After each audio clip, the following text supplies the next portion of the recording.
Yeah.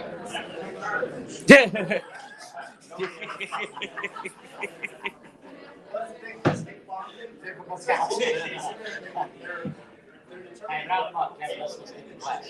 So I used to round them up.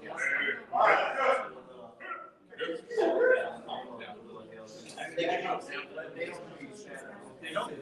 That's the beautiful part. You guys can find everything else. You can't find stuff. It's not going to be present. It's the set that you need. Like sometimes. I'm about to say the same.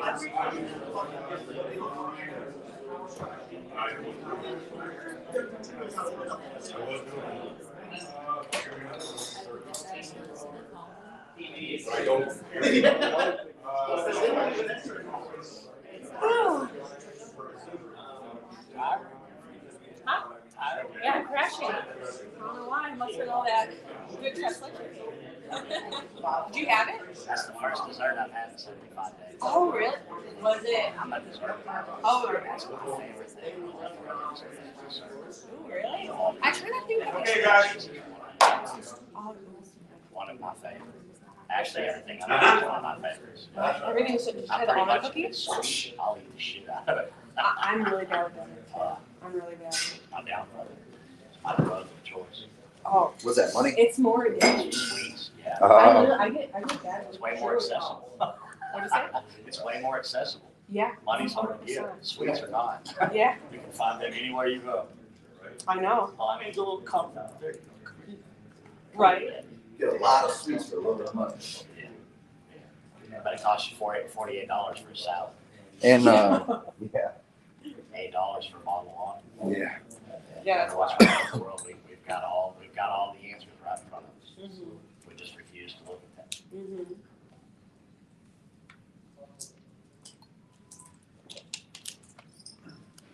Oh, dog, we ain't waiting on you or nothing.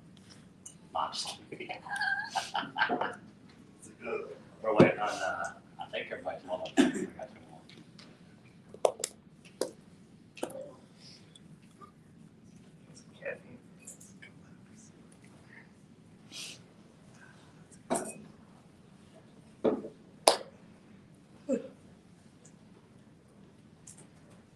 Who's about to He's making lumber. Don't worry. Yeah, just go. make it something? Way to put him on blast. Now, I want to be very, very clear about a couple of things.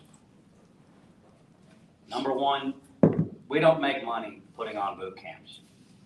Melanie, Sean, and myself are practitioners. Right now, we have more claims going than we have people. So, that being said, I can make a shit ton more money by going out and doing the things that I do before I get up out of bed than what I can in a whole classroom full of y'all. Now understand that we didn't pick Chicago randomly. We picked it for a very specific reason. The insurance industry is out to take our license away. The fastest way that they're going to be able to do that is to take you fine folks here and prove that you're incompetent and that your involvement in an insurance claim is a detriment to the insured. So understanding that and understanding that it's a provable thing that they can take right now, because I've done it several times in the last couple of days, shown where the deficiencies are at. I'm not being aggressive when I'm looking. It's simply things that I ask simple questions and the answers are irrefutable. It either is or it is not.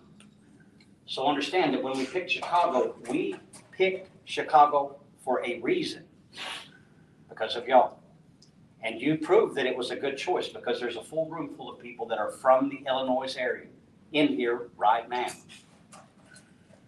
Also understand, on Friday and Saturday, some of the finest attorneys in the world will be here in Chicago. We brought them here. They didn't come here to play games. They come here to figure out if you had your shit together enough to bring their crews, their money, to work your damn claims. You are on the world stage right now. Stand up and act like it. If you want attorneys to be here, you have to give them a reason to come here. The insured not having a viable claim is not a good reason. It means that they will spend more money than they will make. No matter what, at the end of the day, it is a business, and it must turn a profit. Do you all agree that when you go home at night, you must pay the bills? How can you do that if you're not a for-profit business? You cannot. And you're getting what you're getting because you're giving what you're giving. That's why you showed up here. I expect you to be combative the first 2 days. But I expect the combativeness to come to a sense where it comes down and you understand. Okay, I came here because I thought I could come here and take bits and pieces of what you had and incorporate them into what I'm doing. That doesn't work that way. And I told you about 6 times, but you're still not getting what I'm saying. You can't take bits and pieces of what you have that's broken right now and fix it.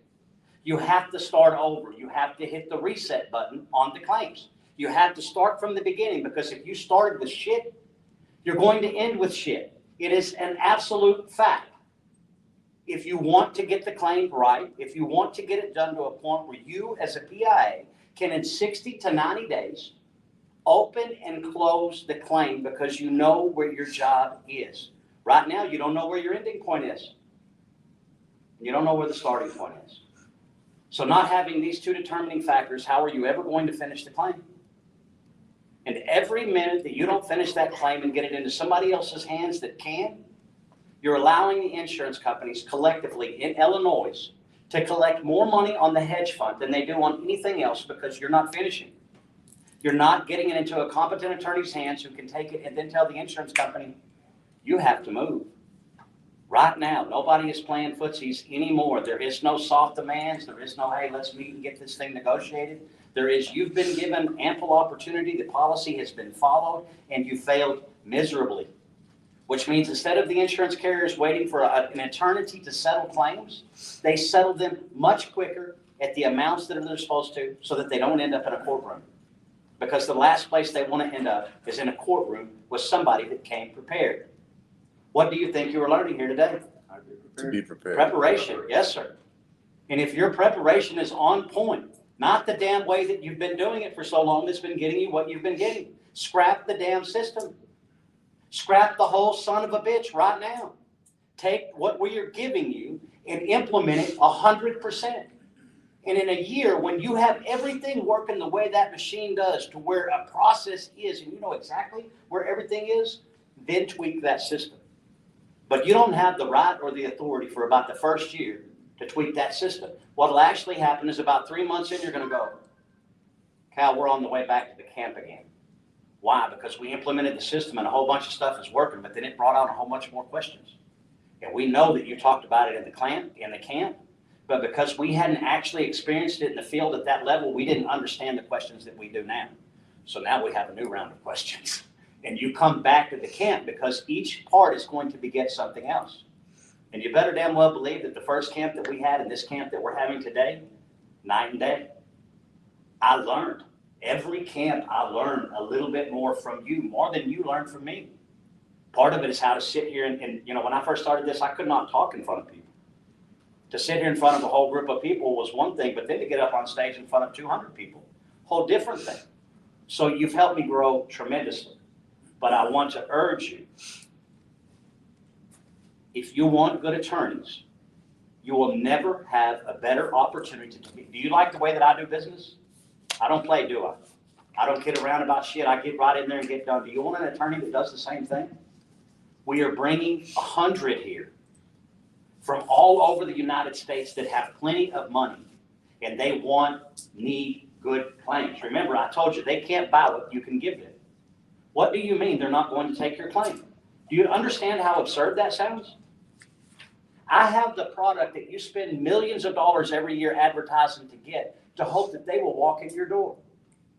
Not only am I standing here, I've already done all of the legwork. It's completely 100% done, and it's now ready for you, and you only have to do the legal parts of it. You no longer have to adjust the claims, which means that your litigation costs are going to absolutely diminish. It means that the firms that are struggling so hard because the insurance companies are so smart and they know the numbers, they have them spread out wide over litigation with the costs that are excessive. Why are they excessive? Because the claims that the insurance attorney took because they thought it was a good idea were not good claims to take. Every insured deserves the right to be taken care of. But if you take every claim that is a shit claim that's going to put where you spent $50,000 and the recovery that you got back was $30,000, how does that ever make sense? How many of those can you do before you can no longer do business anymore? Not many. Not many. Your problems will start very quickly and you'll go out of business before you know what's going on, which is a problem with most contractors. They don't know how to value their worth. The second that you let anybody tell you that you're not due overhead and profit because it's one trade, have you lost your damn mind? Insurance is one trade. The attorneys who defend them in these bullshit ass lawsuits about whether they should or should not pay overhead and profit, one trade. Both regularly and customarily bill for what? But they didn't matter to you. Only because you let them. And it should never be 10 and 10. 10 and 10 is a fairy tale number. No bank will loan you money on 10 and 10. It will take a minimum of 15 and 15. And when you tell them the volatile industry that you're in, oh yeah, by the way, I'm in construction and I depend on insurance companies to pay my checks. Yeah, your margin needs to be about 60% before the bank will even talk to you. 30% is the nominal number. That's where it should start at. And your accountant should tell you. But you also should let the accountant know, hey, this guy's fluff, and that guy's fluff. That way the accountant can remove them and your overhead can be a correct number. There should be no fluff. The whole thing about this entire boot camp is that your system and your process should be 100% airtight. And if they find a mistake, then it should be just that. And guess what else it should be? It should be repetitive because you repeated it over and over again. Why? You thought the shit was right. Yeah, typically when you think something's right, you do it over and over again. If it's something that we found that you've done in an anomaly, then we want to go back. It's a red flag. We want to check. Were you in need of money every time that anomaly showed up? Was that one of the things that were going on? So, you know, all of these things are things that we look at. I'm here for you. We are bringing the people here for you. Accept it. Understand what's going on. And be willing to forge a new path in Illinois. What I consider the people that want to learn are in this classroom. Oops, my bad. My bad. You invested in your future. Not only the money to get here, the time, the effort, the week away earning while you're not doing the other things that you do every day to earn a living. We are well aware of the investment that you put in. But what that tells us is that you got what the world needs. You have the ability to look outside yourself and say, wait, there's got to be a better way than what I'm doing. And you researched and you found this and you got here and you ended up in this classroom. So that is what we need. That is where we need to start at. If you can do that, then the rest of it's easy. It is getting past the understanding that the insurance company doesn't owe you anything until you do what? Perform. Duties after. How many people have you ever met that could perform those duties? 10. How many PAs have you met that can do it? Remember we talked about the PIA fees and at the point in time where they would try to get them taken away. And they will do it by picking somebody that did not perform those duties, and that will be how it's done. And they will prove that that person did not pay the PIA fees. And then they will turn around and use that as a baseball bat as they do UPA and say, hey, no attorney deserves PIA fees. That's not what they said. They said that that guy didn't do his job and then therefore he wasn't owed any fees, and I believe they're correct. If you didn't do the duties after a loss, then what were you doing?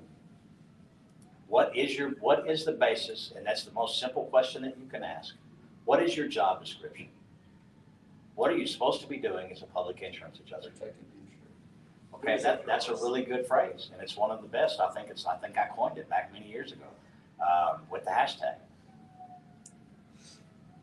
But what does that entail? What does that look like? Leading the duties after those. Exactly. There cannot be a more explicit list of what you're supposed to be doing. And if you didn't know that the damn list existed, and you weren't doing everything in there, but yet you've been running around on Facebook and everywhere else telling everybody what a badass PIA you are, right? That's somewhat problematic, isn't it?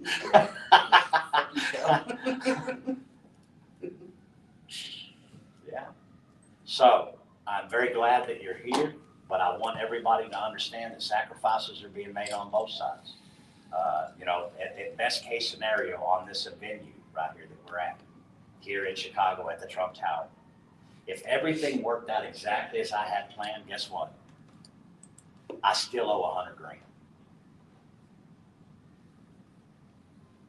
Right? These are not money-making events. This costs a shit ton of money to have food, to have the venue, hotel blocks where people who are staying can come at a cheaper rate. All of the whole entire thing costs a shit ton of money. So we're not doing this for money. I think for myself and Melanie and for Sean, we don't really need one. And it's not that we're rich, filthy rich or anything like that. Money at some point has nothing to do with shit. You go to work, you make the money comes in, you keep going to work, and the money keeps coming in. But we never stop working. We work the whole entire time we're here. You know, Randman's known me for a long time. Richard's known me for a long time. Derek's known me for a long time. Kevin's known me for a long time. Have y'all ever seen Melanie and I stop? Nope. We go from one to the next while we're doing 6 or 7 things at the same time. But that's what I mean by not worrying about money. I'm not worried about money because I keep working. As long as I keep working, as long as I keep doing the process, guess what will happen? Those checks will come in the mail. Don't get bogged down in the middle of a bunch of stuff about one claim or what's going on. You have a beginning and ending to your job, and when that's done, you need to move on. Anything that you do past that point is harming the insured, it's harming you, and it's allowing the insurance companies to hold a whole lot of money, and they're buying up everything in the world that they can with that money while they've got the use of it, just like you would. If you got the use of $100,000 for a week, but you got to give it back in a week, what would you do? If you knew that if you put that $100,000 into a specific trade, that you could make another $100,000 in a week's time. All that you had to do is have the use of the 100 grand for the week. So you got to make 100 grand. The longer that you allow them to hold the money, the more you will see that happen. Okay, we're going to go straight into policy. We're going to use one of your policies here. So I'm going to be rusty at this part of the policy because I've never seen a Chicago policy, and I didn't want to until we got here. I want to read the text again. I want to see some of the, and we're not going to read the whole entire policy. What we're going to do is we're going to get specific parts of it. We're going to hit the duties, absolutely. We're going to get the additional coverages, and we're going to get ordinance and law, and then we'll see kind of where it leads us at. And we'll also get a good quality of whether the policies are doctored. What we found in Florida on the first policy that we reviewed in Florida after Ian, the policy that we have from the insurance company has been doctored so many times that it's nowhere close to the same document that went to the insurance department for approval. And they're very easy to find. It's like a scammer when a scammer emails you or texts you. Look at the context of the words. English doesn't transfer over well to any other language. So when their grammar is off, when the grammar is bad, and it happens multiple times in one sentence where the grammar does not sound right. And you look at the sentence and it doesn't just, I can see what you're saying. It's not making a whole lot of sense because where your shit's at. And it's because their word placement is different. Like in Spanish, often their word is behind the word instead of in front of it, where in English it would be in front of it. So to us, it looks bad. It's one of those things that you can notice automatically. Okay, you're a scammer. You want your Amazon order is, picked up or whatever the scam may be. You can tell by the grammar that you automatically need to start checking. The policy is the same way. If you start seeing punctuation that's very bad. These are documents that went to the ISO. They're put before the government for the government to say, hey, and they're done by attorneys and clerks and people that this is all they do. They're not us who do all of these things at the same time and are a whole bulk of what's going on. No, they have one job, fix the policy, get it over to the people approve it, it gets to the dealer and everybody has it. So what we're going to find is that is whether or not your policies are being doctored.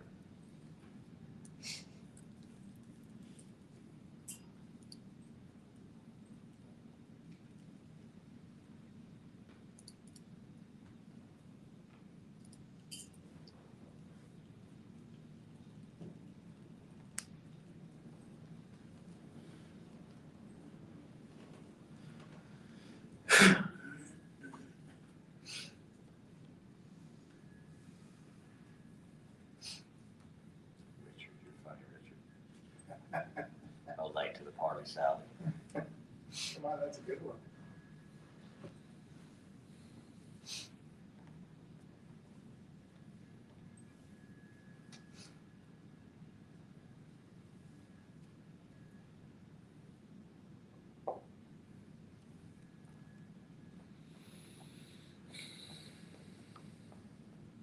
Okay.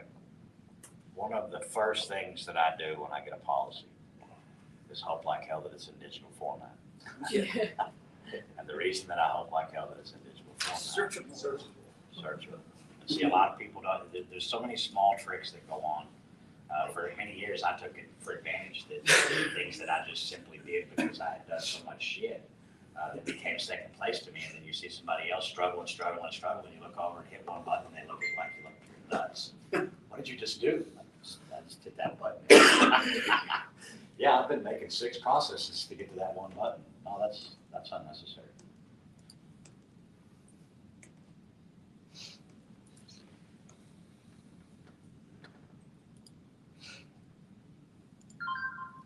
I promise you.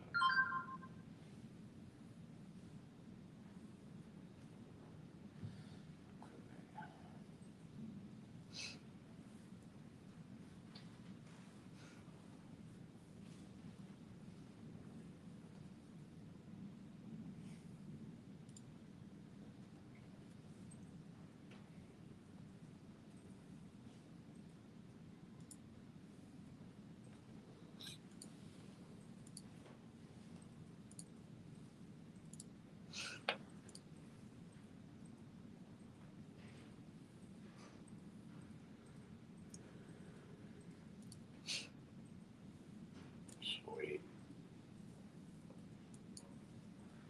Sweet. Okay. Sorry. Oh, you want me to read? Yes.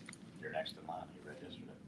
So whenever you get tired, just pass it over. If you don't feel like reading, just say, I don't want to read. All right, duties after a loss. In All case right. I know, but in case of a loss to now I'm like paranoid. We're gonna stop a lot too. Okay. We're gonna literally tear into this thing. We're gonna go through each part of it, make sure that we understand and comprehend the whole entire thing. In case of a loss to covered property, we have no duty to provide coverage under this policy if the failure to comply with the following duties is prejudicial to us. These duties must be performed either by you, an insured seeking coverage, or a representative of either. One. Let's go back over it. Let's read that really, really slow. Let's read through that first part really slow. In case of a loss to covered property, we have no duty to provide coverage under this policy. Stop right there. Let's look here. Let's go straight to the Google machine. I remember when Google first came out, that's what I called it. The Google Get that machine. Google machine thing. Yeah, I asked them that question on there. It wasn't so easy then. You had to get real specific with your question. If on Thursday I had the right side of my foot. Okay, read that for us right there. Responsibility. No, read the whole thing. A moral or legal obligation, responsibility. Read that one. A task or action that someone is required to perform. Okay, so we've agreed that this is a duty. And we're in agreement of what duty is, correct? Means you have a legal obligation. When you sign the contract, when you file it, you agreed that you were going to follow them. You agreed that you were going to have some duties, that when those duties came up and you had a claim, that you were going to perform them. Okay, so can we all agree right now? This is not suggestive. This is not a choice. And this, let's go back and look again. Let's go back to here, and then let's look right here.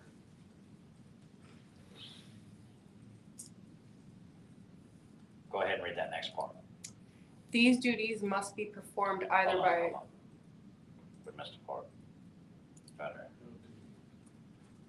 Yeah, go ahead, refine right there. Go ahead. alright. These duties must be performed by either you, an insured seeking coverage, or a representative of either. Okay, now let's take a look at that. Must, what does that word mean? Requires. Means you can do it. Requires. Means you don't have to do it. Good. So we already got duty. And we got must. Is there any question whatsoever of what these two damn words mean? No. Okay, now this is a policy that you set. It's not something I doctored up or just put up here so that you could see. We just picked the first policy that we had. I didn't pick Richard's because he just said he was late to the party. I picked yours, pulled it up. So this is your policy from Chicago. And I guarantee you, this is how every policy looks. I mean, there's little nuances that are different, but the meat, the butt nuts and bolts of what's going on is the exact same thing.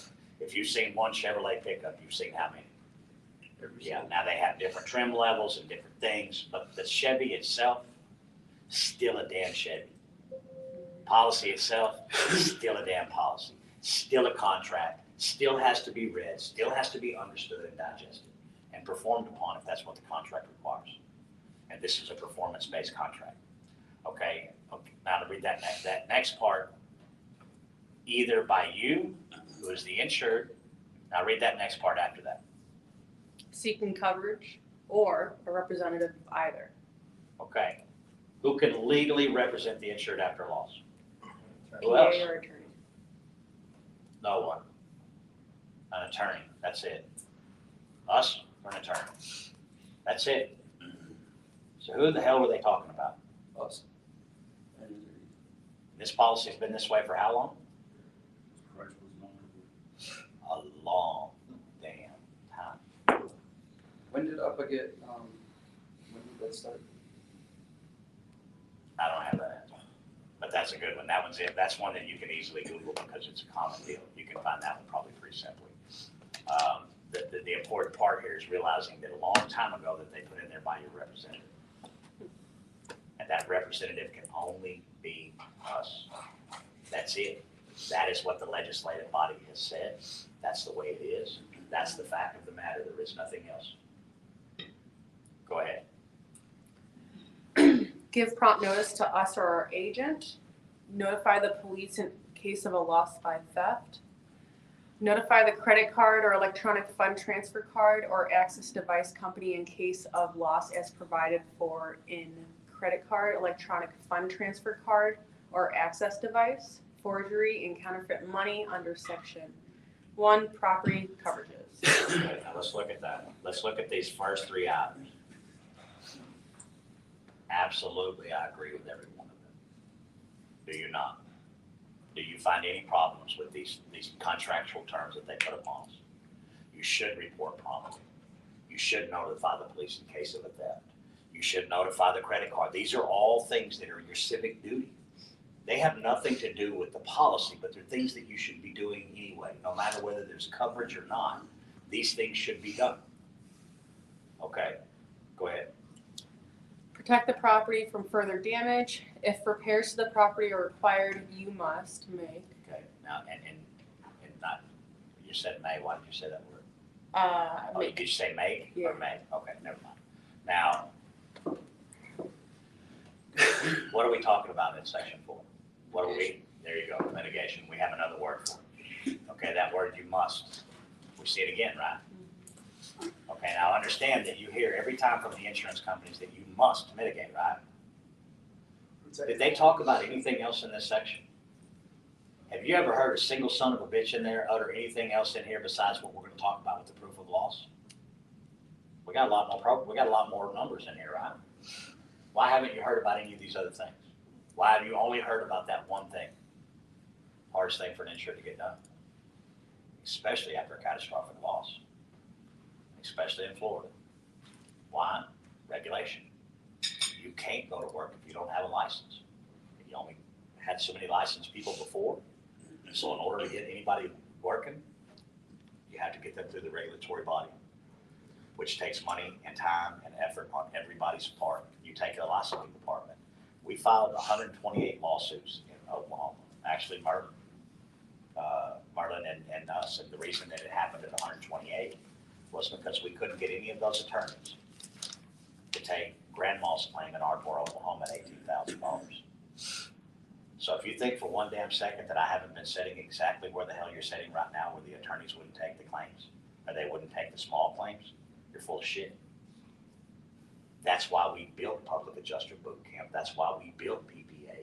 That's why I'm bringing over 100 attorneys to this state, in this location, for you to have a lot of people.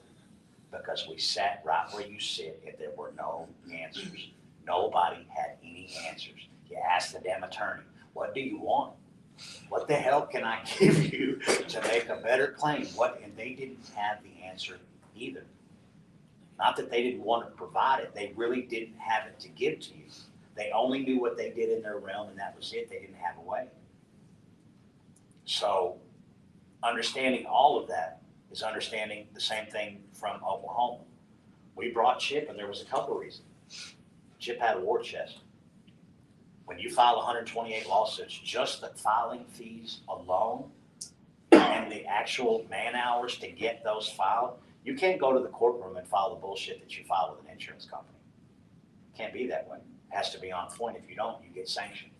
You get sanctioned, you get in trouble. You pay fines. There's administrative penalties. You get marks against your name. You get so many marks, you get your ass in trouble.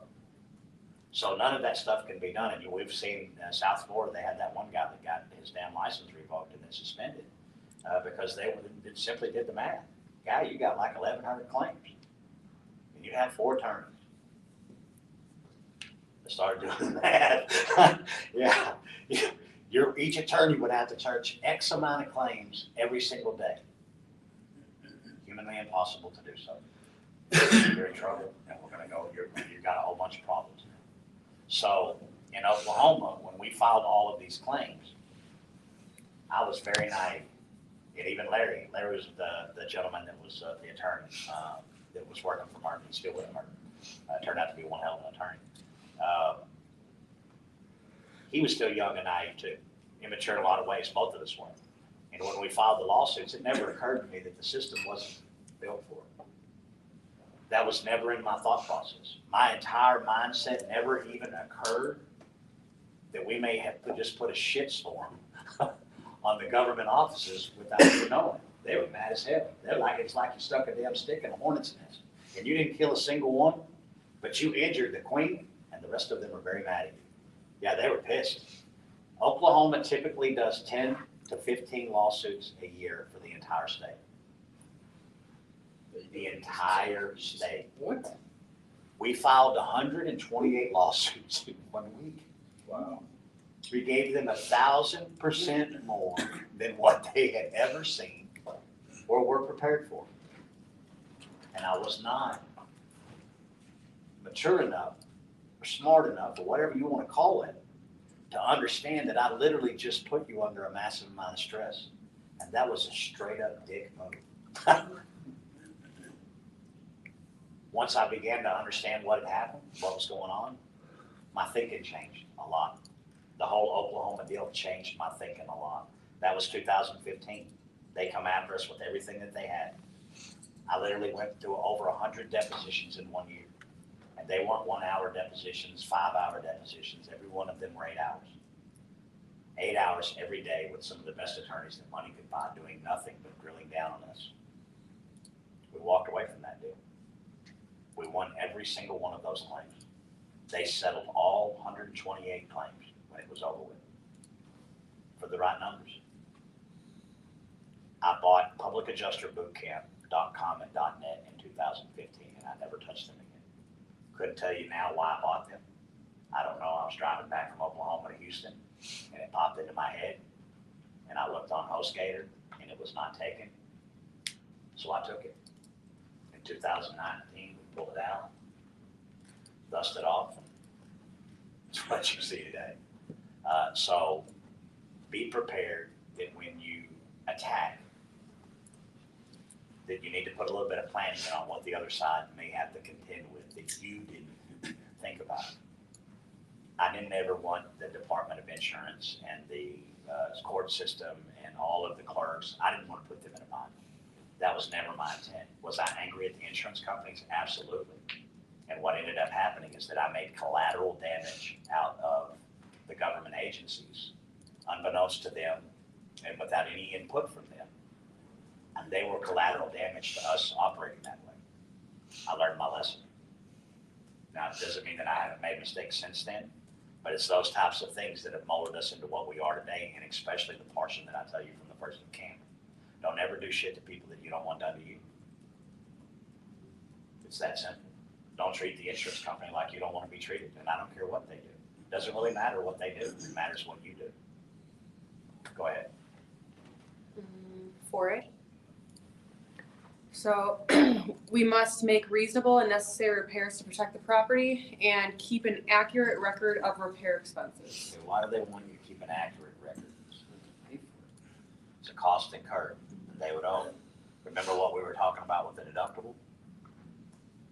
And absorbing that big $4,000 or $5,000 deductible down. See, they're telling you right now, right here in this policy, that's why I want you to keep these records so I can pay you back. So what I'm doing is now verifying what I'm telling you back through this policy. Everything that we've told you in this classroom from day one, we're verifying right now that the policy is in line factually with what I'm telling you. Is the insurance supposed to perform these duties, or is the insurance company? Sure. Sure it is, right? When you got to this classroom Monday, you didn't believe that, did you? Not at all. See, that mindset shift right there, that one singular thing is the mind shift that's needed. Once you can actually get that mind shift, and trust me, it takes a long time to get your mind to understand, wait, you mean every payment that the insurance company's made has been goodwill? Yeah, that's what I mean. And yeah, it hurts. And yeah, it pisses me off and it frustrates me because it is true. And there's not a damn thing that I can do about it because the policy is clear. We don't owe you anything until you do these things. Go ahead. Cooperate with us in the investigation of a claim. Now let's look at that really quick. Cooperate with us means, in the most blunt terms possible, that we're gonna try to do what we can to make this thing work. But if you call me at 3 o'clock in the morning, you cancel 4 inspections, when I took my deal, that's not cooperating. That's you running the shit, trying to make me do a whole bunch of shit over what you're doing. In other words, just because this policy says to cooperate with us, there's a limit there. There's a limit to professionalism and what we're supposed to be doing. And one good thing that I love about Florida, their regulation is heavy. So say for instance, the adjuster shows up on site, the IA, which they love to do. Oh, we didn't know there was a VA here. Did you know that you're required to give the insured 48 hours notice and your license number before you got here? What? Nobody ever told them, but it's an absolute statute. Before you contact that insured, you can't just pop in on them and say, hey, I'm here. Let me do your shit. You have to give them 48 hours notice, and you have to give them the license number and the name of the person that's going to show up at their house. It's a statute. It's a requirement. They don't have a choice. So it's those types of things that we watch out for when they can. Those are the events that we file complaints on. And then when the complaint is filed, the complaint is not filed to get the insurance company to pay money. That has nothing to do with it. The insurance department will never know what's going on unless you, the only people in the world that would know what was going on, tell them. I often tell carriers, you get a redo. You get a start over.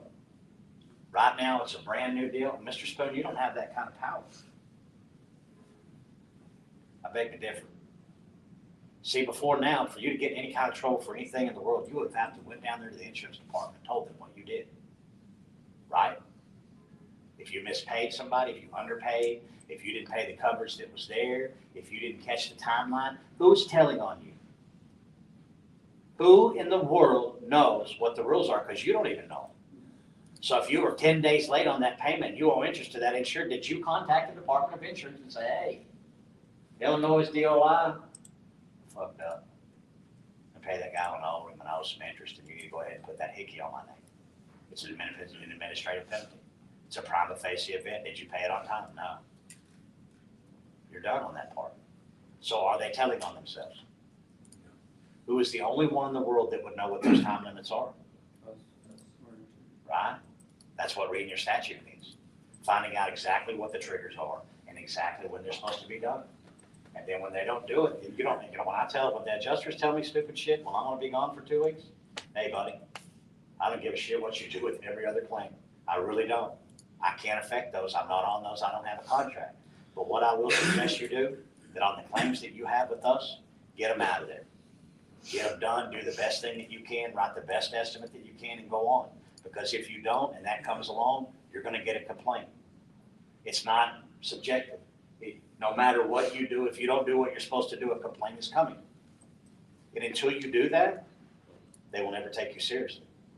If you tell them, I'm gonna file a complaint on you, and no complaint ever comes. I'm gonna sue you. And no suit ever comes. Or you tell them that 5 times and you sue 3. Well, fuck, let's do it right. You tell them that 5 times and you sue 4. See, there's that chance that maybe perhaps you won't sue this next time, and we're gonna test it all the way until we find out that you have got to a point that you do what? Every damn time. No, the stove does not get colder, it gets hotter. The longer it stays on, the hotter it gets and the more damage it does every time that you touch it. But your process has to breed that. It has to get to that point where you do not vary. What did you do? The same thing I did last time. And the time before. And the time. Well, what if it's a floodplain? What if it's a hurricane? What if it's a wind claim? I don't give a shit what it is. What did the statute say that you were supposed to do? And what did the policy in effect say you were supposed to do? What were the facts of the loss? These are the 3, this is the tripod of the claim. I think I just coined something. Oh, that's a good one, isn't it? That's the tripod, it actually is. That's the tripod of the claim. What is the facts of the loss? What does the policy say? What are the statutes governing all of those? If any one of those is not included, that tripod's gonna fail. It's that simple. But how many times have you heard that before? How many times anybody ever put that all together in one place and said, okay, this is what's gotta go down? No attorneys, nobody. And this is what the DOI should be teaching. This is what CE should be. You got the license, get the license is easy. We all got the license, how easy? It should be criminal how easy it is to get the damn license. Now, I wouldn't have said that when I was first getting it, and I guess I'm a hypocrite for that. I would get the license. But now that you understand that you go out and get a license and you're able just to go pass a test, get a bond, get your fingerprints, and get a license, tomorrow you can get a hold of somebody's $5 million claim, the largest investment they ever made, and completely destroy their life that quickly. So do I think it's too easy to get? Yeah. But I think that if the government had made it harder, that it would lend validity to the profession. Does that make sense? We don't want to talk about you guys. We don't want to hear your name. We don't want to hear you in the news. We don't want to hear we want, the less that we hear about you, the better off that we are. And we don't want to validate. Hell, when we first started doing all this, many of this, the people that are in the industry and have been in the industry so long, they looked at us like piranhas. They did not want to talk to us or acknowledge us or even act like we existed, because then it would mean what? We were real. Yeah, got to deal with it. We're real, and these people are here, and they are doing something different than everybody else is doing. So let's move on. What was the 3 again you said? Facts of loss, what does the statute say? And what was the other one? Of the The tripod? statutes, the policy, and the facts of the loss. That's the only deciding factor. Did you notice that the PIA, nor the insurance adjuster, nor the contractor were involved in that tripod? Yeah. The tripod is independent of any of those people. It doesn't matter what any of us think. It doesn't matter what any of us feel. And it really doesn't matter if the policy is right or if it's wrong. That's what it says. If it says it, then we must abide by it. That doesn't mean that we can't fight that. It means that we're going to abide by it, and we're going to get it into people's hands that can actually fight it, because we're not attorneys. No matter how much we call something bad faith, no matter how much we point the finger, doesn't matter. When you say, well, the contract's a contract of adhesion, it's got to go against the insured. Well, that would only hold true if you got it into a courtroom in front of a judge who slammed the hammer down, the gavel down, and said, okay, I rule on this.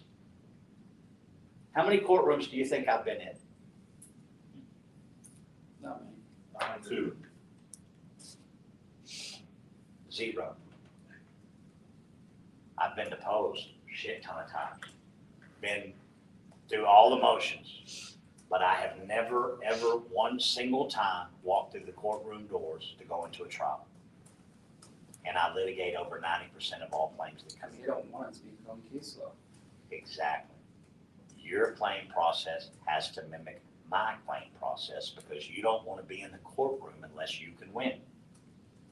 They do not want to be in the courtroom with us unless they can win, which is not why they're not going. Typically, the claim settlements are very simple. We go after $100,000 because that's the legitimate damages, and that's what the policy says. The insurance company may pay $75,000. They pay 75, we send a final demand, and they go, we're just gonna go to litigation. And we go, fantastic, we'll see you tomorrow. And boom, tomorrow we're in litigation, and then they get the attorneys involved. And when they get the attorneys involved, then the attorneys pay the overhead profit, they pay the decking, they pay the ocean, they pay every charge that they won't allow their IA to pay, or their staff adjuster, or their desk adjuster. And I'll give you an example of why. When we did all those claims in Oklahoma, there was a little short fella over there about my size that did claims for travelers. Had a whole bunch of commercial properties with travelers, and with this guy in specific. We pull up to the very first claim, and he jumps out of his truck. When I say jump, I had a big pickup and no roller bars. So when he jumped out of the truck, he literally was like a big long way for him to get down. And it looked just like that. He popped out of the truck. And he's mad.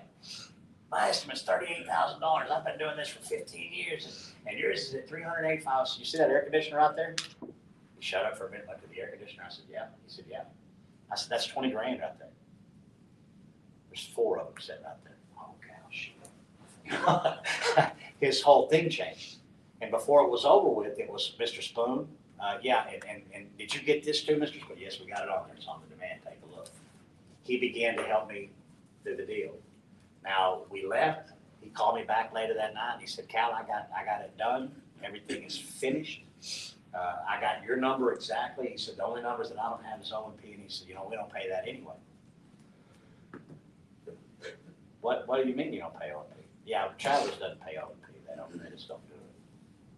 I said, well, see, we got a problem now, because Travelers does pay O&P. I have multiple valuations with them throughout the years where I have O&P on every single one of them. And I have it at 15 and 15. Let me call my manager. So he calls his manager, and he calls me back, and he says, yeah, my manager says, we just don't do that. And I said, well, the problem with that is that you believe that you're under an umbrella from the insurance company and that you can't be touched.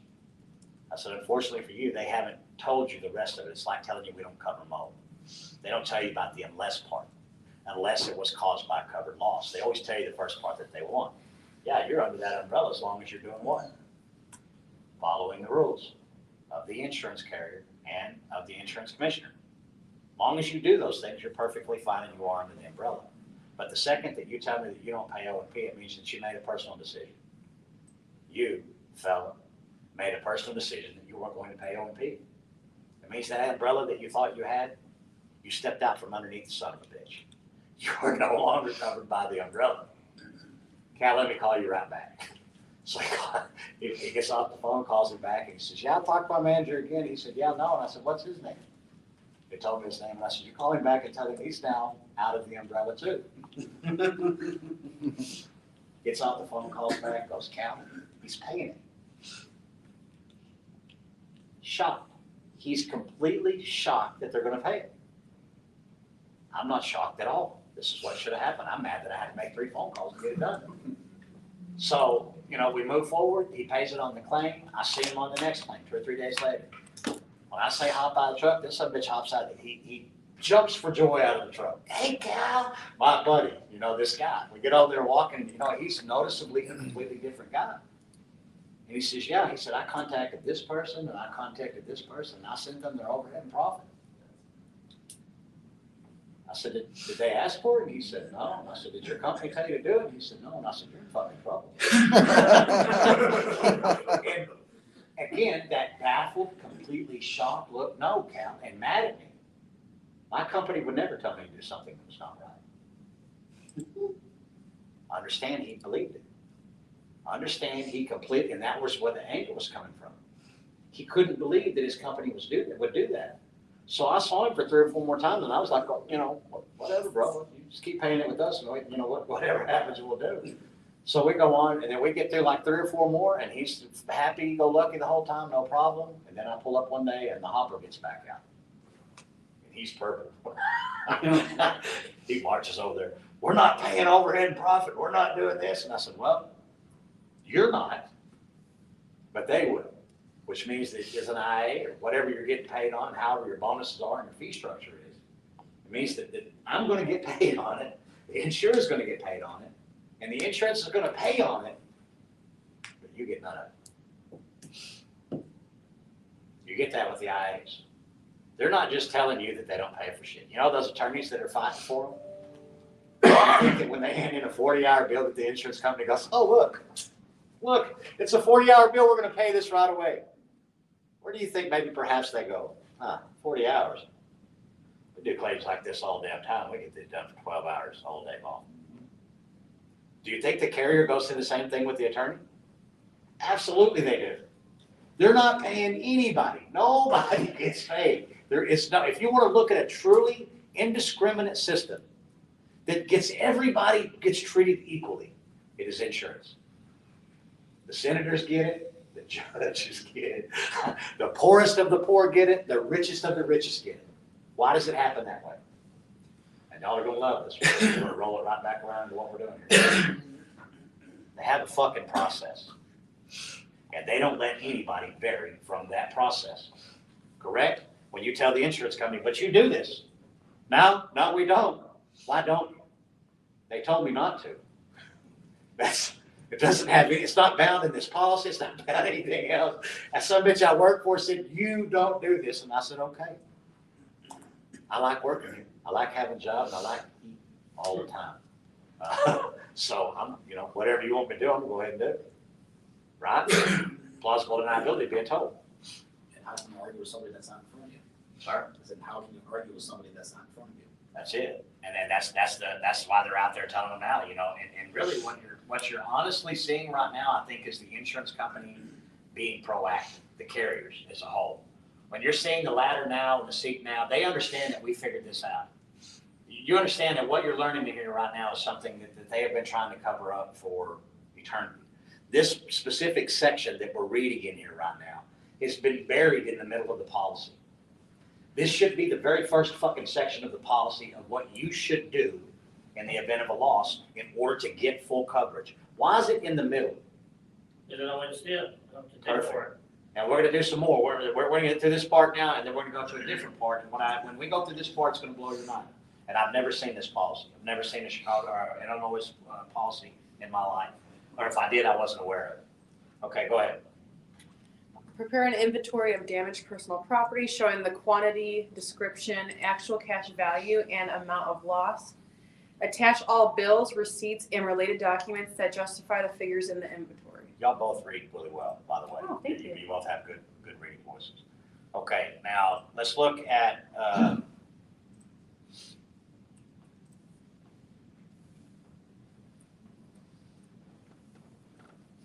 think about your inventory and your contents.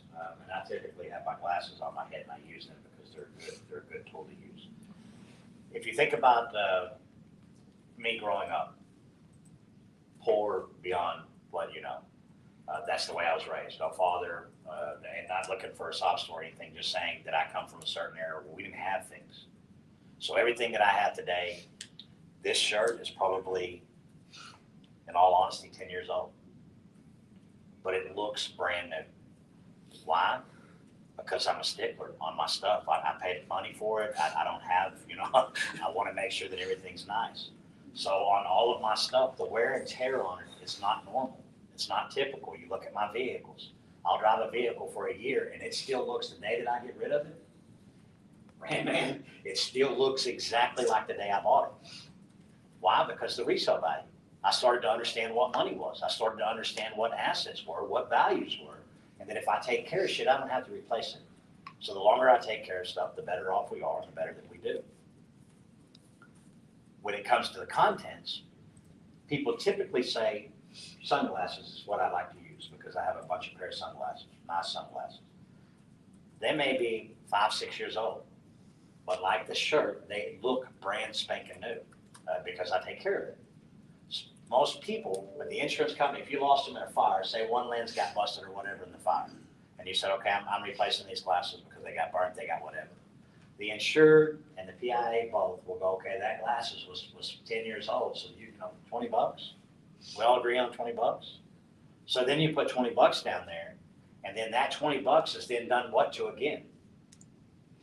It's depreciated again, meaning that you depreciated in your own mind the first time. And then when you put it on the list, they're going to depreciate it again for the actual agent. So you're double hitting yourself. But the number that you should have put, most of my glasses range from about 300 to about 600 bucks. So if we're talking that number, that's what the number was to buy. That's the replacement cost value, which is where we need to start at. But then we absolutely need to factor in that what the condition is. If it's 10 years old and it's still brand new, it's still functioning as a brand new item. So we would take it down. But the important point is that we get the $600, not the 20. The insurance company is going to depreciate on their very own.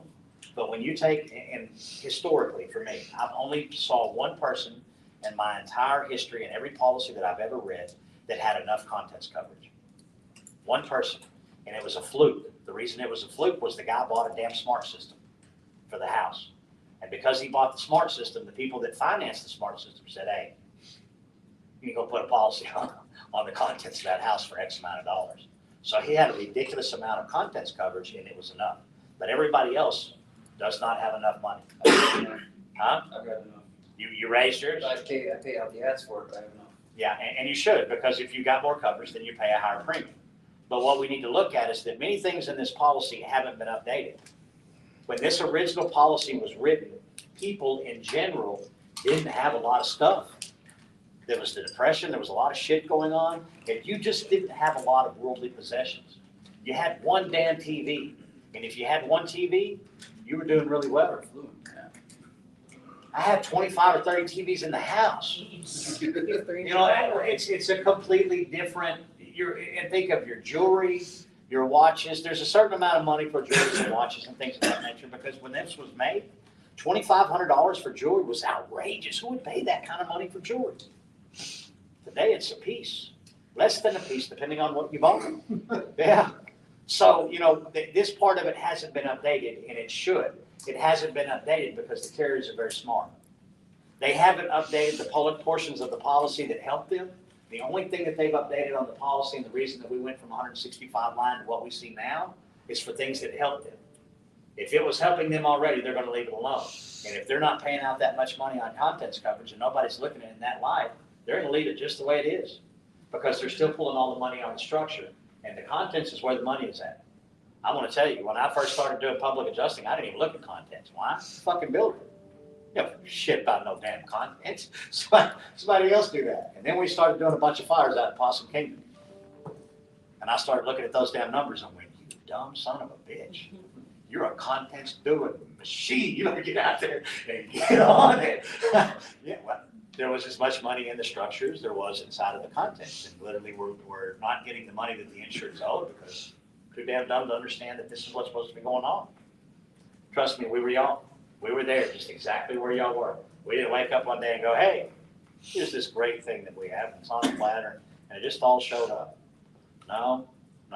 We can already guarantee at least 100 depositions on my part alone to get to the part where we understand what's going on now. It's funny, when you guys were going through the context on Monday, I was like, giving me a headache. I'm like, oh, why would they want to deal with that? But you're right. Well, if you 10% deal with it then, Mm-hmm. you don't deal with it later when it matters, which is when money's involved. Mm-hmm.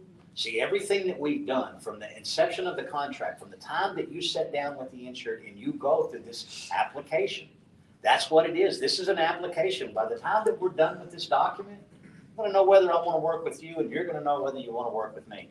And one thing that you will never say is that nobody explained this contract to you.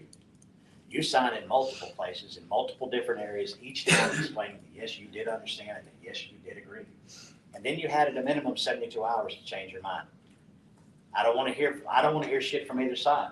I don't want to, the old lady, you know, and we've all met her at some point in our life. When you first met her, she was the sweetest woman in the world, and you just grabbed a hold of her, brought her in. Oh my goodness, Aunt Bessie, everything is going to be fine. And then you dump $15,000, $20,000 into something, and the second that you get done and you ask for your payment, she turns on you and says, but I'm a little old lady. She knew what she was doing the first day. She had the whole thing planned out the whole entire time, and because she was a little old lady, we gave her a buy from the minute go. Not a good idea. Have your paperwork intact before you do it. All agreements done before you ever start. Go ahead. This is a good one because we just talked about this morning. What is it, 7? Yeah, you're number 7. Number 8 is what we talked about this morning. We're at number 7 now. Go ahead. As often as we reasonably require, show Let's, that. let's talk about that one part. Typically, you send a demand into the insurance company that says, I'm gonna replace the whole roof. That's what my demand to you says. It was not suggested. It was a demand, and that's why we call it as such. Then we get out on site, and the IA shows up and goes, oh man, I'm looking over your evaluation here, and says, you got the whole roof on here, man, we're gonna have to call an engineer out. You see, that's unreasonable at that point, because you had my demand a week ago. It would have been reasonable to, within the next 48 to 72 hours, for you to have reached out, got an engineer, and had the engineer here with us. Why? Tick-tock, my friend. I gave you the proof of loss, and the clock is ticking, and you getting an engineer doesn't stop that. You getting a consultant doesn't stop that. Nothing really that you could do, unless it's something extraordinarily out of the ordinary, would stop the clock. Does that make sense? So when we sent the demand in, and the demand was correct, it said that we were replacing the roof. If you waited a week later before you wanted to hire an engineer who's then gonna try to tell you, well, I need 3 weeks to get it assigned, then I'm gonna inspect it, then I need 3 weeks to get a report. Tick-tock, my friend. I don't give a shit what you do or how you do it, but within these days right here, you have to be done. How you get there, whatever way you do it, if it's right or if it's wrong, I don't give a shit. Now understand how free that is to be able to say that. I don't care what you do. Why? Because it doesn't matter. You're not in the tripod. The tripod is already done. We already have everything together and the claim is finished. It's now time for you to validate. If it takes you longer than what you need to give me a really, really damn good reason as to why. And I promise you, because the engineer is behind, is not it. That is not the one. Go ahead. Show the damaged property, provide us with records and documents we request and permit us to make copies. Okay, let's stop right there and let's talk about that. You had a hail loss last week, and you submitted a claim. And I'm the IA, and I come out to you and I say, hey, I'm gonna need some things from you. I'm gonna need you to fill out this proof of loss form. I'm gonna need you to give me over your tax returns. Is that okay? Why are you thinking about it? You don't know the answer. If you don't know, just say I don't know. Yeah. No, it's not okay. And I was very specific about what I asked about. Think about what I asked about. You have a hail claim, and I want your tax returns. Taxes have nothing to fucking do with your shit. Well, if it's an arson claim, they do. Only if they have reason to believe that you, the insured, are the one that started the fire.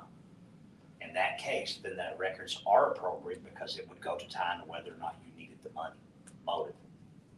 Okay? But any other circumstances, they don't have a right to your taxes. But now let's look at it another way. I asked you to give me your taxes, didn't I? I didn't demand it. I didn't put you under any duress. I didn't lie to you. I didn't cheat you. I didn't do anything. I just simply asked you. You gave it to me, right? Motherfucker, I got it now. What are you going to do about it? You understand what I just said? Yeah, you gave me something that I was not supposed to have. Now that I have it, there's not a damn thing that you can do about it. So if you have the insurance company asking you for documents that don't sound right, reach out to the attorney immediately and ask them, and you will get some of these attorneys on speed dial, where you literally text them and say, hey, they're asking for this shit right here. And the attorney will tell you immediately, hell no, don't give them that. And it's not that you're trying to hide anything, it's that they're only doing what they're due. And anything else that they're looking for above and beyond what they're legally allowed, they're fishing. It's your job not to let them fish. And it's not your job to determine what the fishing is. It's your job to seek legal counsel when something like that arises. That way you're not making the legal determination of what may or may not be. Okay, let's move forward. Submit to examination under oath while not in the presence of another insured and sign the Hold same. on, did I miss something? 7C, right? Okay, yeah, go ahead. 7C. Do you want to reread it? Yeah, go ahead. Submit to examination under oath while not in the presence of another insured and sign the same. Okay, and that's completely reasonable. But what I would say to you is, many of these attorneys that you're going to meet here that they have agreed already that if you have a claim that has an examination under oath, does everybody know what an examination under oath is? The entire room is aware of what it is, EUO? It is like a deposition, but it's not in a formal courtroom or in a formal setting. However, it holds the exact same weight. You were testifying under oath that what you were giving is true and correct. So anytime that you have an insurance company coming to you as a PA and saying, hey, we want you or you want your insured to do EUO, I suggest you cease and desist at that point right then and you contact one of these attorneys. And they will come do the EUO and only the EUO. The insured does not have to sign a claim with them. They just agree with them that if this does go to litigation, we do have to get you involved, we're going to go ahead and get you to be the attorney to do so. Do you see how much leverage you have? Start to understand how damn powerful you are. You've been told by the attorneys that you aren't powerful. Why? Think of the movie Zans. If we ever tell them if they ever understand how powerful they are together, we'll be crazy. They would prefer you to stay dumb and ignorant about the power that you have, and unfortunately, that's folks on our side as well. You have a question? Yeah, a question about 7B, actually. I know that we could definitely ask a lawyer, but as a GC, do you think that, what'd you say? Do you think that the insurance companies owed subcontractor invoices if they asked for it as a GC? And mind you, also, this is without overhead profit, but I'm curious for both. No, I'll tell you what. Well, hold on a second. Let me answer that because that's a class question, not a student question. I think that the policy is clear. The contractor doesn't owe a damn thing to the insurance company because you'll never work for the insurance company. However, if you give that documentation to the insured and you expect the insured to get paid per the policy, I'm fixing to show you in this policy where it says, yes, you must do that. Okay, so the correct answer is the contractor doesn't owe the insurance company anything. But if that contractor expects that insured to get paid, that insured has to perform according to this policy, and you're fixing to read out loud the very specific part where we talk about it. If we talk about above the personal property, and we agree that we need a detailed itemized list of the personal property, and then we talk about the actual proof of loss and having a detailed itemized list of the loss. While it might not say price list, I would submit to you really quickly, what is the number one tool used for estimating in today's world? Xactimate in its native base form spits out what? Averages. No, it spits out a price. If you removed a price from there, you had to change Xactimate report to remove the price. You had to take an extra step to remove the one thing. Why did you do so? No matter what you did, it's not a good thing. Yeah, we have a program, and I will submit to you that I found that Xactimate's prices are very in line with what's going on. What's not in line is people's use of Xactimate, not understanding what line items are. And then also there are some deficiencies in Xactimate, as Kevin talked about. They have a harness, but they don't have the rest of the things in there, but you can build them in Xactimate and use them in Xactimate, and that's how those line items come to pass. So to go off of what you're saying, I totally understand what you're saying, because you're right. If the insurance company asks PA or the insured, they would have to come up with. Under the contract, yes. Yeah, but as a GC, we wouldn't give the customer our subcontractor invoices. But the tricky thing with Illinois is contractors are invoicing and negotiating with the insurance company. Yeah, so that's what I'm kind of. That's the wrong word. Well, I guess if you're going with Xactimate, you can kind of negotiate line on it, but I guess you should. Well, no matter how, saying. the insurance, understand this, the insurance carriers are putting you in the position where you don't know what to say. Mm-hmm. That's the problem. They're putting you in Stuck a in a position that's a really, really gray area that they've made this great problem. Yeah. And they're planning on pulling a bunch of people's whole cards. The whole thing that they have is a setup, and it's ready that anytime that they want to, that they can walk in and do whatever they want to whoever. And we've proven this kind of on a couple of levels here this last week. Imagine if I came into your office and I was the commissioner, not somebody else, me, this guy that you're sitting here with right now. And I said, hey, I want to see your shit. What do you think would happen? Right? Mm-hmm. I'm that guy, right? I would look and I would find. Wouldn't be something that I was making up. I wouldn't be picking on you. I would be able to fundamentally tear the thing apart in a matter of seconds. I don't want you to do that. I don't want that to happen. That's why I'm here. I don't ever want to hear that you lost your license because you were trying like hell, but you simply made mistakes that were damn near, you were set to make the mistakes. In other words, we were all set up to fail. Nobody in this room was set up to succeed. Every damn thing from the licensing all the way down is a quick succession of maybes, what ifs, and grays if you listen to somebody. If you read the damn rules yourself, you don't have to listen to anybody. You don't have to ask those questions anymore. I just read it. That's what we're doing right now. And we're going to address the policy addresses what should happen. And then we look at a court of law and we say, what would the court of law say? And I say to you that I would stand up in front of the jury and I would take exactment and I would beat the shit out of any argument that you gave and I would make it black and blue. Yeah, but because I believe that it's a correct deal. And I believe that if I went to you and I said, hey, you owe me $1 million, and I gave you one piece of paper that said, Bill, and I need 1 million smackaroos, I just need you to pay this. See, the problem lies in many people try to get things in coverage that don't belong. And they try to get them lumped into other things that don't exist. So when you do a lump sum bid, I cannot distinguish what the shit you are doing that is covered under this policy. And what you're doing because you don't know what you're doing. And then you want me to pay for it because you don't understand that this is not covered. See, separating everything out allows me the ability to say, that item is covered, that item is not. That item is covered, that item is not. And really, that's our best friend. Show me the fucking item that's not covered, and I'll be glad to remove them. There shouldn't be a regular. But if you can't show me the ones that are not in there, that number on the bottom, cut the whole thing. Why? Because we're in agreement. You can't remove a single item out of my valuation legitimately, which means that you do what? You pay. If you can't prove that you don't owe it, we prove that you did owe it, then you pay. But we did it line item by line item with a specific price attached to it so that we could determine what they did and what they did not do. When it's gray, you can't pick out what they didn't do. What did you do? Whatever this, right here, this thing. No, you didn't do this, or this. It changes the conversation and it changes the litigation.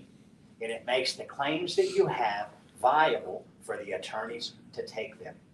So the funny thing with this situation, not to go off topic, but We're good. That's what we're here for. the insurance company, they wrote, right, the original scope and exactament. It's Mansard. Yep. And so then we sent over the supplement abiding by manufacturer specifications and code requirements for the Mansard. And they weren't happy about it because it was obviously more than. Hold on, let's look at this for reality. Mhm. See, who sent in the original? The adjuster. Okay, and then you come back with the supplement. Yeah. Did your original have the Mansard and all the manufacturer specs on it? No, so. Okay, now let's stop right there, hold on, because you see where I'm going. Yeah. You understand, that's almost a backdoor tactic, whether it was meant to be or not, the result is still the same. You went to them with one price, knowing damn good and well that on the other end, you were going to say, once you open up coverage, that's me sticking my big toe in the water. That's why reservation of rights are out there. That is the perfect example. Yeah. That, because you went in and did this, I'm going to drag you. I couldn't have asked for a better example. That's why a reservation of rights exists. You stuck your big toe in, and because you stuck your big toe in, I'm going to drag you the rest of the way in. And it's funny because we were talking about that, because before this class, what I would do is I would write my supplements after the build because I'd have all my pictures. But, and that's what we were talking about, how we should change, and for this situation, exactly, because it's funny, because the adjuster did say, well, why didn't you send that in ahead of time? Yeah. But you look like you're trying to do, whether you were or not, is irrelevant. You understand that, right? It doesn't matter where your heart lies. It matters about what you gave to them, what you presented as your product, and then what you did after you presented it. If you come back and say, okay, now, you know what, now that you grab coverage, it'll be another $38,000. I'll be mad as shit too. What do you mean I owe you another $38,000? But the way that I viewed I thought I it, was done with that. The way that I viewed it though, as long as you have supporting documents, then that's No, all it should that have been matters. done, it should have been done from the beginning. Yeah, and I We're get not, we're not arguing about that part. Mhm. What we're arguing about, or what we're discussing, is that it should have been done and they should have had the same thing that you would have wanted. You wouldn't want to give somebody come out to you and said, hey, what is it that you like? You like a nice kitchen? Say you want to get your kitchen done. And they come out and say, hey, we're gonna do the whole kitchen. We're gonna get everything that you want in there. It's gonna cost you $25,000. And you're like, 25 grand, that's cheap. Yeah, get it, honey, let's do it. Yeah, boom. And you get it. And they come in and they tear out the cabinets and then they come back after they got the cabinets tore out, after you signed a deal with them. And after you already spent the extra money that you had because you thought you had a deal. And they say, you know what, we were wrong. This is actually more like 40 grand. How would that make you feel? So here's another thing on the other hand.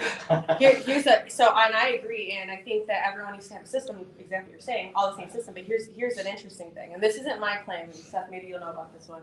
Someone in our company, I think it was a commercial. It was a commercial, before building it, they wrote an accurate scope, and you know what the insurance company did? They retracted. And we went to our attorneys, and our attorney said there was nothing we could do. Yeah. And they took away, yeah, That's fucking clear. that's the You got the problem. wrong attorney. Yeah, because- There's multiple things, detrimental reliance. Once you extend coverage, you don't pull it back unless this coverage is, there's really That's no what way. that's what we said too. Causation, even. Yeah. Even if they go, they accept the hail damage. Yeah. Then they say, oh, the weather report came back and. Well, it's an unwinnable claim for them. And the attorney, but see, it all goes back again, you having a stable of attorneys. The insurance, when the insurance companies realize that you have attorneys that have your back on your claims, not your back, they have the insured's back. But you're tied to the insured, right? Mhm. Everything that you do is tied to the insured, right? So as long as they've got the insured's back, then what happens to you? As long as you've got a letter of protection, what happens to you? That's why that's why these documents and everything that we're doing, every single step, why I say don't vary. Had a guy, Ian Rupert, he'll be here speaking. He went out there and he took the process to Oklahoma and he implemented every single thing in it except for one document. And I believe it was the letter of protection, now that I think about it. And we'll find out from Ian here today, so I think he's here now. He gets on Facebook and he says, yeah, this motherfuckers are doing this. And I said, yeah, what happened to the letter in the package you got from the can? Cal, I have every document in there but that one. I remember this. Because you left the fucking document out. You left the one document out. You got popped on the one thing that you did what on? That you varied from the process. And now you're on Facebook wanting somebody to help you fix it. Hey, what do I do about this? Well, you use the shit that we gave you. There's a reason. Understand, not a single thing that we're doing right now doesn't have meaning. If you look at that contract, the more that you saw the contract the first day and the more that you get through each layer of what's going on, the more that you realize at the end of contract, and it's fixed to become much clearer. This next part is going to just seal the damn deal. Let's go ahead, let's move on. Number 8. Send to us within 60 days after our Let's stop request. right there. Who was it that was saying it was you that was saying submit to us at our request, right? I was him. Yeah, this is a generic policy that we just pulled up and sent to me yesterday or the day before, whenever he did. What does it say? After our request, No? 60 days after our Yes, request. okay. So 60 days after our request. Now, let's look at what that actually means. Okay. It means that I'm giving you the option to give me more time. What is the proof of loss trigger? Forward days. So if I told you to wait till I requested, it means that I'm actually telling you what? Hey, hold off on starting my timeline there, if you will. We don't want to start that timeline till ever. We don't really want you to ever do it. We didn't even tell you that this shit existed. But does it alleviate your duty? The question that I'm asking you now, does it alleviate your duty to do so? No. And it never will. What happens? It's a when- nice way of saying, hey, please give me some more time. What happens when the policy states 60 days after the date of loss? You start when you got in it. Remember, they got a do-over? The insured gets one too because they're not an insurance professional. I can't talk about shit that you did before I got here. But what I can do, and this is why I don't believe in supplements, I'm never going to start the claim in the middle, 3/4 of the way in, 1/4 of the way in. We're going to go back to the beginning. And we're going to start every single claim that we touch from the beginning. It's the only way that I can guarantee the result. So they get a do-over, and we'll give them, and we'll let the attorneys fight that. But I'll tell you, in my whole entire career, I never heard. I had never once heard them come back and say, Cal, you didn't do it in 60 days. Yeah, that's one of the single arguments I have not heard. Doesn't mean I won't, but I tell them, bring it on. Yeah, the insured is what? It's right there, insured. Don't have a license, they're not a professional, they're not a roofer, they're not a PIA, they're not an insurance agent, a broker, they're not an attorney. How are they supposed to really understand this policy? Why'd they sign it if they don't? Because who doesn't sign it? They didn't have a choice. You have to have insurance, especially if you have a mortgage. That's under duress. You don't have a choice whether you like the, that's why it's a contract of adhesion. You didn't have a choice to draft what was inside of that. You had to accept it as is or not take it at all. And if you don't take it at all, then you don't get the mortgage, right? It's forced. You don't have a damn choice. Now, if you don't have a mortgage, you can do whatever shit you want to. But I don't suggest you run anywhere without insurance. I just don't think that's a good idea. Okay, go ahead. Your signed sworn proof of loss which sets forth to the best of your knowledge and belief. Okay, let's stop right there, and I want you to put a short question down for Sean. He typically gives y'all the list of states that consider sworn statement of loss to be an actual sworn statement of loss, and which ones consider a sworn statement to be a notary. Okay, the two are distinctly different. They're the same thing, but they are distinctly different. A notary is when you go in front of a notary republic, they've got a license, you give them your ID, they stamp it, they put it down, and they put it in the registry. A signed sworn statement solves the exact same thing, but you do it on your own. You sign a statement that says, under penalty of perjury, I attest that the following is true and correct. And then you sign and you date the document. That document is a sworn statement. That's what a sworn statement is. So every time that you've been told, go get this document notarized and bring it back to me, guess what happened? You play bring around the rosy with the insurance company. There is no requirement anywhere in there for you to go do it. That's why I'm telling you to ask Sean about that. He's got the list, and it's ready for y'all to have. He'll just send it to you if he hadn't already. But I think Chicago is the same as the rest of us, where we recognize the sworn statement. Let's look at it fundamentally. The policy was meant to protect the insured. They were never supposed to be put under undue stress, do a bunch of things that weren't supposed to happen. They were supposed to be made easy once they paid the claim. So if we're under COVID, grandma's not supposed to be out, and we tell grandma, you need to take your ass out and go down to the bank and get you a notary public. So grandma needs to leave the house, be exposed to COVID, go get the notary, and come back because what? No, it was never supposed to be that way. It was supposed to be with a sworn statement. Now let's look at our contract. Our contract has that attestation in it. What does the insured do to our contract? What does that then become? Binding. A signed sworn statement, does it not? Understand what I mean about the layers of the contract? They are multi-layered, and if you leave the damn thing alone, as long as it passes your statute, if it doesn't, only change the statutes that makes it pass for your state, you are going to protect yourself in so many ways that you just have no clue. So many ways that I've already got burned and that I've lost money that you don't have to if you simply follow the simple things that we put in front of you. Go ahead. Where did I stop? I read the sworn proof of loss, read right after that because it's very important. Which one? Okay, sorry. I usually have a mouse, I don't know. Okay. Sworn proof of loss which sets forth to the best of your knowledge and belief. Say that very last part again after the comma. To the best of your knowledge and belief. Exactly. Now think about claims where they tell you, well, the rod's not covered. But that's a long-term leak and we don't cover it. We don't cover long-term leaks. They did. No, but what you do cause it to cover is a sudden burst. Now let's look at a plumbing system. A plumbing system is meant for one thing. To keep whatever the fuck's on the inside of it, whatever's on the outside of it, to remain on the outside of it. Anytime that anything from the inside of that system comes to the outside of the system, and let's be very clear about what I'm talking about. It could be a geyser shooting 48 feet up in the air.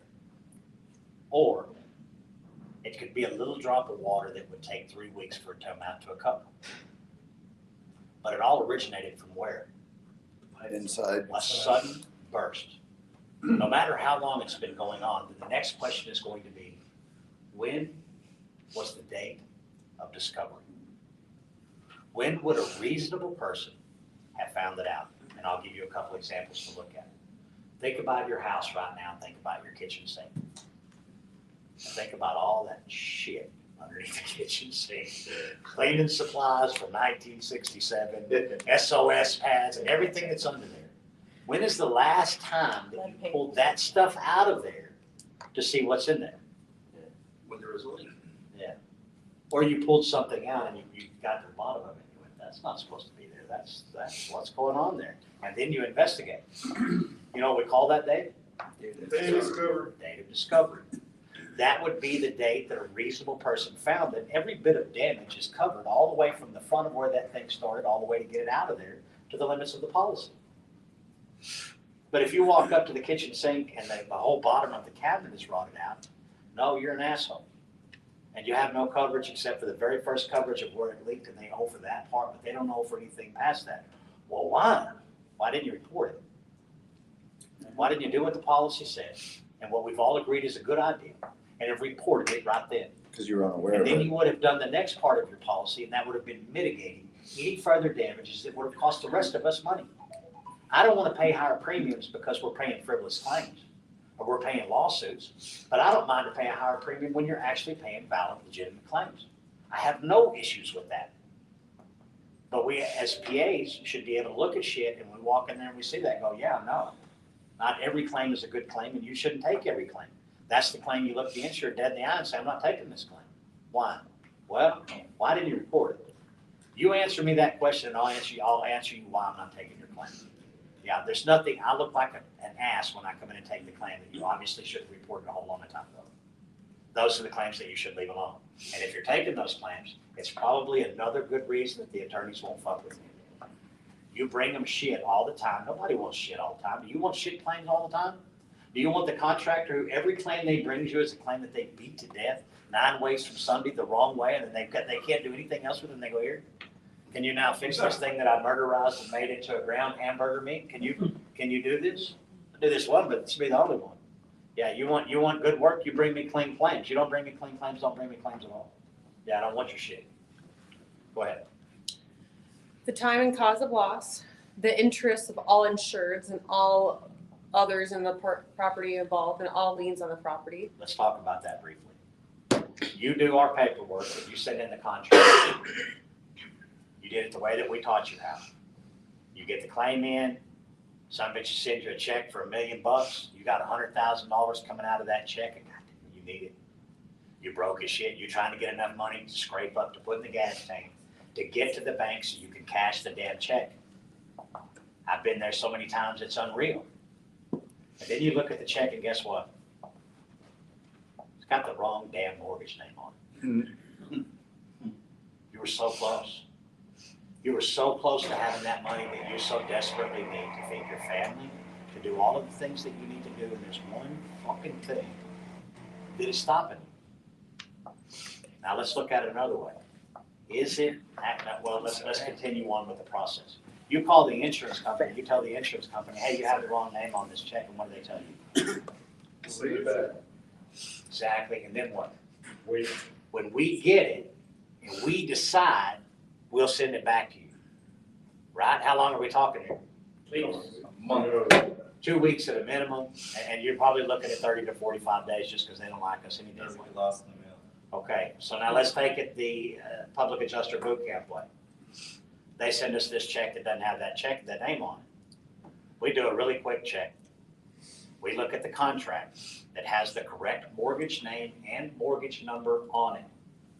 And we verify that we had the right one, and they didn't. And when we do, and we always do, then we make the email. It is you who are in the wrong. You did not review the insurance proof of loss, which has the correct mortgage and mortgage number, which means that you're the one in the wrong. And you better get that check overnighted to me tonight with the tracking number, or I'm filing a complaint. Guess what you will have in the morning? Tracking number. You'll have $100 fucking grand is what you'll have.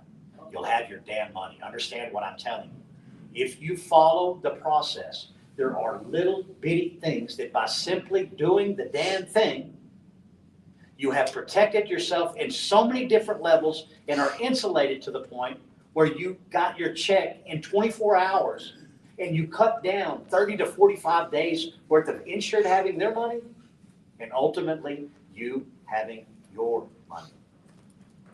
So if you don't think the details are important, bullshit. It is the details that will save your ass. Think about what we just did.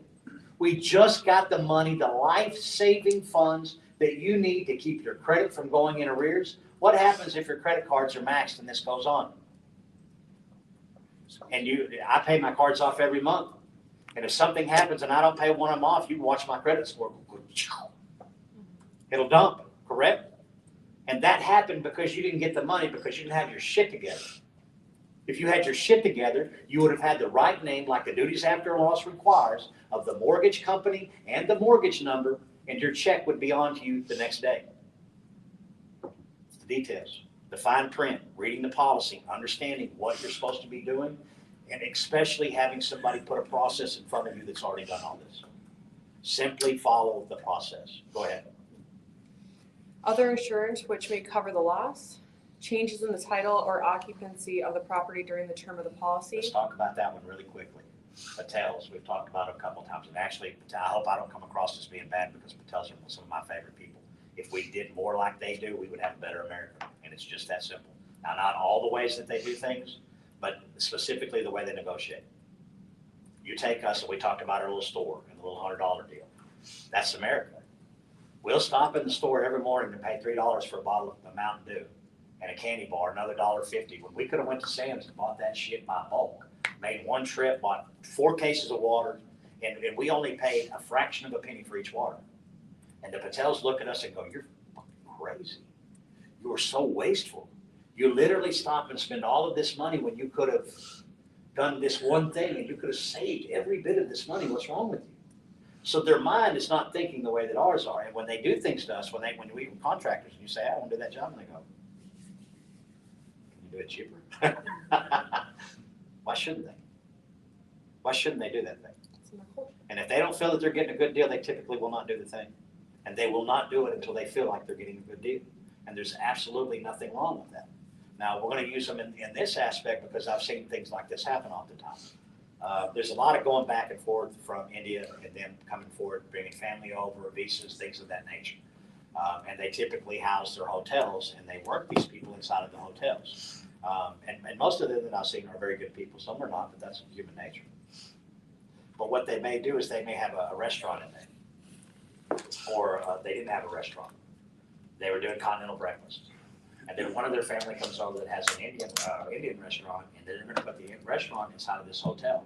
And they put this big badass oven in here. Or a big fire deal, whatever you want to call it. What do they do the stick with? Those things. And they catch fire to the hotel, and the son of a bitch burns down. And then the insurance company comes out there and says, "Well, what started the damn fire?" "Well, it was that oven out there." "What oven?" You see what happened? Nobody knew there was an oven in there, that there was a commercial kitchen going on, and they were cooking. Which means that they didn't get to charge them the correct premium for the correct risk, and that you have no valid coverage because the policy that we just read is clear. Any change in occupancy or use of the property. If you increase the risk, the insurance company has every right and should increase the premium to cover the risk. If we want to be paid correctly, then we want you to insure the risk correctly. And if you just put a badass oven in there that has the potential to burn everything down, and a lot of fires that I've been to, guess where they started at? And it's all different kind of ovens. How we did a big steel mill fire out in West Texas, that it was the actual kiln that started fire, that melted down, the steel. That was the thing that caught on fire, burned a bunch of shit up. But it was also one of those times where the insurance company got a little extra time. Why did they get a little extra time? Because that kiln has only been worked on by 2 or 3 different people. It's like 100 years old. Nobody knows what it is or what to do with it. It means that we can bring a specialist in, and that specialist needs to come tell us, and they need to have additional time. But every single thing else on the valuation that we know about, tick tock, need to get it paid. You only get the time on that one thing. Go ahead. Specifications of damaged buildings and detailed repair estimates. Bingo, there it is right there. would you agree to be with me that a detailed estimate would include a price on each item? Yes. So that I, the insurance company, could then disseminate as to whether or not you, Mr. Contractor, or Mr. PIA, who only makes more money when they put more fluff on there, are giving me the items that only the insurance policy covers. That's reasonable. That's why I have such a problem with lump sum. I don't find it unreasonable to demand. What is that? Oh, it's you? It sounds like the doorbells they have in the room. The doorbell? I don't think that what they're asking for is unreasonable. I myself would want you to explain to me why the fuck you want $1 million. And when you show me, that's the beauty of it. When you show me where it's at, I have no problem paying it. But if the electrician building the house, the house that we're building now, if he comes in to me and he looks at it and goes, yeah, $80,000, I'll do all of it. You won't do anything. Why? Because I have no idea what you're talking about with 80 grand. What are you including? Are you including the fixtures or the outlets included? And how many 240 amps is that? How many, what am I getting for the $80,000? Or are you going to come out here and rough it in? And then once we put the sheetrock on the walls, come back out and go, okay, now that was for the rough end. Now we need to talk about the other price to put it together. What the fuck you mean put it together? I thought you said 80,000, we were done. Well, some things are bid items, of course. Yeah. There's very few things that are bid items. What's a bid item? Tell me what you call a bid item. Custom copper. Okay, that's a bid item. I would agree with you. Okay. Yeah, you call it the custom place and whatever they say, you put it down, and then that's where the F9 notes come in. Okay. I hate F9 notes. People they make an evaluation look so ugly. The evaluation needs to be really simple. And the more F9 notes that you put in it, remember when we went to school and we would get in trouble? I bet everybody in this damn classroom was like me and got in trouble at school. We're alphas. Everybody in this room, females included, were alphas. Means we couldn't shut up, we couldn't sit still. There was always problems The going on. fact that we're trying to justify it. Huh? The fact that we're trying to justify it opens it up for. Trying to justify what? Like the line items with the notes. Yeah, exactly, Backing it up. exactly. Yeah, you look like fluff. And the reality of it is when you got your license, the IAs are required to be licensed, you're right. Everybody dealing in insurance has to be licensed. No. Not on the other side. Okay, and I hate that. Public And adjustment. that's something, and you should put that down for Shawnee, that's something that we need to work on in PPA. What's good for the goose is good for the gander, we should all have license. Accountability, I don't know how you could argue with me on that. How can you argue with me Oh, we that don't, we accountability agree, is a good we thing? agree. Huh? I agree with you. We agree with Well, the whole thing is that, as Melanie's been talking about with the complaints, when you file your complaints, when you include these things in the types of complaints, licensed personnel wouldn't have these issues. Why? Because they took a test of aptitude to make sure that you didn't know this. And if you didn't, too fucking bad. That's why you took the test and passed it. You should have. See, and that's where the F9 notes come in. If I have to explain to you in an F9 note that every flashing has to be replaced and it's a single use, I mean, you don't know what you're doing. It means that it makes my whole damn job 10 times harder. It makes my product ugly. It makes the damn valuation that I send to you almost unlegible because of all these notes. The only time you should need an F9 notice in a situation like that, or you walk up there and there's one thing that you're trying to pick out of this whole thing that's the problem, and the average person wouldn't see it. Hey, the hail hit is on the left-hand corner underneath the window. There it is. I don't need hits all over the place. I need to find the one direct physical damage that the policy covers. The rest of it's going to be included in that. Go ahead. The inventory of damaged personal property described in, Hold on, what happened? did I skip something? Oh, Ada, Is that where we're at? Ada. The inventory of damaged personal Okay, yeah. property described in number Yeah. 6 above. Go ahead. I think you gotta scroll.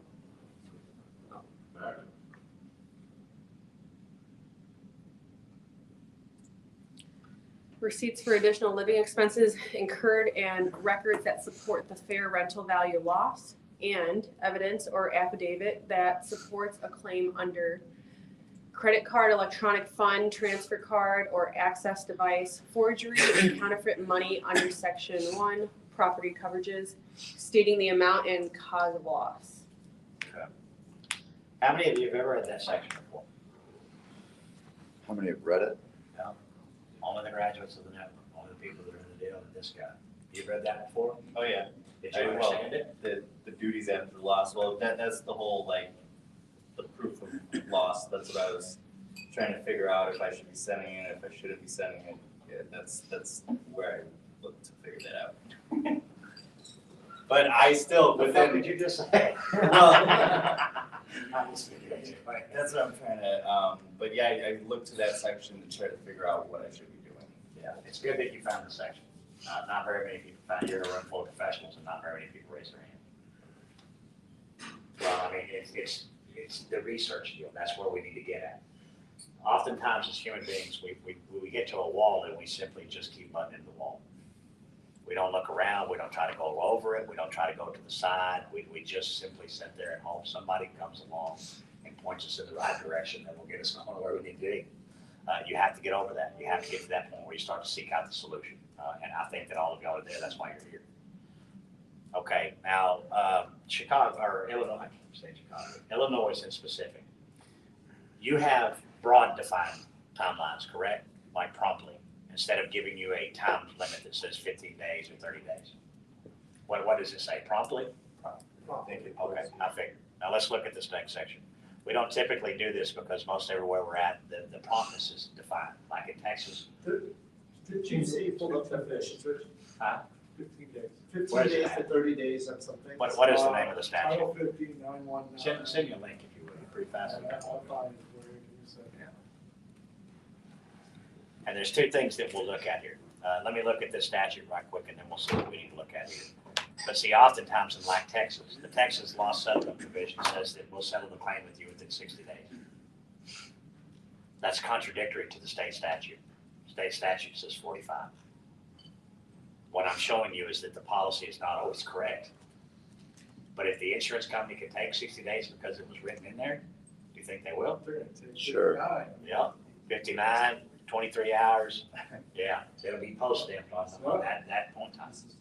But that's business. Understand that that's business. They're holding the money till the very last minute that it becomes profitable to do anything but that thing. What's that? Float, still floating on Did you send it? I'm working on it, I'm trying to get to the training. To the right email address, so I just put in Cal and it comes up. I haven't met, my internet's a little slow. And then this section typically blows the IAs away. And we typically have at least 50% IAs in the classroom. So I was very surprised that we didn't have that many in here. But the fact that y'all know so many of each other is a good indicator of what's going on. But the IAs who have been 24, 25 years for the department of, or for whatever company they're working for, and nobody in the entire history of what they've been doing has sat them down and went over the duties after a loss with them. Why do you think that is? That's what I want. You wanna keep it moving. Gives away the entire secret. That kind of blows that whole fucking thing of let me send my guy out to tell you how much I owe you thing. This whole section that we just read blows that entire thing completely out of the water. Words like duty, must, you. Where was the insurance company in any of that? Nowhere. Not a single place in there, was it? Well, at least these days, when you walk into a carrier, number one, they're given very poor training, if any. And then the training that they do get mostly consists of what their seatmates, hey, how do I do this, how do I do this, their seatmates help them. And it's almost like the telephone game, because by the time that one thing that's been told to them is been disseminated to Transfer. like 10, 15 people, it's completely changed from what the original. Call it the thing grapevine. was. So they have absolutely no They'll clue. tell you how to deny it, delay in effect. Well, that's what they're teaching them. That's what I really want you to get down to the point of, is where you understand the only thing that they are teaching them It's how to figure is out. how to remove valid, legitimate coverage, which means that those people don't work for you at all. Or just. There's no part of what they do that can be construed as being there for your benefit. But yet they've got the entire world conned into believing that's exactly what they're doing. Well, let's say we It's don't up to us cover to that, they don't expose know why. the reality of it. You should have it. Got it?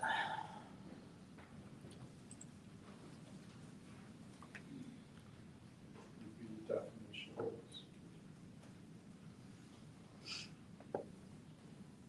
Put down a little bit. And it'll say prompt investigation.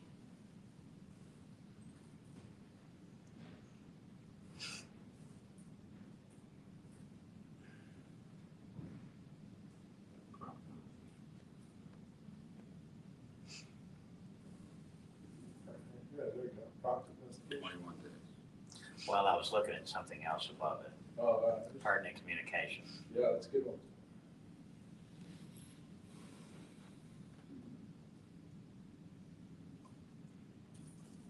They also have reasonable promptness. Okay, so you got 21 days after notification of loss. They also have reasonable promptness at 15 working days from receipt of communication from a claimant or an insured. Which is where I need. We're looking at the wrong thing here. We need to go to the actual statute. This is the case text, which is much harder to read.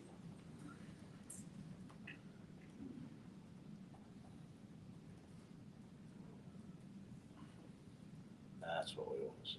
That better right there. That tells it, the way they were doing it in the case text is not conducive to what we're trying to do. We want to step that, they were putting it like almost a glossary. Snippet. Here's this Or word, is it this is what it definition means. for it? Yeah, we fucking need that. I want to see it in the damn law. Okay, now let's look through here. But isn't that? Let's go ahead. Are you tired of reading? You want to read some more? Oh, yeah. Let's read through this. Through all of it? Huh? Unless you want to take it off. I will read. Where are we?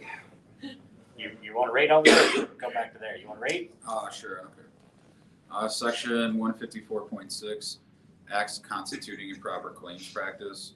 Any of the following acts by a company, if committed without just cause in a violation of section 154.5, constitutes an improper claims practice. Okay, now I want to look at it. We're going to do this the same way. And now I understand this is the first time I've ever seen this document as well. A, Any of the following. You understand what that means, right? One. Any of those. It just takes one of these. It doesn't take a combination thereof. It doesn't take a practice thereof. It takes one violation. Go ahead. knowingly misrepresenting to claimants and insureds relevant facts or policy provisions relating to coverage. Stop right there. I'm gonna bring Kevin Dandridge in just a second, not for him to talk, but for him, for his deal. If you demanded to the insurance company that they pay OSHA regulations, and they did not, what is that? Misrepresentation. Misrepresentation of pertinent policy. Removing the coverage that you're not due. Is all this beginning to make sense now? Why we're doing what we're doing and how we're doing it? And why the claims that you were bringing before were not making sense? The OSHA is not something that we're fucking with. It's something that the policy in the very first act of committing bad faith here is to knowingly misrepresent. If you did your job and you sent the demand, you put the ball in their court, and when they failed, guess what? They failed. That's the first time. That's just one. We've already caught them. We ain't even got started yet. But remember what I told you about how I picked things to go after. I didn't pick the fact that you didn't pay for the whole roof. I'm not even going to argue that fact because it's a moot point. What I'm going to argue about is that you paid for the patch, but you didn't pay for the fucking OSHA. That's the problem. You were legally required to pay for that OSHA, and you didn't. I don't have to prove that it was a requirement. I would have to prove that you owed for the roof. I would not have to prove that you owe for OSHA. We clear? You like that, huh? I like that when you sit back like that, do that thing. Yeah. Okay, let's go. Failing to acknowledge with any reasonable promptness pertinent communications with respect to claims arising under its policies. Okay, now let's do something here. Somebody designate who it will be, and I don't want to pick anybody because I'm going to pick you because you got your organization shit together. We need to put a package together through these documents. You need this document and the first document that you sent me because the first document tells us that when that promptness is, and they said 15 days. Does that make sense? So then we have together the Illinois pay package of what it requires. So that we know that when you say prompt means on the communication, 15 days. Okay, go ahead. Failing to adopt and implement reasonable standards for the prompt investigation and settlement of claims arising under its policies. Okay, this is a biggie. The insurance company got a license to sell insurance here. When they did, They agreed in order to keep that license that they would have enough people in this state to handle the claims that were there under any circumstances. And that if the governor gave them a declaration of emergency, they would have some additional days, but they would need to bring additional people. Meaning that if you want to take a vacation this week and you want to go out of town for 2 weeks because you haven't left in a year, don't give a fuck. Get it reassigned. Do whatever you need to do because your insurance carrier agreed. The second that they agreed to sell the insurance here, that they would abide by these laws. So your vacation doesn't mean shit to me. And it's not that I'm cold-hearted and callous, it's that I've got an insurance that I've got to worry about. And they don't give a shit about your vacation. They want this thing done and over with. Go ahead. Not attempting in good faith to effectuate prompt, fair, and equitable settlements of claims submitted in which liability has become reasonably clear. Okay, so when you sent the demand in, did that make the liability clear? Yes. Okay, if you put the demand down and the demand was correct, you didn't throw shit on the wall, is that effectuate a prompt and a fair and equitable settlement? Would that be what that would be called? Yes. So would you agree that what we're asking you to provide, or demanding that you provide for your insured, is just that it complies with this?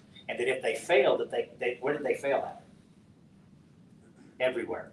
Think about the first sections that we've read through here. In our process, we have made them fail at every end because we did what?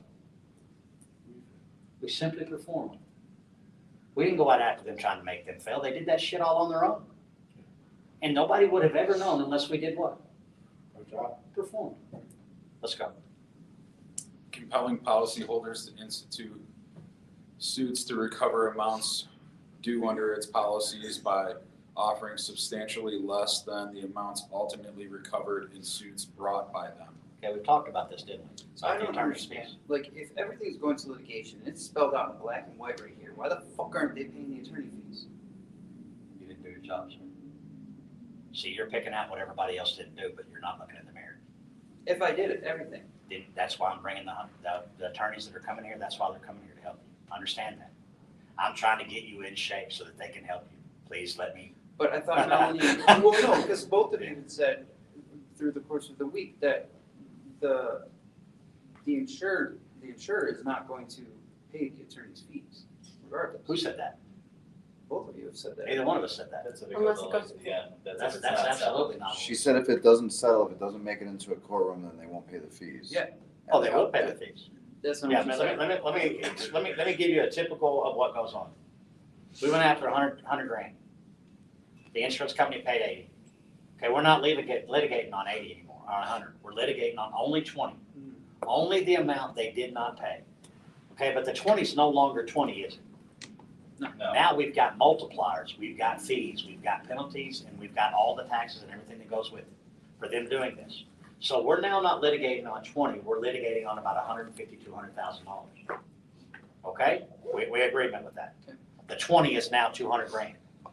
Okay, so we walk into we send the insurance company a demand, the attorney does, the 60-day pre-suit demand. Hey, this is what you owe if you pay the claim right now. Okay, that 60 days is in there so that the insurance company can come in there and look and say, okay, here's the multipliers, here's the insured. If we went to court, this is what the number would be. You've got the correct number. Then they walk straight in there and they tell the attorney, you went after $200,000. We did the math and we'll pay your insured today $97,000. And I don't care if they would have said $1, if they would have said a half a penny. The attorney then has to take it where? To the insurer. Who has never seen that kind of money in their entire life. So then what happens is the insured says the one thing, and I want you to, we're going to use a little example right quick on a car purchase spot.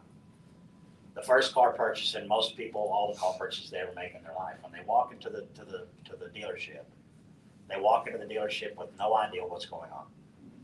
They have chose out a car. They want this car, but they have no idea what's got to happen, what's got to go on to get it. So they walk in, they put their life inside of the salesperson's hands. But the more money the salesperson gets out of you, the more money they make.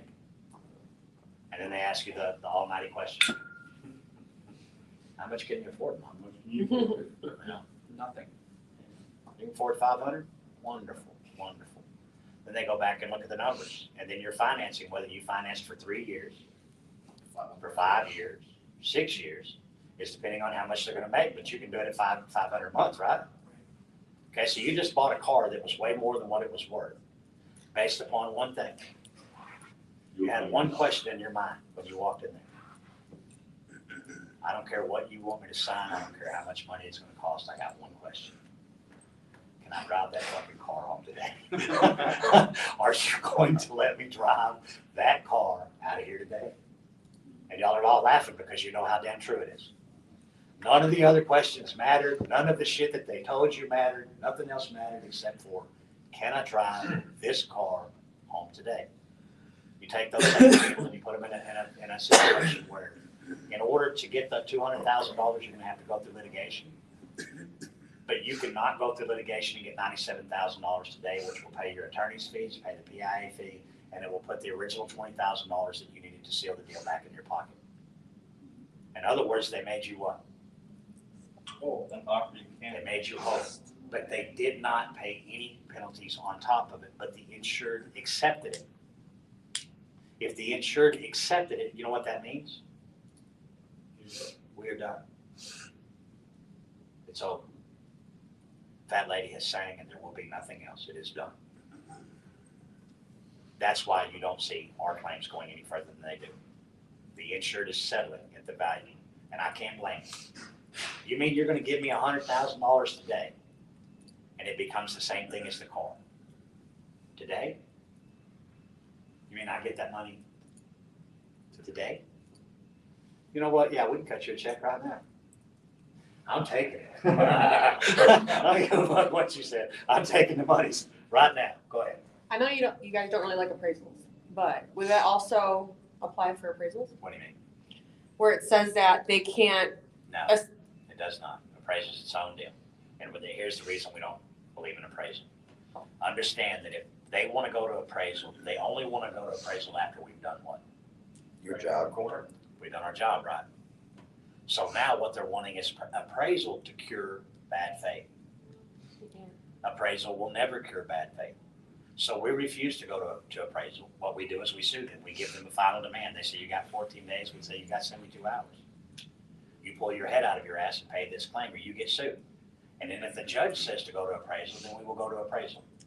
But when we go to appraisal in that matter, what happens?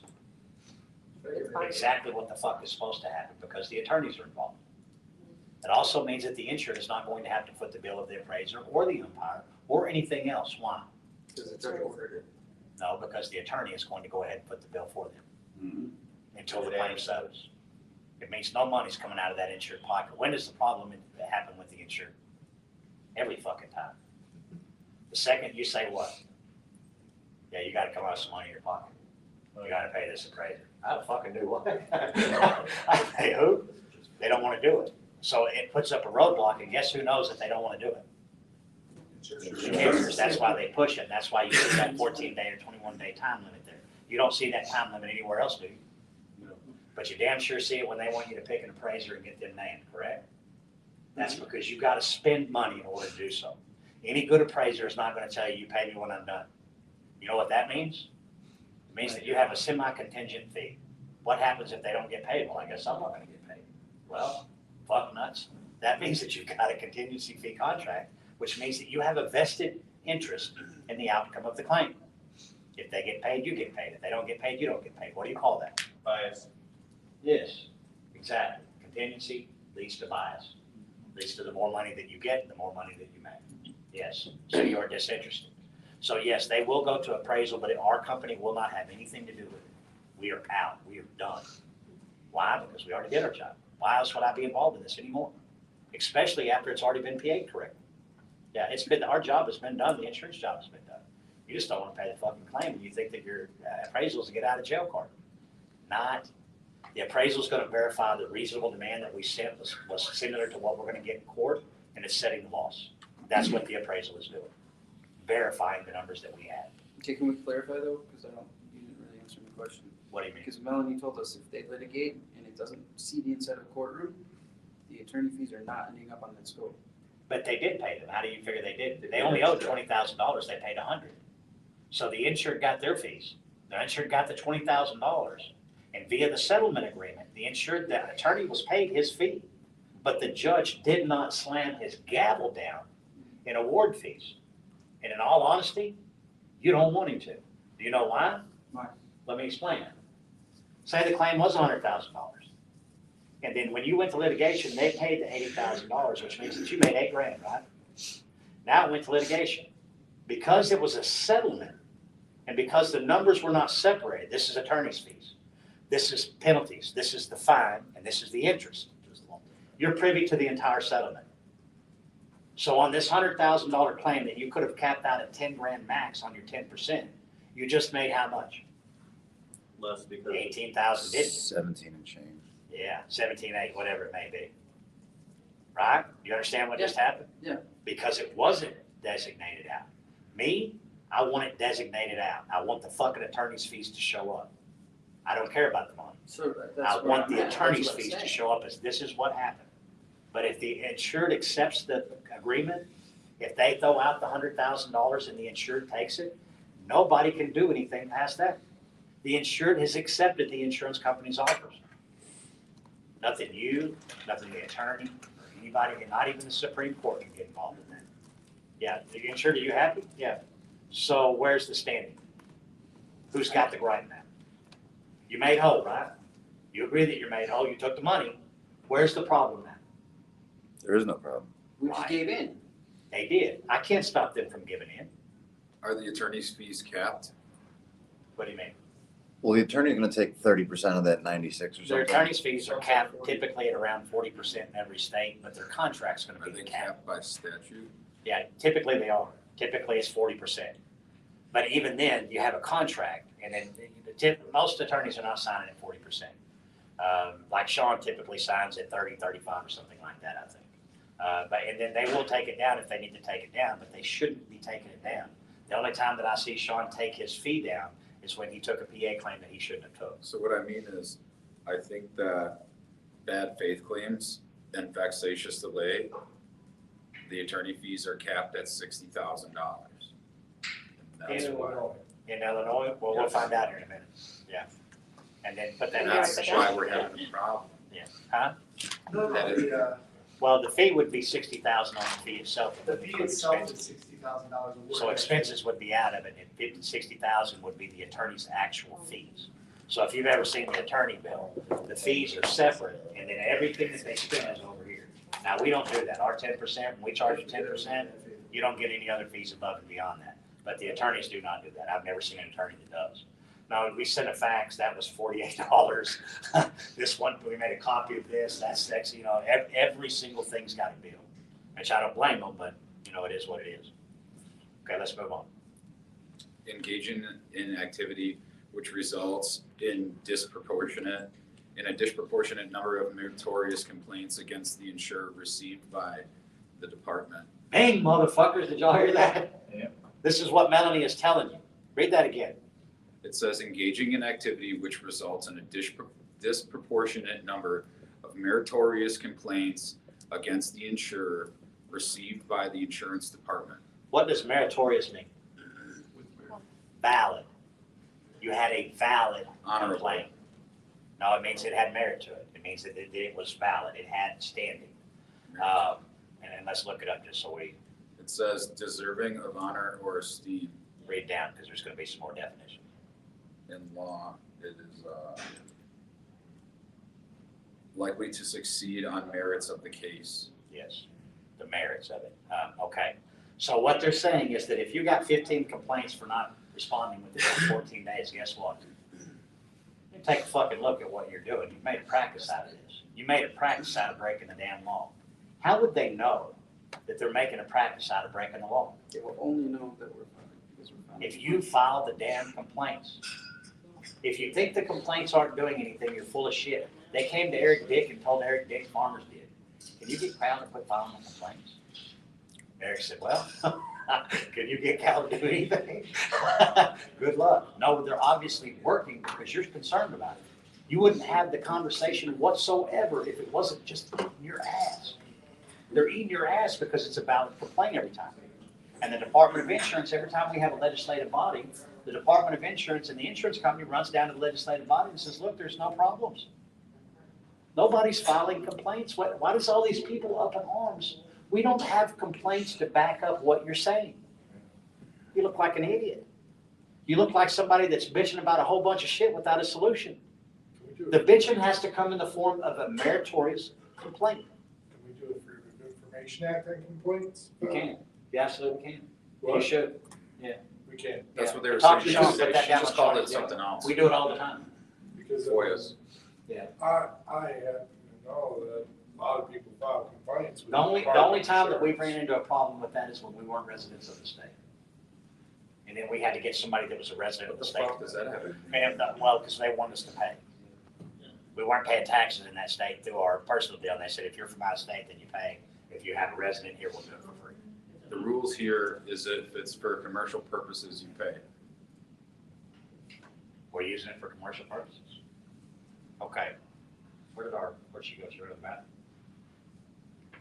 Yes. Oh, you're reading anyway. Never mind, go ahead. Engaging in activity which results in a disproportionate number of lawsuits to be filed against the insurer or its insureds by claimants. Okay, now let's look at F and G together. They're talking about doing things in such a way that you have built a practice about it. We have been hounding into y'all from the beginning of the week that you must file the complaints, you must move forward. And I'm now showing you in your own statute where it's saying the same damn thing. As an insurance company, you can't engage in activity that has become a pattern. You shouldn't be doing this at all, but if you've become a pattern at it, it means that you've probably got a money-making scheme on the other end of it. It means that you figured the reason that this is occurring is because you figured out how to make another little tick if you hold the money X amount of days longer. That's what this is for. And our job is to get that data to them in a way that is not biased. Think about how many times I've told you to get yourself out of the claim. We don't want the opinions, we just want the facts. That way, when they come to attack this, and they start to attack you personally, you can step to the side and go, show me where me's at in there. Show me where I'm at in any of this, where anything that I have to do with the price of tea in China is affecting what's going on here. Or did I, in fact, simply document what was there? What did we do? We're the problem. I'm the problem most of the time. My anger, the way that I do things, that's usually the problem. So if I get myself out of the way, what did I do? I removed the problem. That's what I'm doing with y'all. I'm trying to get you out of the way of yourself. Go ahead. Refusing to pay claims without conducting a reasonable investigation based on all available information. That's another big. If you sent them your reasonable demand and they said, we refuse to investigate, and this is especially true for claims that you reopen, we're not changing our coverage decision. Did you investigate? No. I think it'd be a good idea for you to take a look at H of the unfair claims settlement practice. And this is where I include the statutes at. I do not include law, but I will include this statute all day long, and I will outline in highlighter these sections. Can you agree that you did this? And then we put it back in their court. Go ahead. So we can talk about statutes, just not about the law? Aren't they one of the same? We're not talking about a case law. We're not talking about Jones versus Smith or Jones versus State Farm. That's right. We're talking about the actual statute that we are supposed to abide by and make sure that they abide by. If we didn't, who else is here to do it? Who else in the world could possibly read these statutes and make sure that the insurance company was doing what they're supposed to be doing? That's our true job. Right? Go ahead. Failing to affirm or deny coverage of claims within a reasonable time after proof of loss statements have been completed. Okay, what did that, read that again. Oh, that's a sexy. Read that Failing to affirm or deny coverage of claims within a reasonable time after a proof of loss statements have been completed. After a what? Proof of loss. Man, just keeps getting better and better and better, doesn't it? What's reasonable, what does it say? 21 days. Time? Reasonable time I thought after. it was 15. Yeah, Well, that's reasonable is defined in the other document. That's why I Time like is it. not, Huh? time is not. Okay, then we're gonna go back to loss settlement. Remind me when we get back to the policy, go back to loss settlement It because is, as long as they have to pay anything Okay. make a payment. That's all I know. They have 30 days from when they 30 days. affirm.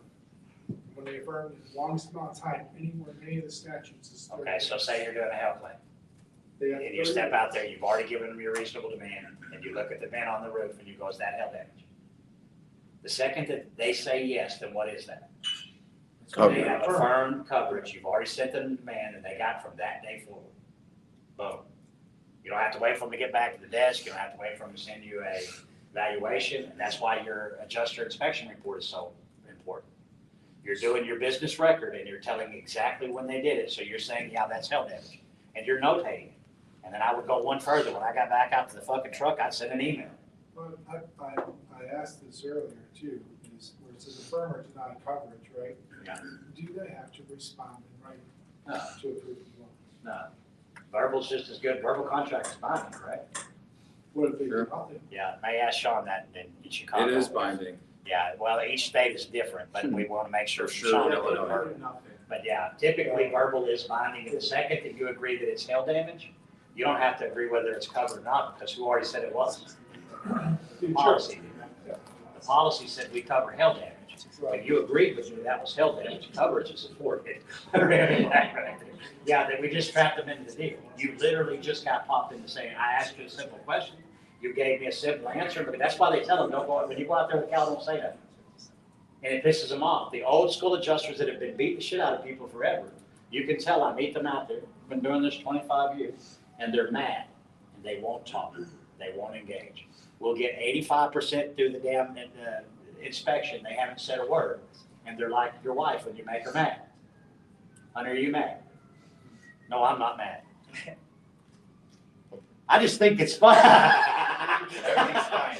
And he did just that thing, and then comes out with the whole deal, and when you open up your mouth, the odds of you saying something that's going to get you in trouble are great, because almost anything that you can say is dealing with what we're dealing with, and you're going to say something that catches you in the shit.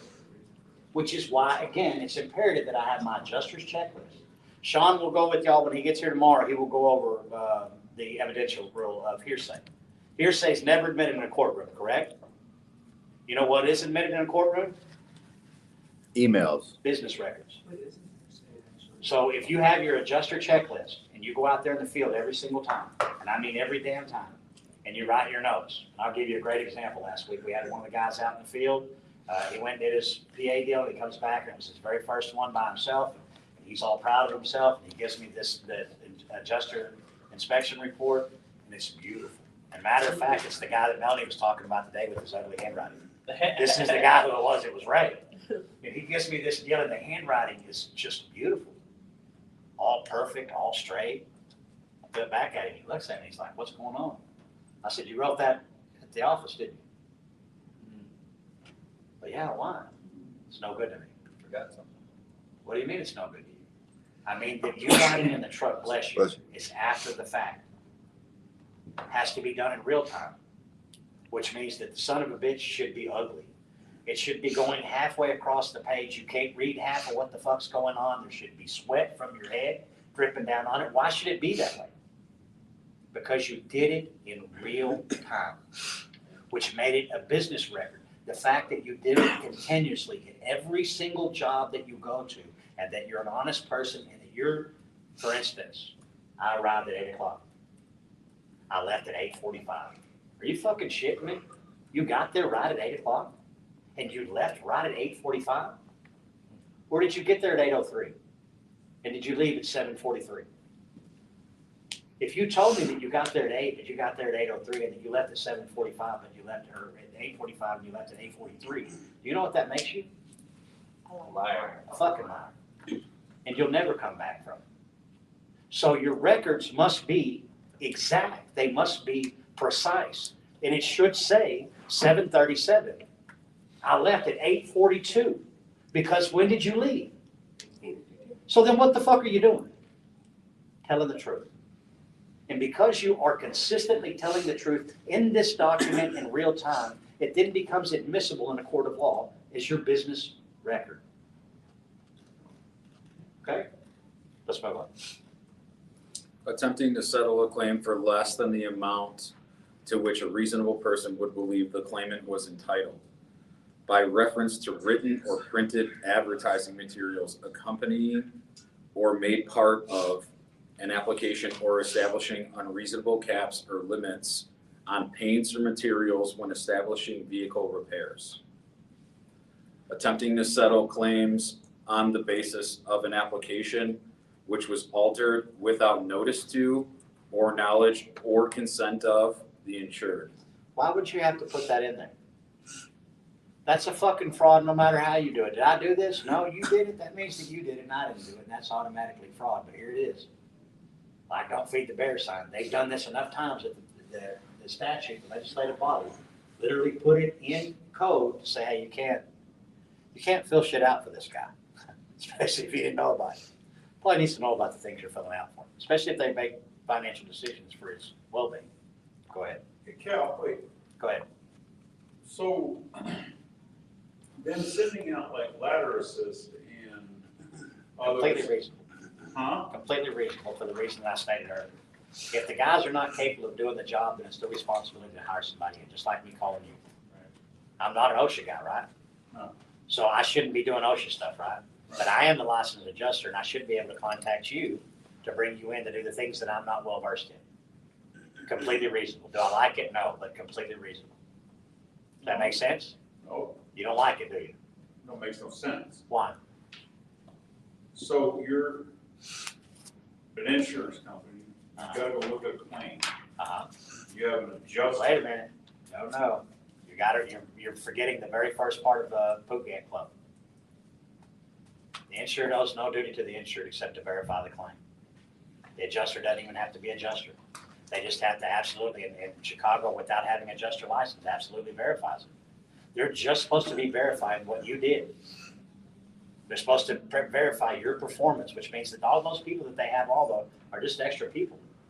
So what you're saying is it is okay for them to basically say, give me all your ESX, everything like that, I'm just gonna go make sure you did your job. Say that again?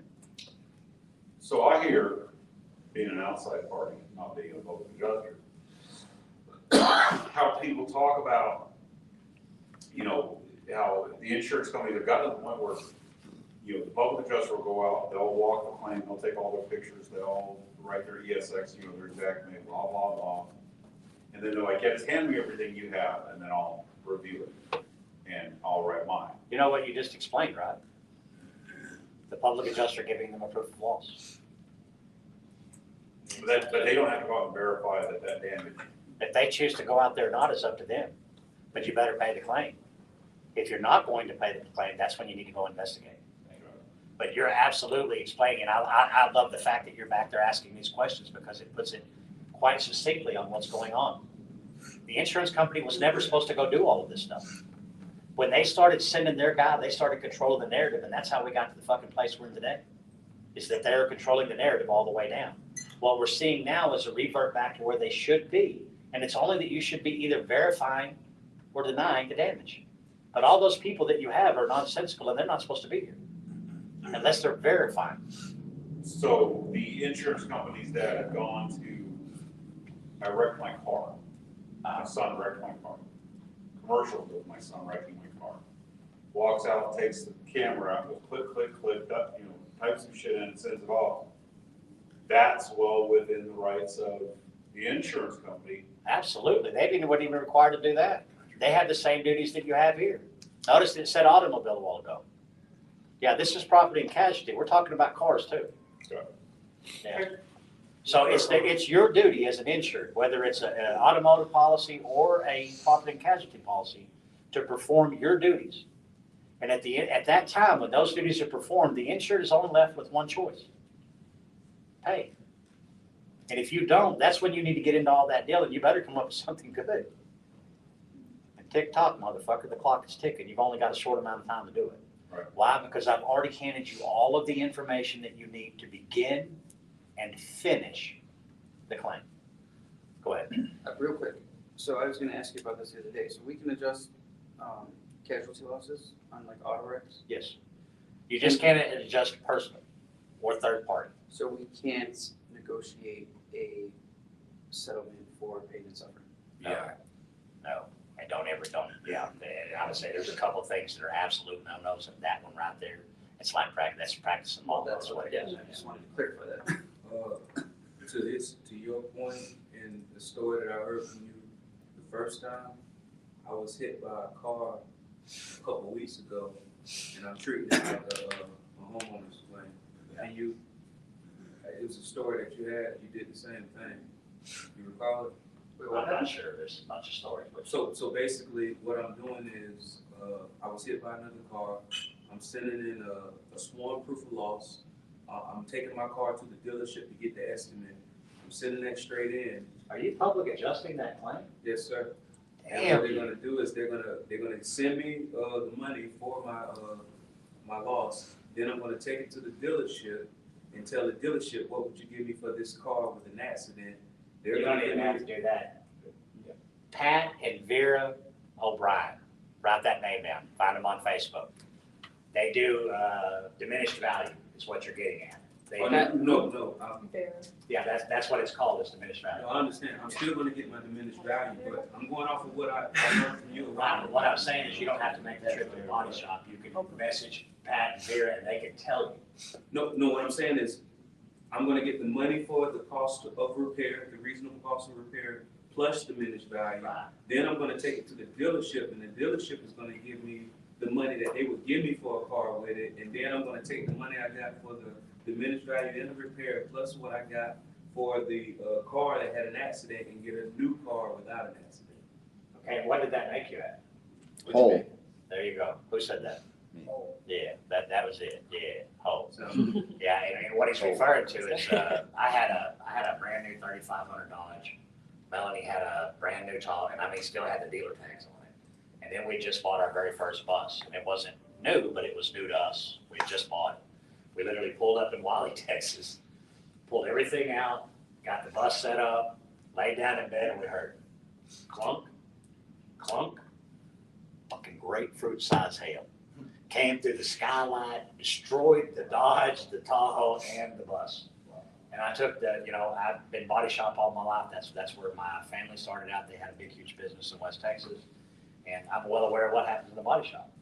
So, I took the car, and it's funny because our agent is State Farm, and he's actually out of Odessa, which is about 500 miles from where we live and have lived for the last 15 years. He still has our auto insurance. He calls immediately when he sees the claim, and he tells Melanie, y'all don't go to the 10. Everybody knows what the 10 is, right? The 10's to get you in the door price. They're gonna get you and give you a check. We don't want y'all going to a check. Just go out there and get the prices and send them to me. We'll get it taken care of. And, what he said was, we're gonna send an adjuster out there to y'all in Galveston. The shit happened in Wiley, which is, 300 miles from Galveston. They sent the people to our house. And the guy shows up, and he's an old transit van with a ladder rack, and he gets out and he's got cougar paws on. Well, this guy had graduated from the automotive, and they put him into property and casualty. And somebody had now pulled him back out to come specifically deal with us. So understand, it wasn't an accident that this guy showed up. They tried to get him to come out and do the claim. Guy comes out, he's really friendly, and comes out there, hey, Cal, talks, gets everything, goes in there, writes the estimate, comes back out and goes, man, I got you $8,500. And I've been training myself over the last 10, 15 years not to act out so bad when I get angry. And I've gotten better at it. I'm not perfect, but I've gotten better. One thing that I will never be able to control is my color of my skin. When I am angry, you fucking know it. I turn like 6 shades of purple and the veins start popping out, and you can see that I'm mad. That guy's pissed off. So the guy looks at me and goes, Cal, what are you upset about? And I said, $8,500. I said, the wrap on the pickup is $5,000. He said, yeah, I got that right here. And I said, so you're writing $3,000 worth of damage on that truck? Cal, this is just to get you in the door price. Motherfucker, we're talking about hail. Show me one dent on that damn truck that you can't see right now. Why are you not paying for what you see? He got flustered, got out of there. I sent the stuff to my uncle at the body shop in Texas. He sent me back the valuation, which come out to be, without the wrap, about $24,000. I sent it over to State Farm. State Farm cut me a check for $24,000. $5,000 for the wrap, so, $29,000. Here's the problem. Remember I told you that truck was brand new? Right. I didn't have to go to the body shop to get the truck. I didn't have to leave my truck in there. I didn't have to drive somebody else's piece of shit while my truck was in there. And then I didn't have to go pick my truck up and get inside of it and open up the door and smell what? Mondo. Fucking Mondo. If you ever walk into a body shop, what you'll see is that every single car in there has their windows down. You know why they do this? Keep the smell out of it. No, to keep from locking the fucking keys in. It's that simple. That's the reason every one of them do it, is because the keys have historically been locked in them, so they roll the damn windows down. And then they proceed to grind and do whatever. I didn't have Bondo on my truck before. I had a brand new truck. I had no repairs. Now understand, when they paid the 24 and they paid the 5, I ended up with 29. I took the Dodge back down to the dealership and I said, you see that fucking piece of shit right there? Yeah. How much will you give it for me? Just like it says. Cal will give you $45,000. Take it. They took the 45, that gave me the $45,000. I took the new money, bought me a brand new truck, and where was I at? Exactly where I started out. I was made whole. How many people understand to do that? Not many. Anyone. Yeah. But I was made whole. I didn't screw anybody over. I didn't pull any tricks. There was no fast ones. I simply got paid what I was owed because I knew what was going on. And what's even more funny is that day when they wrote the $8,000, the very first day, I said, yeah, you get that money in here and get it done. And the guy says, well, we'll get it electronically transferred. And there was a lien holder on the Dodge.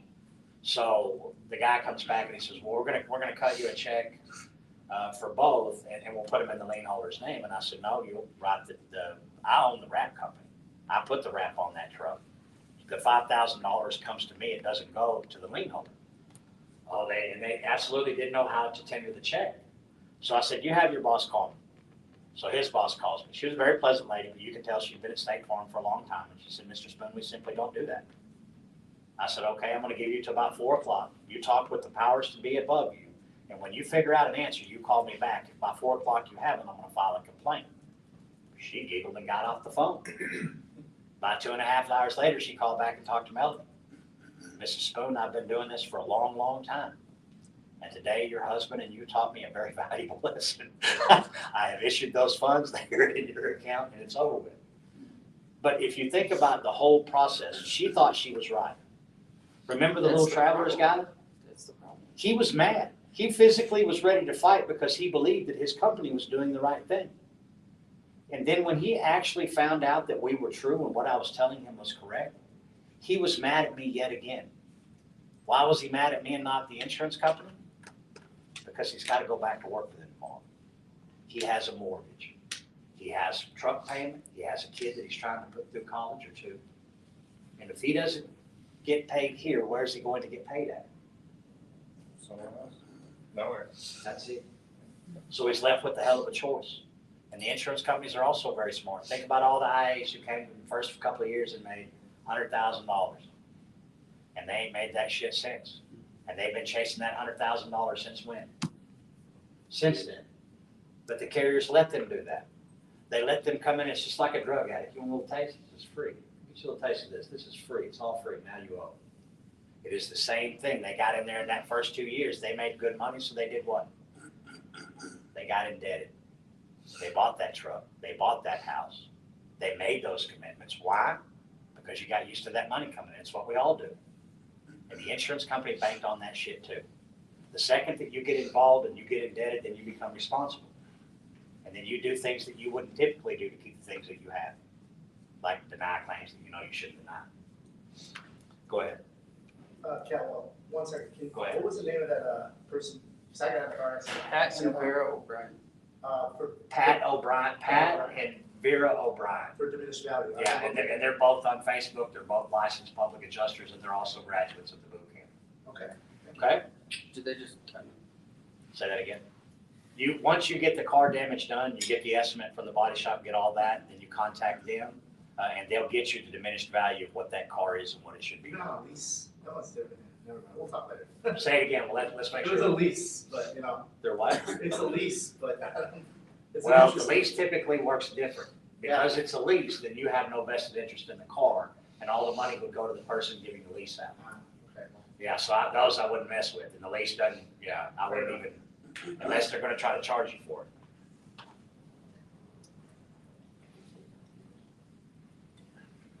Okay, go ahead. Making a claims payment to a policyholder or beneficiary, omitting the coverage under which each payment is being made. See, that's a biggie. And we'll look at one thing really quickly, the fence. What is the fence paid under? Other structures? Oh, no, okay, right. Fence would only be paid under the other structures if it's such. Let me paint you a picture. This is the house. The fence doesn't have to attach here nor here. But if the fence comes around Personal like this property. and closes the property off, the house and the fence become one. If you remove the house, then there's access to the backyard. What is the fence there for? To keep everything on the outside, outside, and everything on the inside, inside, right? Like a pond pipe. Exactly. So that means that the fence is part of the structure. And if you put in the evaluation, and the hurricanes is especially important because the fences are all gone. So if you put the other structures, if you put the fence on the other structures, what's gonna happen to the other structures' coverage? It's gonna be exhausted over the fence, when the fence should have been inside of the other, and inside of the actual structure coverage. So what I want them to do is tell me where the money's going. And your statute is dictating that you tell me where that coverage is at, and if you don't, then what is it? Bad faith. So when they're covering fences with non-recoverable depreciation, why? That's correct, because that's the way the policy is written. Yeah, What there's about if not it a was like policy that I haven't seen in the last probably 15 years, that the fences aren't separated out. So it's covered under A, but it's a specific. Yes, provision, specifically, yeah, it is delineating, hey, this is done here. But you notice that So it's let's not be clear. delineated as being paid under additional structures. It's covered under A if it's attached to the dwelling. Right. The word attached. Now, if you had two Critical. fences, say you had a dog fence out there, and you had a little dog kennel, that fence is not attached. Right, Yeah, don't have. Unless it's anything to do enclosed with it, that's within the not. other one, right? that's the key Yeah, the word. one that is attached. closing, and think about the example that I use. Always use the structure, and then whatever is closing in the structure. If it doesn't close in the structure, then it's not covered.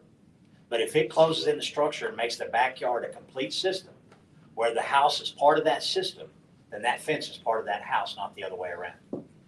If it's a fence repair, is it RCV? But if it's a Fence is fence, paid on RCV, and repair is paid on RCV. but if it's a complete replacement of the entire Right, fence, it's and AC. now I want you to be smart, and I love that you asked that question, because here's our job as a PIA.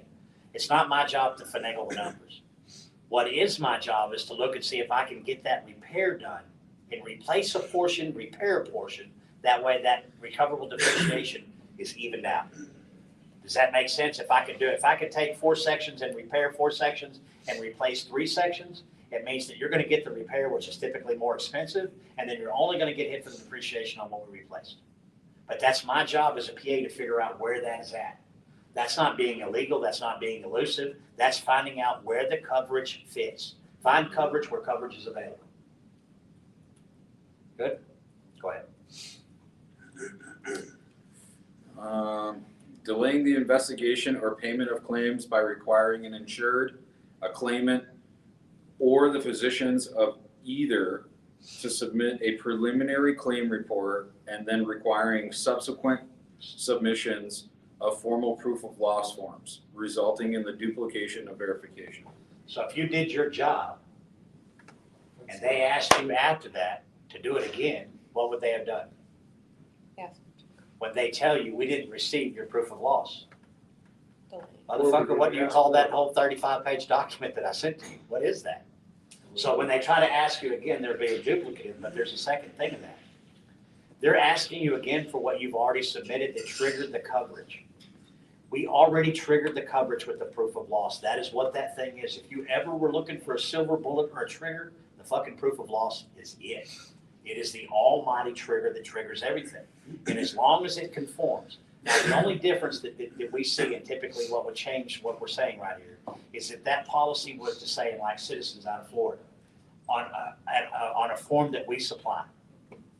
And the only different thing that you would do is you would fill the top portion of that out with its technical specifics, and then you would say, see attached. What are you saying, see attached? Your fucking regular proof of loss package. You simply added their document to yours. Make sense? Now, what is a good reason that the insurance company can deny a proof of loss? It's not accurate. Huh? If it's not accurate, If it's not accurate, what do you mean by not accurate specifically? like if they're not filling out what they need to on the proof of loss. Absolutely. What do we call that? A technical violation. It has a technical deficiency in somewhere. Maybe the claim number is incorrect. Maybe the policy number was off. The date of loss was wrong. Maybe you have it under a wind loss when it was a hail loss. It is a deficiency like that. And they must tell you what the deficiency is. Then you simply correct it and submit it. What is the one specific reason that they cannot deny a POL on? This is my favorite one. Cost? There you go. That's it. Good answer. Cost. The cost is not a reason to deny a claim. That cost is subjective, isn't it? Yep. The guy that owes you the money is probably always going to say that he doesn't really owe you that much money, isn't he? Go ahead. It can be invalid due to the incorrect cause of loss. Yes. It's a technical deficiency. You can correct that and resubmit. Let me ask you this, I've seen it on some carrier scopes where they put windstorm and hail. Should you be defining one or the other, or is it okay to do both? You can do both. You can, And simply because typically one begets the other. okay. Yeah, that's why they try to separate wind and hail out, but I don't let them do it. I just don't want to be putting it on there and then them saying that my proof of loss is no good because I can't have both Well, on there. let's say that you put flood on there. Then we would have a problem. Okay, Yeah, and that's what I'm talking about. Not talking about splitting hairs, but I am absolutely talking about the correct okay. deal for what's on there. And remember, I don't care what they say. I don't. I care what happened. We're gonna put the facts down, and if we need to get it discussed, we'll let the judge decide what's right or wrong, because you don't have a good track record of deciding anything that will benefit you. Okay. Go ahead. Real quick, real time, and I'm pretty sure I know what you're gonna say, but I want you to say it anyways. I've got a claim I'm working on. This one I'm pretty much at scratch on, so I'm gonna do it the right way. I have a copy of the policy that the homeowner had given me when I started. I've been collecting my information from the mitigation company. I just got everything back from them, from the rebuild company. I'm ready to put together my estimate now. I have all the information that I need. Let me ask you a question. I'm not trying to get you off, but how long has this process been going on? Longer than it should have. Well, and what I'm really wanting you to get to is that you need to get some estimators. You need to have and see, you're in a network now, and I haven't been paying attention to Facebook a lot because we have so much going on. But the email that Melanie sent you puts you in those groups. So in the graduates network, let me look right quick while we're at it so that we all understand where we're at. So the main thing I've been waiting for is the mid estimate. And Okay. part of the reason for that, I believe, was because they literally just removed the fans a couple days ago. Right. Okay, when you see this white public adjuster boot camp logo, there's only one like it on everything that's on social media, and it is the graduates group. There is only graduates in here. There is nobody else in this group unless you went to this fucking class. If you were online deal, you did a little small workshop, you're not in here. The only way that you got in here was to commit the same 40 hours that you folks are committing now. Okay, what that means is that there's a network of people in here who are estimators, final providers, salespeople, people who need cash, who need to go to work, one way or the other. You may need the same thing. If you need cash, you should be able to go here and say, hey, does anybody have any estimates to write? Does anybody have any final demands to do? In other words, again, I've said this about 5 times today, and I'm gonna say it again. You're not alone anymore. You don't have to fucking suffer in silence. I suffered in silence most of my fucking life. You don't have to do it. You don't have to sit there broke trying to figure out how you're gonna put your food on the table for your kids anymore. You have a network of people who will help you if you ask them. And guess what? They've got 40 hours of the same teaching that you had. Y'all's class is no different than any other class that we've ever had in here. Y'all are a little bit more combative, but it's because I came to your hometown. You didn't come to my hometown, I came to your hometown, right? So I expect to see some of that. And I also expect to see, None of us knew we were doing anything fucking wrong. well, and to hear the same old adage, That's not the way we do it. Goddamn, the way you was doing it wasn't working real good, right? Scrap that shit. And I want to really hear from you, reset. Reset. The claims that I'm doing, that I'm in, that are fucked up, I'm going to reset. I promise you, you can contact every insured that you have today and say one thing to them. Oh, I'm not worried about that shit. I'll- No, what I'm saying is that if you contact them and say, hey, I spent the last week of my life in a class, I paid $2,000. Now listen, this redheaded guy fucking yelled at me all week about the shit that I hadn't been doing right. But in the pursuit of that, I figured out what I wasn't doing right, and I realized that I've got to redo some things on your claim. Do you mind? That insured is going to become beholden to Oh, you yeah, yeah. because of the honesty, because of the straightforwardness of saying, I didn't know what I was doing, and I know better now, and because I do know better now, we're gonna start this thing over, and guess what? We're gonna do it right. And because we're gonna do it right, we're gonna get the outcome that we want. Go ahead. So, to finish, so can I write my estimate based off of the copy of the policy that I have now, request the certified copy and put a stipulation in there that I only have I an insured typically copy don't right wait now? for a policy. And the only reason why is because I've read so many policies, I understand what they say.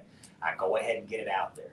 And what happens is I go ahead and get and this is the biggest thing that I'm trying to impose on you. I don't want you to be the reason that the claims hold up. I don't ever want the carriers to say this claim went on 120 days because Seth didn't have his shit together. No, I want Seth to be able to have the estimators and have the whole network that he needs to cover any situation that's going on. So that when he can do that, if you need a mid guy, you don't have to wait on the mid guy that's writing the estimate that's gonna get paid on it. You can actually get a person to go out there and write the whole estimate for the old thing that is not involved in it. They simply get paid for the estimate. That makes your product what? Very defensible. Right? Yeah, the guy that wrote the estimate doesn't have anything to do with it. And if he's a PA, he's bound by the law. You can't commit fraud, right? I can't increase my 10% unless I do what? Break the law. If I break the law, I go to jail and I lose my license. So we're bound by that law, way stricter than what the insurance company are. We're capped on what we can charge. The insurance company can fuck you out of any much money they want to whatsoever. It can be $10, it can be $10 million, and there's no cap. And nobody's looking. Nobody's looking, and the people that are looking don't know what they're looking at. Any other questions? Damn you, Jim. I got that look on his face. How would you go back and restart? Panic, straight panic. Oh shit, what I do with this? How would you go back, just real brief, how would you go back and restart, like, you've already got some plans? Just like I to said, work in? I would start with the insured, and then I would absolutely start from scratch again, even having them sign the correct contract. File the claim over again? Wait, You're not what? filing a claim, you're just resubmitting your stuff, Okay. which means that you're actually going to start the claim time limit for the very first time. Yes, I suggest wholeheartedly that you do that. And if anybody gives you any shit about it, call me. But here's the thing, and this is what you must really catch. If you do what I told you to do and you do it just like I told you to do and they come after you, guess what I'm going to do? I'm bringing the fucking attorneys back with me too. So understand that. But if you call me with some bullshit like Ian did, I did everything that you said except for this one thing. You're on your own. I have made it abundantly clear that you must follow the process verbatim. If you choose to go off the reservation, you're no different from the guy from Travelers. If you're off the reservation, which is no different than Travelers, you lost your umbrella. You no longer have the umbrella of me, Sean, and Melanie because you went off. You stick on and you do what you're doing. It's defensible. We're going to defend it. But if it's not, then you can expect no defense from me. I'll tell you just like I did here. Did you do what you were supposed to do? No. Then you're fucking on your own, pal. Yeah. It's not. I'm not going to waste my time. I already wasted my breath telling you the first time and you didn't listen. What the fuck is me getting you out of bind? That's like you've been getting your kid out of bind over and over again. Yeah. No, don't do that again. Let me come get you out. I struggled with it with my own kids. Yeah, I didn't have a father, which made me super fucking overprotective of my kids and trying to make sure that I will love you into smothering the shit out of you and ruin your life. Well, we do the best that we can and we learn as we go. Go ahead. Failing in the case of a denial of a claim or the offer of a compromise settlement to promptly provide a reasonable and accurate explanation of the basis in the insurance policy or applicable law for such denial or compromise settlement. And I'm gonna tell you right now, y'all's laws are fucking better than ours are. Yes, point blank, better than ours are. They are spelling out each and every fucking deal. Our bad faith statute's like 7. This is great. I love this. Yeah. The Unfair Claims Practices Act, but we don't have anything to back it up. We don't have any litigation to back it up. Well, you do now. Well, I got Yeah. current, yes. It's gotta build them files. I can't do anything about anything that happened before I got here. It's like a relationship where you go into a relationship with another woman, and y'all both bring all that baggage in, and I wanna be mad at you for all the things that the people did to me before you got here. I can't. I gotta drop all that shit off and I gotta start fresh. If I don't, then I did exactly that. I brought all that baggage in. But to me, it's super clear. Reset. Start fresh on every damn claim. I don't see any other way. Half measures get us nowhere. I did 75 hard. In 75 days, I lost 25 pounds. But why did I lose 25 pounds? Because you did it. Why do I keep getting paid every day? Keep doing the same I kept working fucking claims. I see so many PAs, and I was guilty of it before. So much shit would happen at one time that I would go over in the corner and just kind of sit there for a little while, not knowing what to do. What the fuck do I do? The goddamn everything, every way they're coming at me. Until it finally occurred to me, no matter what happens, you got to do one thing: keep moving forward. Keep doing claims every single day. Eventually, one is going to pay, then 2 are going to pay, and you'll get to the point where we're at. Every time you go to the check, there's a check in there. I call it mailbox money. And the ones that are the best, the fucking greatest ones, you're just fucking going along and everything just happening, anything. You go out there to the mailbox, $100,000. God damn, where did that come from? Because you were doing your job, you forgot that the shit was even there. You weren't even thinking about it. And then one day you look up and there's this check that you weren't even thinking about. And then as you keep working every day, guess what happens? On the first week, there's 1 check. 10 weeks in, there's 2 checks. 4 months in, there's 4 checks. Those checks keep manifesting every time you keep doing what? Working the damn claim. Starting a claim and finishing a claim. One of my favorite things to ask the camps is, how many claims do you currently have? I got 400. You've got 400 fucking claims? Yeah. How many of them are active? Well, you see, there's some that are here. There's some that are here. Okay, what's the oldest one that you have? You see, which is always telling us that you know that you have a problem, but you've told the rest of the world that you didn't have a problem, and you've been using these 400 claims as like a badge. I have 400 claims.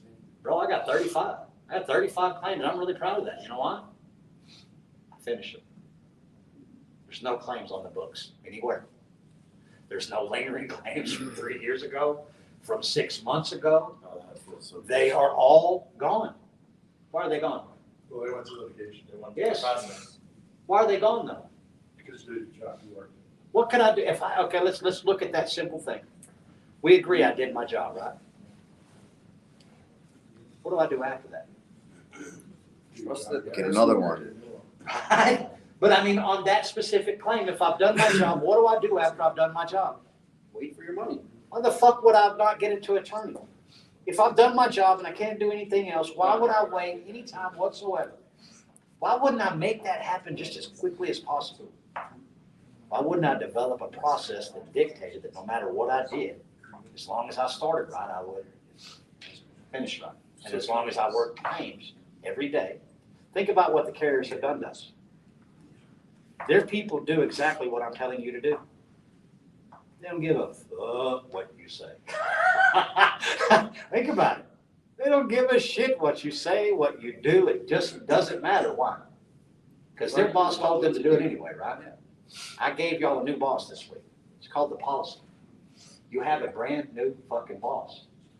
And it doesn't care what profit is. It doesn't care what loss is. It doesn't care about any of those things. It doesn't care about feelings. It cares about the tripod. What does this policy say? What does the facts of the law say? And what does the statute that governs both of them allow it to do? Go ahead. You had something, I saw a hand come up, somebody had that. Oh, that was me. Hey! You forgot already? So, I didn't. no. Oh, look, a squirrel. What are we talking about? So we do our job, and then we get them all the way to the end, and then the insurance companies say, no, then, right, like, the next thing is go to litigation, well, the customer doesn't want to go to litigation. Well, then you should have never taken the claim. That's why that contract is so important. That's why that letter of protection is so important. So that's what it is, that forces them to. The way that I actually sign the claim, I take the letter of protection out and I lay it on the top. That's the first motherfucking document that we talk about. Why? Because that's the hardest one for them to get over. But once we get through this letter of protection that understands that this claim is valid, that I'm taking the claim and I'm putting my reputation on the line. Hold on just a second. Not only am I putting my reputation on the line, I'm taking all the resources of my entire company and everything that I've built in my life and I'm putting it on the line for you. That means that it's valid. So if that's the case, it is the case, or I wouldn't take it if it wasn't, then it means that if we allow them to stop in the middle of it, it means that maybe perhaps I'm a liar. Maybe perhaps I'm not good at my job. Maybe perhaps 100 million things. But we're never going to find out, because if you're unwilling to go forward with litigation, I will not take your claim. Did you not have this conversation with me? Was it not just like, he's here in the boot camp, he's also an IA who's licensed in Florida, and he's turning over to our side. But we typically have you'll meet Kevin. Kevin will be here, I think, tomorrow evening. He's an insured out of Fort Worth. He called me one night from another graduate that he knew, and he had a flood claim, or thought he had a flood claim.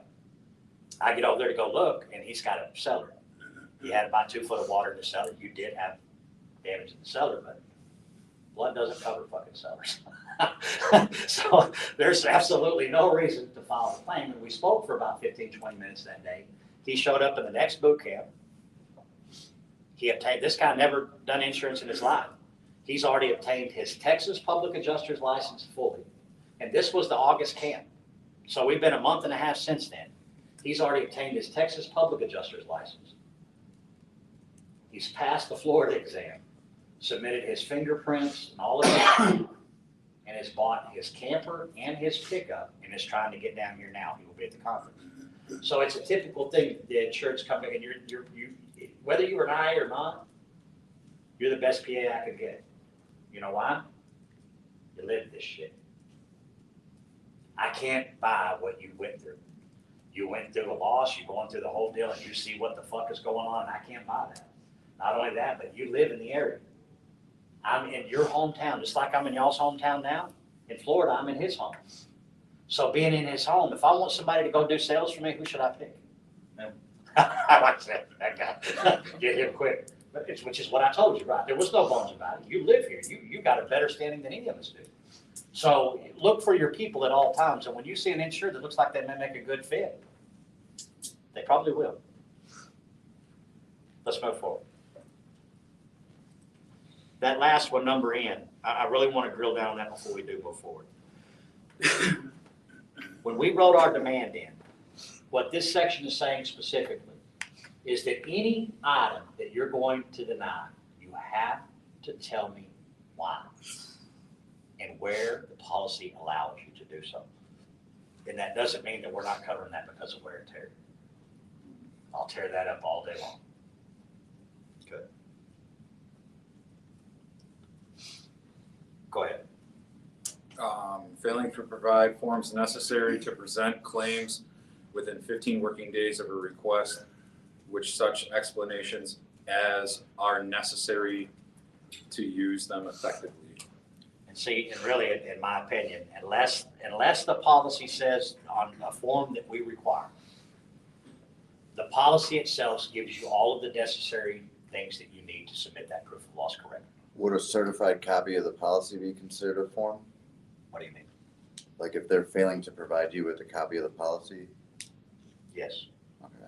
So Yes. this could be a complaint. 15 days. Yes. I could highlight That's those, also so falls to under the speak. pertinent communications. Pertinent But communications, yes, okay. both of them. Okay. And see, what we're talking about is 2 separate violations. And here's something, and we're gonna do a complaints camp pretty quick, which I'll probably have to come to Florida to do it. And we'll do a camp on nothing but complaints. File demands and complaints, and that's going to come in within the next probably 2 weeks. When you make your complaints, Separate them. Violation, violation, violation. Don't lump them together because you allow them to get one lump sum instead of all. Make sense? Mhm. Well, motherfuckers, if it makes sense to you there, why didn't it make sense to you on lump sum pricing? God damn you, Cal. Same thing. I want to be specific, but with them, with each violation, if you have 3 violations lumped into one, then they only got 1 violation. I want to see each one. Adjusters that are involved in the claim. We see them ship channels all the time. Oh, now you got adjuster Joe. Oh, now Seth's over there. So you have all of these adjusters. We include every adjuster from the beginning of the claim all the way to the end. We'll get the emails. Hey, I'm no longer on this. I don't give a fuck. Yeah, we're riding this bitch all the way to the end of it. The judge is going to be the one that says that you're no longer involved in this. As for me, you're in from here on out. Nobody gets out of it. Go ahead. Failing to adopt and implement reasonable standards to verify that a repairer designated by the insurance company to provide an estimate performs repairs or engages in any other service in connection with an insured loss on a vehicle is duly licensed under section 5-301 in the Illinois Vehicle Code. And what I will submit to you is that that holds true on everything, not just automotive. And here's where you have to be very crafty about what you read. When you read something and it opens the door for something, then you need to start looking around. When you open that door on the automotive, it means you open the door where? On the All other. property casualty, yes, sir. So what is So that the people saying? that are out there supposed to, y'all have repair managed repair here? Is that a big deal? Like, Okay, I'm gonna tell you how to. no. Service first, like their preferred Well, shop? but does the contract designate that you must No. choose them? No. Okay, then we won't discuss that here. We have workmanlike manner here. Yeah. They wouldn't even But go even then, those people are the same way. If you're having your people come out and you said that your people are the people, they better be the fucking people. Okay. They better have all the right, if you send the HVAC guy out to do the HVAC and he's not licensed as an HVAC guy, then you got problems. If you've got a guy that's coming out to test or troubleshoot a deal to see whether they're gonna replace it or not, that guy's not licensed in that trade, you got a problem. That's why we wanna know who the fuck's coming out here, because the first thing that we're gonna do is we're gonna check the adjuster's license, and we're gonna check anybody that you're bringing out's license. But that's just good business. I wanna know who the shit's out here on the deal. Yeah, think about insurance on the houses. Yeah, how many of you are homeowners in here? How many of you, it's one of the largest investments you've ever made in your life? my company. Yeah, homeowners too.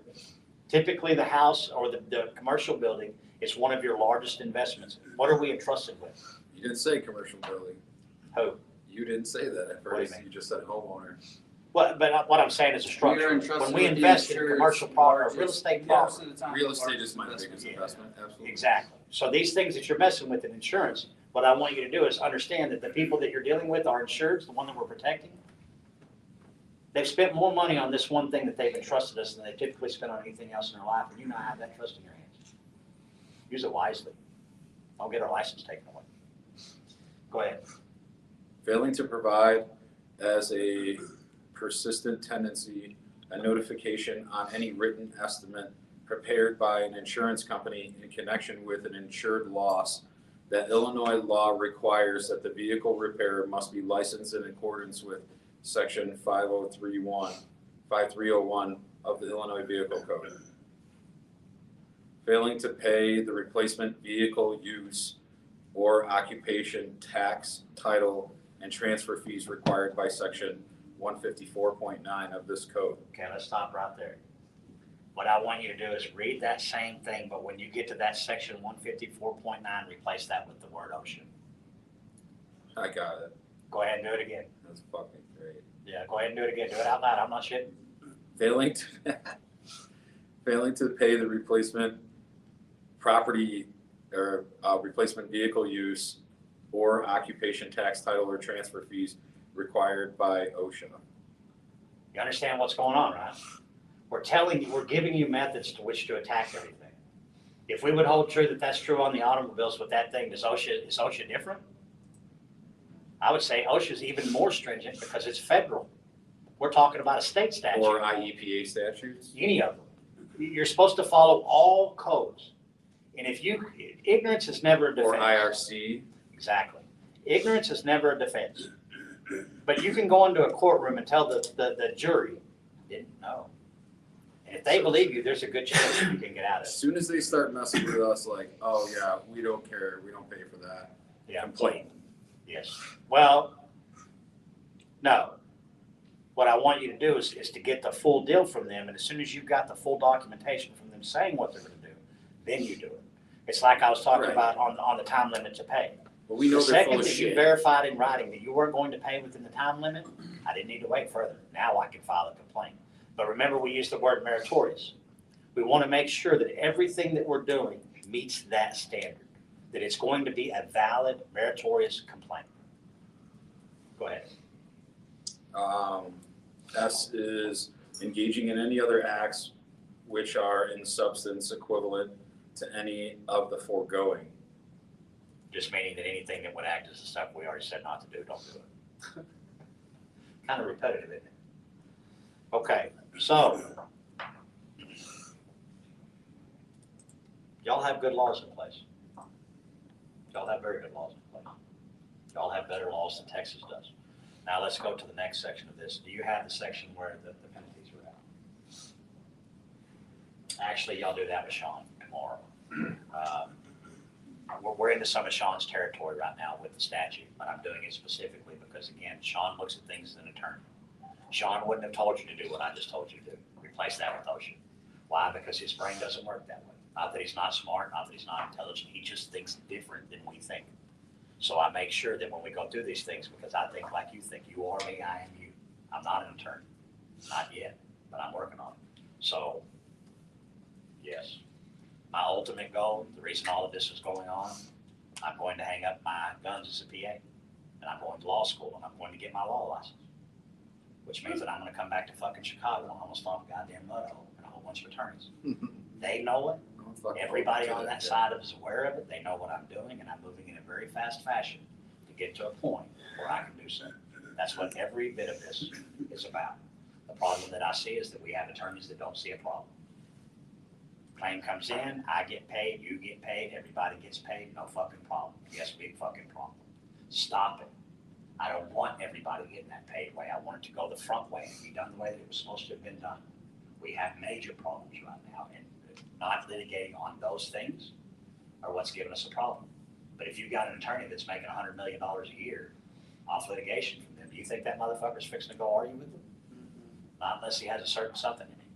Not unless something inside of him broke at some point in time and he's figured out this world ain't about me. My part in this world was done when I was born. I've got a little short time between the time I was born and the time I die to leave a legacy. What legacy am I going to leave? What am I going to leave behind for everybody that comes? What way can I make this world a better place? And I promise you, if we can think about the insurance disclaimer. In Illinois, if we went to if PPA came members and everybody pitched in, we all went to the deal, and we said to the governor and the commissioner of insurance, we need you to install this language on the checks. By cashing this checks, I relinquish no rights. I understand it's for PA. For me, that does nothing. I'm gonna tell you to cash the fucking check anyway, and I'm the guy, so you're just gonna go ahead and cash the check. What it means is that every person that I'm gonna get a hold of or touch will get to have that money that much sooner.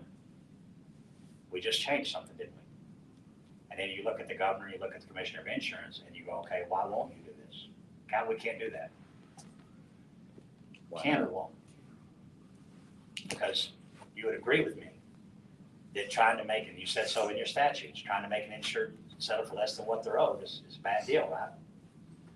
How it's not alleviating the entire perception of you cashing this check by installing that simple statement on there, not a good thing. And then it becomes a really easy thing. Rape's bad, right? We can all agree that rape's bad. Defrauding the insurance bad, right? This could prevent that. This one single thing that doesn't take a law, that doesn't take anything else, it simply takes the commissioner of insurance, who is vested in the authority by this statute, to say it is so, and now it is so. How big of a deal is that? Not a big deal at all. Do you know how much money that would cost insurers? Hundreds of billions of dollars a year. Insurers. Yeah, the insurers, yes. because of the money they're making off the float off of all the cash. When we first started, like our probably 10th or 15th customer, son of a bitch had more money than he had since. Jet airplanes, all kinds of shit, walk into his office. He's got a badass house with the shake roof on it. And they cut him a check for $114,000. He said, He opened up the door.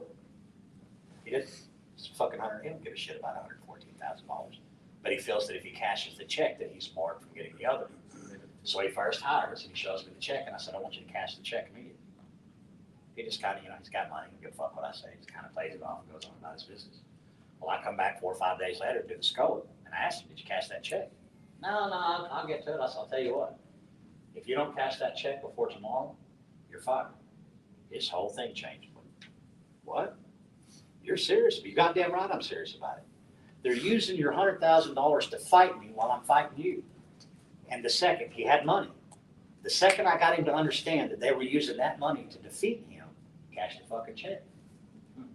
But understand, they're all the defense that they're doing, the litigation that they're got on their own side, they're paying for that shit by the money that you're allowing them to hold while the claim is just sitting there. Same thing with appraisal. If I owed you $1 million on appraisal, which is a very typical appraisal amount that they might owe on, if I owed you $1 million and I owed it to you on day 1, 6 months goes by, we dilly-dally around, and you finally decide, hey, we're gonna go to fucking appraisal. So then you go to appraisal, and another 6 months goes by, and they finally say, okay, here's $1 million. It is $1 million, you're right, we award you $1 million. Now let's take that little bit of money, let's take that $1 million and ask the same question we asked earlier. Priscilla, here's $1 million. A year. Invest it, make more money with it, do whatever you need to do, but at the end of the year, I need to come back and you need to simply do what? Give it back. Give back the original $1 million. You had the use of it the entire year. The other time we used a number like 100,000, which is not a lot. Now we're talking about $1 million. What could you do with it? Could you maybe separate 500,000 and make another $1 million? Maybe in a month? Yep. And then you had the $1 million sitting there, then you could take that 500,000 again, you could separate it and make out another $1 million. And then you could take that entire $1 million and separate it out and make $2 million. And you get to do that the entire time throughout the entire year. And all I had to do was tell you no for a year. And then at the end of the day, I paid you $1 million and I didn't pay anything for it. I didn't pay any interest, I didn't pay any penalties, I paid no fees, no attorney fees, I paid nothing.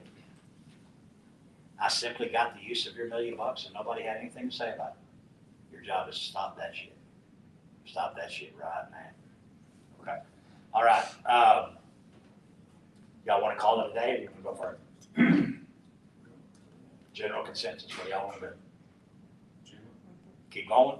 That's what I want to hear. Yeah, let's keep going. Yeah. Who's the 2 black guys on Twitter now? The twins.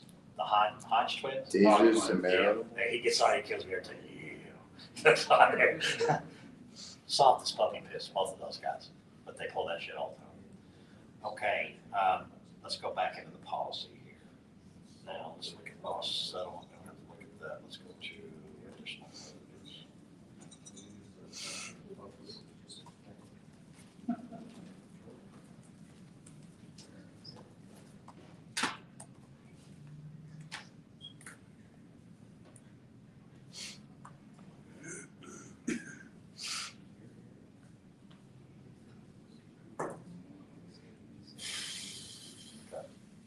This one is going to be a fantastic one. I'm going to run to the bathroom real quick before we get started because I think I'm going to rock y'all's socks on this very first. How many of you are seeing paid when incurred all the time? yeah. Seeing it all the time, aren't you? Submit permit. Yeah, we're fixing that fun.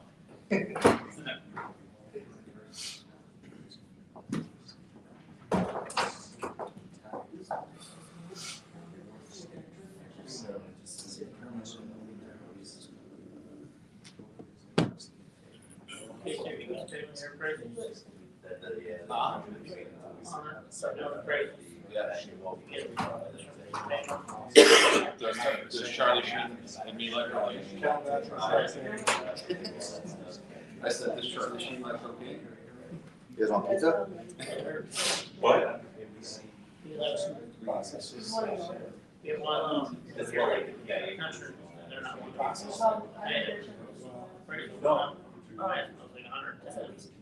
appraisal, they're gonna pay. So there's too much money. They want to pay 110. They hired me. Appraisal award? Yeah. I did. You have it, it's signed? Yeah, Higher. we did. Um, We did. Malik was saying that you can't, it doesn't matter. Well, that's not signed, already saying that's worth 280,000 and they signed it. Yeah. What happens, interesting, though, on appraisal. The insurance company hires an appraiser, preferred contractor up there. That's been doing work for 30 years. So what? So what happens then? They get, the guy has a documentation file or something, insurance company wouldn't do it. They wouldn't provide Provide anything for who? for their appraiser. To their appraisal? Yeah, their appraiser, they hired this appraiser, they named him. They're supposed to do their own investigation. Basically, their appraiser basically walked off the wall. Said, hey, I'm investigating. We backed up. So what, they still think They didn't. I'm the expert. The umpire and the appraiser got together and agreed. Yeah, right, open chair appraisal. Yeah, those are the best. Yeah. So, now you got. So now they're trying to, insurance company, they're trying to sue the other appraiser, our appraiser. Why you did some stuff wrong. They're trying to take on the attention away from them. Don't know it. So the carrier's trying to sue The insurance appraiser, appraiser? the insurance appraiser, the insurance appraiser. For what? Breach of contract? Oh, part, basically naming all kinds of shit, saying they collaborated or something. They collaborated with the umpire? Yeah, they were buddies, they were friends, Oh, so collusion. you know, yeah, Okay. I'd love to look at this case. yeah. So Um, you need the deductible on the travel person. So they're trying to get us paying it. The insured is paying, they know that, they know that. So collusion is something else. That's something that, you know, I mean, I've heard about it. But again, like, then take it to court, have the court. So the court says it's good enough. That's Right. That the carriers is named. And the carrier has to respond if they want to stop it. Or you guys go and sue and say, you have the homeowner sue and say, we have this award, sign. It's exactly what the court will order the carrier to say, or whatever. Mike, You know, it's the maybe look at these options, do an investigation, and then find what we really have. And then take you know, we got distance for baseball.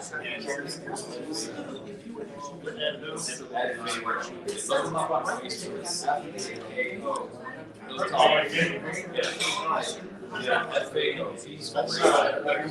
Let's think about, Don't. AT&T's. Oh, yeah, you don't shut up. Y'all ready to get started back up? What's your name again? I'm sorry, there's. Joe. Joe. Not a good. Joe had a good example that he's showing of the contact that he had between him and an insured that had made with the insurance company. How many points of contact are there? We have 70, actually we're at 80 emails currently. Contacts back and forth with zero progress. They're no further today than they were the day that they started, correct? Correct. Okay, now, I use AT&T and actually it came true one day. And I've been using it far long before it came true, but AT&T used to always go out and brag. We have the largest amount of subscribers, 4 million subscribers. So what that really means is that I have 4 million people that I can do whatever I want to because you're a subscriber. So if I'm the CEO and I want a new Lear jet, it's going to cost X amount of dollars, then I literally one day look up and I call the software guy. Why do I call the software guy? Really simple. He's the one that does the program. You add a 79-cent surcharge on there called the FNC, and we're going to call it good. What the fuck is FNC? Did I ask any of that question? I just told you to do it. Okay, so next thing you know, he drops in the code, and you get your first bill from AT&T, and There's a brand spanking fresh new FNC charge for 79 cents. You're the guy, you are specifically. The fuck is this? Get out the phone and you call. An hour and a half later, you've talked to two people and you've explained this thing 17 different ways for Sunday, only to hear them tell you, you know, I'm not quite sure what an FNC is, let me transfer you. 4 days later, 17 hours in, over a fucking 79-cent charge, and you are no further than where you were when you called them the very first time, but yet you are. Now I've got 17 hours of your precious time invested in this. So at what point in time did we say, this is 79 cents worth? 80 emails. 20 minutes. No further along. Same damn thing. This is AT&T and this is insurance company, but they're using the exact same method. Circular logic. We owe when we don't know. Right? When did you owe? Well, when we don't know. When do you owe it? When we do owe. When is that? Well, you see, it's when we don't know. The fuck did you just say? Exactly. That's when we owe the claim. And a lot of what you're doing now in this camp will eliminate all that. There won't be that many communications back and forth because the communication that you're doing is very pointed. They're eliciting a response, and once that response is done, boom, boom. How long has this been going on? With me no more since May 16th. If you finished in 60 days, would that have happened? I'm having cheated picking up the pieces from a different contractor. Yeah, but what I'm saying though is the whole thing is the same thing. We've eliminated all of that stuff down to a very, very simple product. Right. And it eliminates that shit right there. 80 emails because you were dealing with a claim long past its lifespan. Right for litigation, what does that mean? Ready to go. Means that we're done. Statutes. Plug it. That's where your claim should be in 60 to 90 days. It should be right for litigation. Meaning that, and this is my favorite phrase, bad faith on a platter. It means that all the attorney has to do is to pick it up, put the law to it. You've done, they don't have to prove the claim, they don't have to do all of this shit, they just have to validate what you have done. And because you follow this blueprint all the way through, all of the time limits have literally been crunched down to very minimal time. And that minimal time is enough to giving the carrier the proper legal response time that they get. If you have attorneys that are waiting, I know y'all are having a hard time with attorneys and this will come to you, but if you have attorneys that have 30 days to respond and they're responding on the 29th day, you got a fucking problem. If I've got 30 days to respond, I need to respond in the first 5. What happens when I respond in the first 5? I triggered their fucking timeline. Now you've got 30 days. I know you're gonna take the full 30 days. So I'm gonna spend the 5 and then I'm gonna get you moving. Go ahead. Yeah, so I'm talking to a property owner and I'm explaining to them that we're gonna take this thing all the way to litigation if we have to. They're gonna ask me, where are the attorney fees gonna get paid? Yeah, if you don't get paid, and this is a Shawnee question because I'm not 100% on the Chicago deals, I'm pretty sure that you have a statute that they can cover. So but in reality, the way that it happens, no recovery, no fee. If they go to litigation, it goes all the way up to the Supreme Court. We hit 15 different courtrooms, 4 different appeals. If we lose, the insured owes nothing. Okay. There is a no risk deal for them. And here's what really happens. Nobody's ever fought for these people. And they're not really sure that that's what you're fixing to do. They don't understand what's going on. But the second that they do understand, you're not going to take a check and leave me in the lurch here and leave me fending for myself, and that you're actually going to stand up and fight, they will get behind you. And then if you keep them educated the entire process. How many of you know PAs that never show their insured the proof of loss? You know, PAs that don't make them. They don't make them. They never showed them. They never showed them the estimate. They have no idea. So let's look at it realistically. We walk into a deposition and the insured and they're being deposed. Did you know that your roofer had $87,000 for your roof? What? And the insured will do this because they had Johnny Chuck in a truck come show up and tell them they'd do the roof for 20. Oh, that guy's a crook. And now in the deposition, your insured has called you a fucking crook for one reason. No, you didn't tell They them. didn't understand. Yeah, your Johnny in the truck had every intention of fucking supplement. That was a get you in the door price and they were going to supplement from there. Did Johnny in the truck have OSHA on his? No. Did Johnny in the truck have the crane system up there? Did Johnny in the truck have the decking? Did he have the permit? No. That's why Johnny in the truck's fucking 20 grand and mine's 85. But if you would have educated them through the process of what those costs were, when they were hitting that deposition, what would they do? Not Educated. shocked. That is our fucking job. They would be educated. They would know what was going on and they wouldn't have that drop fucking jaw deal that just got you in a lot of shit. Well, I would pray to God that the attorney would show them this shit before they went in front of But the damage is already done. And you never know, it's trying to bid against yourself by trying to figure out what the opposing counsel may or may not ask. And the whole thing would be that it shouldn't matter. You should be able to tell your insured, what do you want me to go in here and say? You should say the fucking truth. Who else would want you to say anything besides the truth? Don't offer any more than what they ask you. Answer the questions yes or no. And if you don't know the answer, guess what? You don't know the answer. It's that simple. If we win it, when we win in court, do the attorney fees get recovered as well, or does that come out of the Depends on how they set it. If the court pops the gavel, then he's setting the fees. If we never got to the gavel, the fees are going to be discussed in the settlement. Okay. And if the insured accepts the fees without the attorney's fees and doesn't want to pursue, then they're going to pay the fees out of their settlement, and that's their damn fault because they're, ooh, it's shiny. I need it right now. Today, I can drive the car home today? Yes. So it's like a as if it's. Exactly. They had the ultimate power.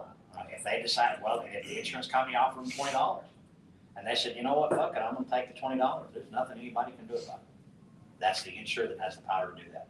And make sure that they understand that they have that power.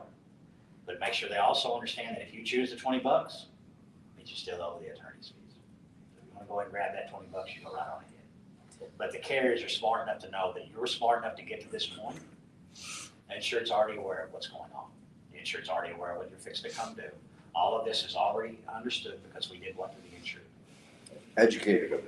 Bang. It all falls back to one thing, doesn't it? Every single time it falls back to education. And it doesn't matter whether it's us, the insured, the attorneys, it always falls back to that one thing. Okay. You good reading? You want to keep on going? You want to pass? Huh? Yeah, I'm gonna pass it to my man Seth. My man said, Where we at? my man. We're at E, additional coverages, debris removal. E, additional coverages, debris removal. We will pay your reasonable expense for the removal of one, debris of covered property if a peril insured against that applies to the damaged property causes a loss, or two, ash, dust, or particles from volcanic eruption that has caused direct loss to a building or property contained in a building. This expense is included in the limit of liability that applies to the damaged property. Stop right there. Read that section again. This expense is included in the limit of liability that applies to the damaged property coverage paid. That means it's not additional coverage, right? Okay, so what we're talking about here is that they pay to remove all the debris removal on the property under the regular coverage. So Paid when incurred is illegal. debris removal, Hold on, before we get in further, let's read some more. I want to stop right Okay, there, but there's okay. gonna be some more things come clear as we come through here. Now, y'all remember, I've never seen this policy in my life, but I already know what's coming on. Each and every time that we come to something, I've never read this policy, but I have a very good idea of what we're fixing to see next.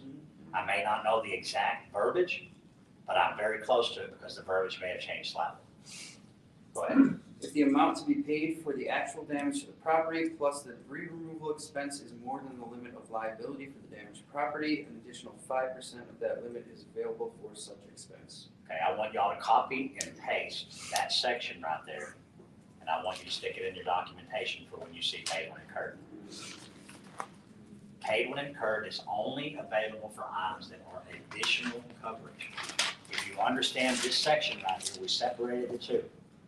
If the policy has not been exhausted, then it goes into debris removal with the regular policy limit. If the policy has been exhausted, there's what? An additional 5% of coverage. But you don't need it unless what happened? You did exhaust. If you didn't exhaust the policy, it's paid where? Coverage A. When's it due? Today, motherfucker. It is due today. Right, Yes. because additional is cost incurred, right? Yes, Okay. yes. Okay, and we're gonna get further into it, but you understand what just happened with this one little thing? Oh. If you have estimates and valuations that are coming back where the insurance company agreed that they're going to pay for these items, but they put that funky ass mark through it, said paid when incurred, and those items are $10,000 or $15,000. Your statute in this state says that you can't grab more money than what was paid, right? So what did I really just fucking do for you? I just made that first check that's coming in much larger, did I not? Because that actual money is going to be here, which means that you can do what to it? You can charge them. Remember, we went over this heavily today. You can only charge on the money that you get in. You can't charge on any recoverable depreciation. You can only charge on the ACB check in Chicago, or in Illinois, in Illinois. What I just did with this one section is allowed you to bring all those PWI items back in, and you're going to get to bill for those items, and the insurance is going to have that money in the pocket. And if they don't want to pay it, you do a complaint and cite this paragraph. Absolutely. Okay. Absolutely. That is a meritorious complaint. Okay. And it's a fact. Was the policy exhausted? No. Did you put paid when incurred on the debris removal? Yes. You're fucked. What if they're putting paid and incurred on other stuff? This is only pertaining to debris It would removal. be item specific. We're talking about debris removal, and we're gonna go through all the additional coverages. Okay. If it's not listed under here in this section, the odds of it being paid when incurred are very, very slim. Okay. There are very few times when paid when incurred is an appropriate time. Okay. Permits are not a paid when incurred cost. Do you know that you need the permit before? Yes. Is the permit mandatory? Yes. Then you owe it. The fucking OSHA, did you know that the OSHA was due? Is it due regardless? Yes, then you owe it now. There are no PWI on any of that shit unless it defines it in the policy. And we'll show you here in a minute where it does define it. Go ahead. So when you say incurred, It means the cost has actually happened. You've actually incurred the cost. right, Let's define that. but it's incurred because Let me give you an example, maybe it'll clear it up. Say you had a total house fire. Okay? The house is gone. But it's not gone. There's still a pile of rubble left. There's a burnt down refrigerator. Typically it's the appliances. And they started to melt, but that fire went out before it got that hot. But literally, I swear to God, you'll see it looks like a pile of metal that just melted. The fireplace is usually standing. You see the appliances and the slab is there. Okay, now imagine, if you will, that you got paid your full limits. Now that you got paid your full limits, you now got to come back in and pay to get that slab and the rest of that debris removal out of there. That's when that paid when incurred and that debris removal would come in handy. You need the money to rebuild. That's in the aggregate structure. Now that you've exhausted that limit, they pay the liquidated demand on the fire, they pay the full structure limit. Then you have the additional coverage that would come in. So when you actually took the truck out there and you removed the dumpster, the slab, and they gave you an invoice, that cost would be incurred. okay, so in essence, the incurred is you make that debris disappear, you have the invoice. And it needs to be complete. That you can't have a guy come out and write, and anybody that's doing that, don't ever do that. Don't ever have somebody write a damn bill so that you can get paid. It is what it is. There should never be no fluffing on anything that's going on, but there's a caveat to that. The person who's doing the work should know what to charge. They should charge you correctly. Nobody should be getting any favors. Let's look at a scenario. Say that you have ALE, and your home got damaged and you can't live in there anymore. And so you say, hey, I'm gonna go stay with my sister, and the insurance company says, wonderful, we don't owe you ALE. Oh, yes, you do. You do owe me ALE, and I'll tell you why. Say to me, and I go over and I do stay with my sister for a month, and everything goes swimmingly. We reconnect, we bond, everything is wonderful. The month comes up, my house is done, I move back in it. Everything's great for 6 months, and 6 months later, my sister calls me and asks me to do something. And for whatever reason, I want to do this thing, but it's physically out of my power to get it done. What is my sister going to say to me? Let me get that money. I let you stay at my house. Now let's ask the next question. Would this problem have arisen if it wasn't for the loss? Yeah, they owe the money. They don't get the benefit of your sister, your buddy. How much do they owe? And you shouldn't get those types of prices. You should get the price that it costs. So Cal, let me, I'm sorry. Fair market value for what their rental would be. What's Like that? say They would owe, remember we read the part for fair market value? Yeah, That's exactly what they were talking about. right, You would owe fair market value. You don't owe for a fucking motel. Was I living in a motel before?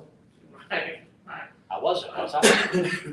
Well, I was living in a 3-bedroom, 2-bath house, 3,500 square feet with a fucking pool in the backyard.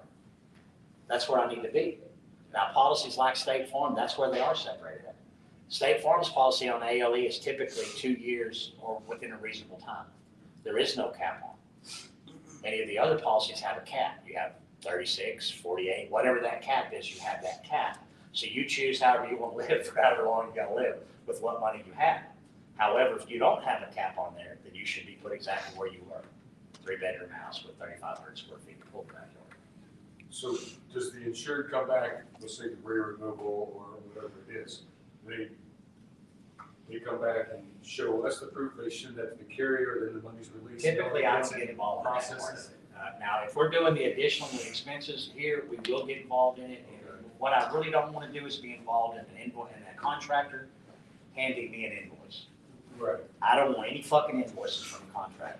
so just trying to understand is how does They the give it to insured? the insured give it to me, they're both attesting that they're true, and all I'm doing is simply transferring the deal. I don't want to be a part of anything that you motherfuckers might have. But We can you, won't do it on recovery with appreciation. Y'all are probably gonna have to. And that's But- unfortunate, but y'all are gonna have to, because So- if you want that second check, then you're gonna have to be involved in it. but when, So we need to work on how to get y'all in there. when is the cost actually incurred? When the demo contractor signs the contract or What when your state they statute says. completely You're gonna finish? have, that's a Shawnee question. Okay, Every state has a different trigger of what they say that is.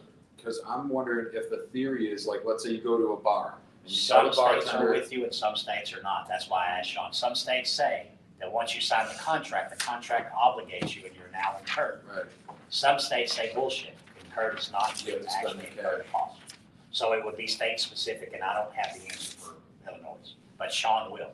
because the way I break it down is like, if you go to a bar, you ask the bartender for a drink, do you owe the money right when he starts to make it or when he takes the cash? The bartender has the ability to tell you either way. Right, Because it's his establishment. sure, so let's say if the contractor. Yeah, whatever he set out, that's what it would be. Okay, let's move on. We're gonna plow through this. We will also pay a reasonable expense up to $1,000 for the removal from the residence premises of 1, your trees felled by the peril of windstorm or hail or weight of ice, snow, or sleet, or 2, a neighbor's tree felled by peril insured against covered C, Okay, provided. hold on a second, I want to stop right quick. Do me a favor, Priscilla, will you mark down each one of these that we go through here? We're gonna have 2 columns. We're gonna have one column that's additional coverages, and we're gonna have one column that is not additional coverages. Okay, so we're gonna say on that first one, the additional coverage is an additional coverage. Debris removal is a yes. And we'll just use a simple yes or no process. Okay, go ahead. Your trees felled by the peril of windstorm or hail or weight of ice, snow, or sleet, or a neighbor's tree. Hold on right there, let's look at that deal. What did they do inside of number 1? They got very specific, didn't they? About what perils are actually covered by this additional coverage. So the perils that are listed in the declarations page, because this is an additional coverage, do not matter. The additional coverages themselves explain exactly what happens with that additional coverage, which is what it's doing now. Not lightning. Huh? Lightning would cover that. Right, it's giving you the very specific, we only cover with these 3 perils for this coverage. Okay, go ahead. A neighbor's trees felled by a peril insured against under coverage C. See how it delineated there? All the coverages that were under C are covered under there. However, the one above it is only on the 3 that they listed. That's why the policy is so freaking important. Go ahead. Provided the trees 3, damage a covered structure, or 4, do not damage a covered structure, but A, block a driveway on the residence premises, which prevents a motor vehicle that is registered for use on public roads or property from entering or leaving the residence premises. Or B, block a ramp or other fixture designed to assist a handicapped person to enter or leave the dwelling building. The The $1,000 limit is the most we will pay in any one loss regardless of the number of fallen trees. No more than 500 of this limit will be paid for the removal of any one tree. This coverage is additional insurance. So 2 for yes. Oh, hold on a second, that's not right. That's all still number 1. Yeah, we're still number 1, that's all additional coverage. So you only have 1 yes so far. Your policy reads a little bit different.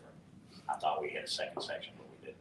Okay, go ahead. All right, 2 reasonable repairs. We will pay the reasonable costs incurred by you for the necessary measures taken solely to protect covered property that is damaged by a peril insured against from further damage. What are they talking about? Tarp and a roof? Okay, keep on going.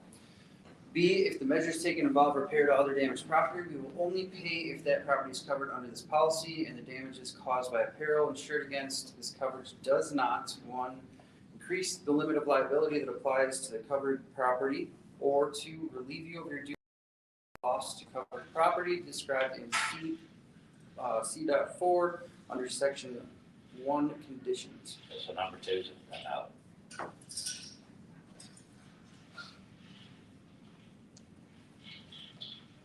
3, trees, shrubs, and other plants. We cover trees, shrubs, plants, or lawns on the resident's premises for loss caused by the following perils insured against: A, fire or lightning; B, explosion; C, riot or civil commotion; D, aircraft; E, vehicles not owned or operated by a resident of the resident's premises; F, vandalism or malicious mischief; or G, theft. You notice what's missing out of there? Hail, wind, the things that usually take trees out, you know.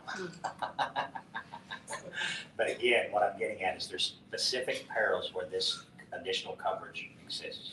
And if your loss does not include these perils, then you have no coverage. Go ahead. We will pay up to 5% of the limit of liability that applies to the dwelling for all trees, shrubs, plants, or lawns. No more than $500 of this limit will be paid for any one tree, shrub, or plant. We do not cover property grown for business purposes. What are they talking about? Marijuana. Go ahead. This coverage is additional insurance. Okay, so 3 is a yes. Okay, now, contents and additional coverages for me were one and the same when I first started. I never thought about additional coverages until I got out there at the same place I started looking at contents. Was Possum Kingdom, Texas. These houses out there are anywhere from $1 million way on up, and they're sitting on acres of property. They had a wildfire come through there and smoke the whole fucking thing. I mean, it just literally came down through it like a brush hog through the middle of it. And so you could walk out there. They had lots of trees. You could take a paint can. You could go, 1, there's $500. 2, there's $500. And just literally number the T's until you ran out of the 5%. Now, 5% doesn't sound like much, but if you have $1 million policy, 5% is what? 50 grand. Just like that. But the insurance company come out and say, hey, we paid you your full limits. They don't say limits, they say full limit. Remember, vocabulary matters. We paid your full limit. Anytime somebody tells you we paid your full limit, what should that tell you? Go find the rest. There's other limits in there. What do you mean the full limit? What else is back there? But when they come and buy that full limit in Texas, I'm not sure about Florida, Illinois, you may ask Sean another one on this one. Do they have the 5-day liquidated fire demand? It's a 10-day liquidated fire demand, and I would verify that because I've never heard of 10 days. It's on our country. No, Yeah. it's 3. Or no, 5 days. Yeah, if they pay for the full loss within 5 days. You know, we're gonna get the man to tell the deal. Now, what that actually does, and I'll use Texas because that's one I'm familiar with. In Texas, you have 5 days if you have reason to believe that the structure was totaled out. The law demands that within 5 days, you issue the insured a check for one coverage and one coverage only. The structure, coverage A. You must exhaust coverage A policy if it looks like that's happening. What that actually does is it buys goodwill with insurance. My insurance company came around and paid me the whole thing within 3 days. The insurance company didn't tell them that if they didn't pay the whole thing within 5 days and they got caught, they would be penalized on the whole loss from the date of loss until now, they would have that hickey. But because they paid that money, they think that's all the money that they're owed. So if you had $1 million policy and you told you had been paid your limits, and I went out there and you had 5%, and Texas is a 10% state, most of their stuff is based on 10%, so we're talking about a lot more. But if I told you that I paid all your limits and we walked out here, we're in 3 sections of the policy on additional coverages. It's fire that we're talking about. All of the coverages cover this. And we've already found at 5% another $100,000. But you told me that you paid the limits. Did you pay the limits? No. How would we have known? How would we have ever known that this was going on if we hadn't done what? 3,000. That's it. That's it. Go ahead. So I had a question earlier, when you talked about fire. Uh-huh. Does the insurance cover, so like my house, if my house burned to the ground, I pull a slab up and just fall in, take it all the way out. I don't have plans for my house to build it back. Do they cover the permits, the plans, the new architect, Yes. and all that? Every bit of it. Would you have been doing that if the house hadn't burned down? No, I understand, I I'm don't really know. just getting to a very simple method of figuring out whether things are covered. Would you have had to do that had it not been for the house? No. The but-for, remember, it's the but-for doctrine. You can always put that in there, and unless that specific item is excluded somewhere in this policy, and very few things are, it's going to be covered. Where, we'll find out, but the coverage lies there. Okay, go ahead. Business purposes coverage. Hold on. You already finished that part, right? No, top of the right column. Just making sure. Quit checking up on me over Said you needed your glasses. For there. This fire, is my favorite part of the entire policy. And the reason it's my favorite part of the entire policy is I believe it's one of the original things that were in the 165 line. And what it actually does is it tells us and shows us in real time what the true intent of the original policy was. Go ahead. fire department service charge, we will pay up to $500 for your liability assumed by contract or agreement for fire department charges incurred when the fire department is called to save or protect covered property from a peril insured against. We do not cover fire department services charges if the property is located within the limits of the city, municipality, or protection district furnishing the fire department response. This coverage is additional insurance. No deductible applies to this coverage. Okay, so mark that for a yes. So what do we have now? 3 yeses and 1 no? Okay. Now, let's talk about the intent of this. Let's put a scenario together. My mother was a single mother with 3 kids with 2 different dads. One of them paid child support. It was very little. The other one didn't pay child support at all, and she worked 2 jobs. She didn't have $500 to pay a deductible. She didn't have 500 basics to pay the fire department. So if the fire got started, we had trash barrels. Anybody familiar with what I'm talking about? We had burn barrels. That's what we used as trash because we didn't have a trash facility. So we used burn barrels and say that the burn barrel started a fire, tipped over in the backyard, and started the fire, and the fire department came out and was able to put the fire out. So there was no property damage. So there's no way to absorb any of that money in any other way. It's going to have to come straight from the insurer. They got the $500 fee, but they don't have the money to pay for it, and they have no loss on top of it. So the policy reaches out and says, you know what? No deductible for you. You know what else? We're going to go ahead and take cover of the care of the $500 charge. Fundamentally, do you understand what that means? It means the insured was supposed to be protected above all else. It means that even with $500, that the policy assumed and understood that the average person could not afford that. And because it did, it addressed it by taking care of not only the deductible, but the $500 charge, so that the insured would be what? Paid whole. They were right back where they were before. That's why I love this section so much. That one little bitty tiny section shows what we were all supposed to be working for from the very beginning. Then it also shows how far we have come away from that. Go ahead. 5, property removed. We insure covered property against direct loss from any cause while being removed from a premises endangered by a peril, insured against and for no more than 30 days while removed. This coverage does not change the limit of liability that applies to the property being removed. So that's a no. Now, the complaint that we're going to go over tomorrow, you will see all of this stuff that we're talking about right now, you'll see in real time in a real complaint. And this is one of those things that you'll see in there where the insured had a fire loss. The insurance company sent their mitigation people out. They come out and they snatched all the woman's shit out of her house, her underwear. We don't think about things like that, but think of the small things. Every one of us has comfortable underwear that we wear, correct?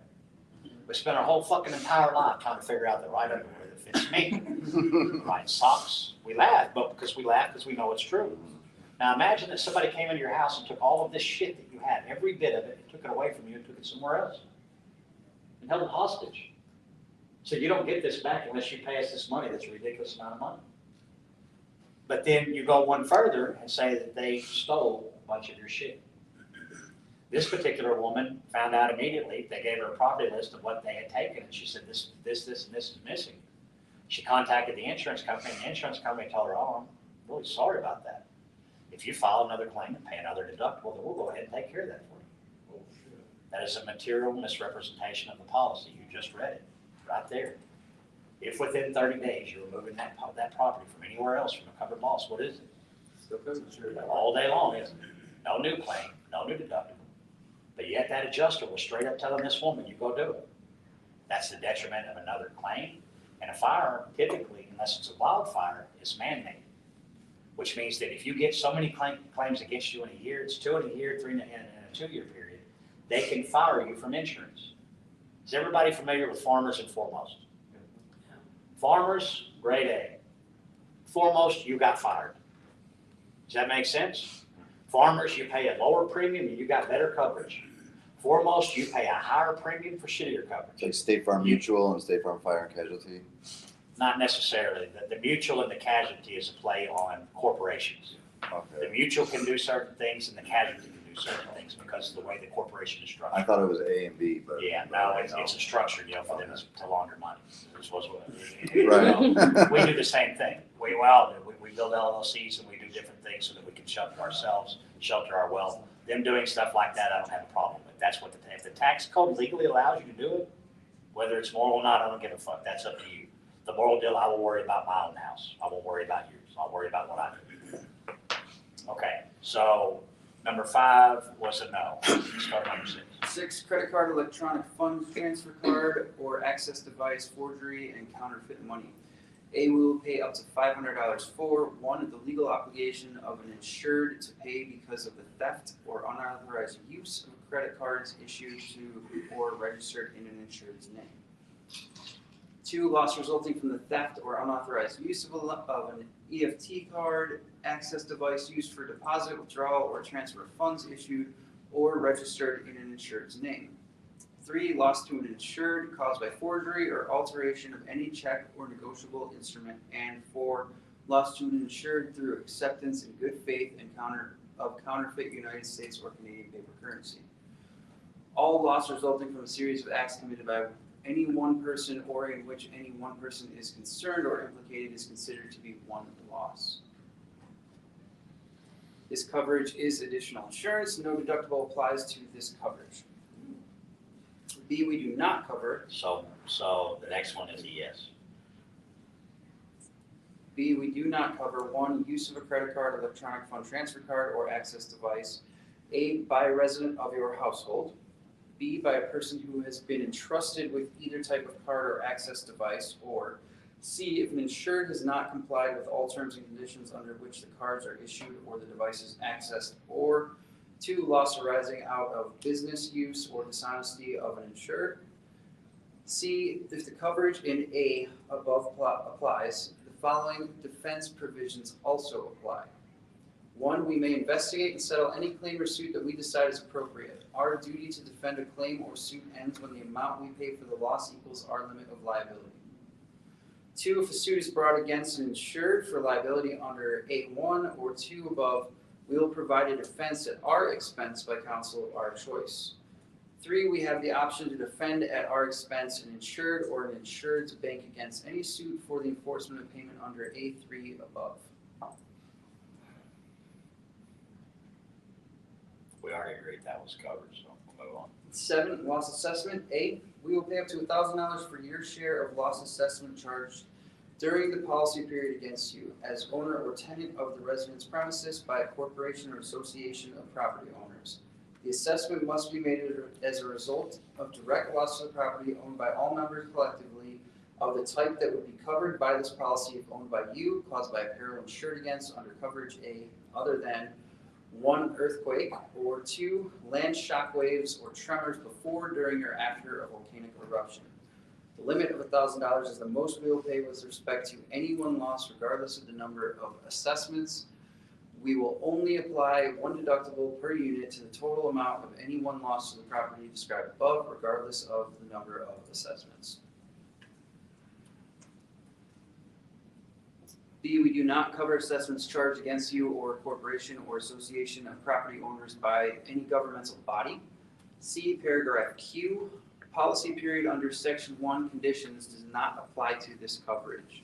This coverage is additional coverage. I think we'll be going well. Not gonna happen today.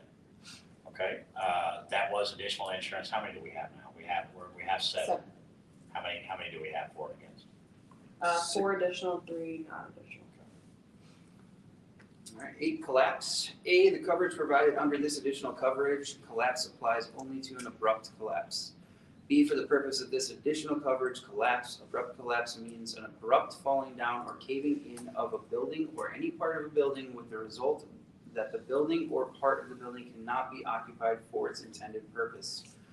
C, this additional coverage, collapse, does not apply to 1, a building or any part of a building that is in danger of falling down or caving in. 2, a part of the building that is standing even if it has separated from another part of the building.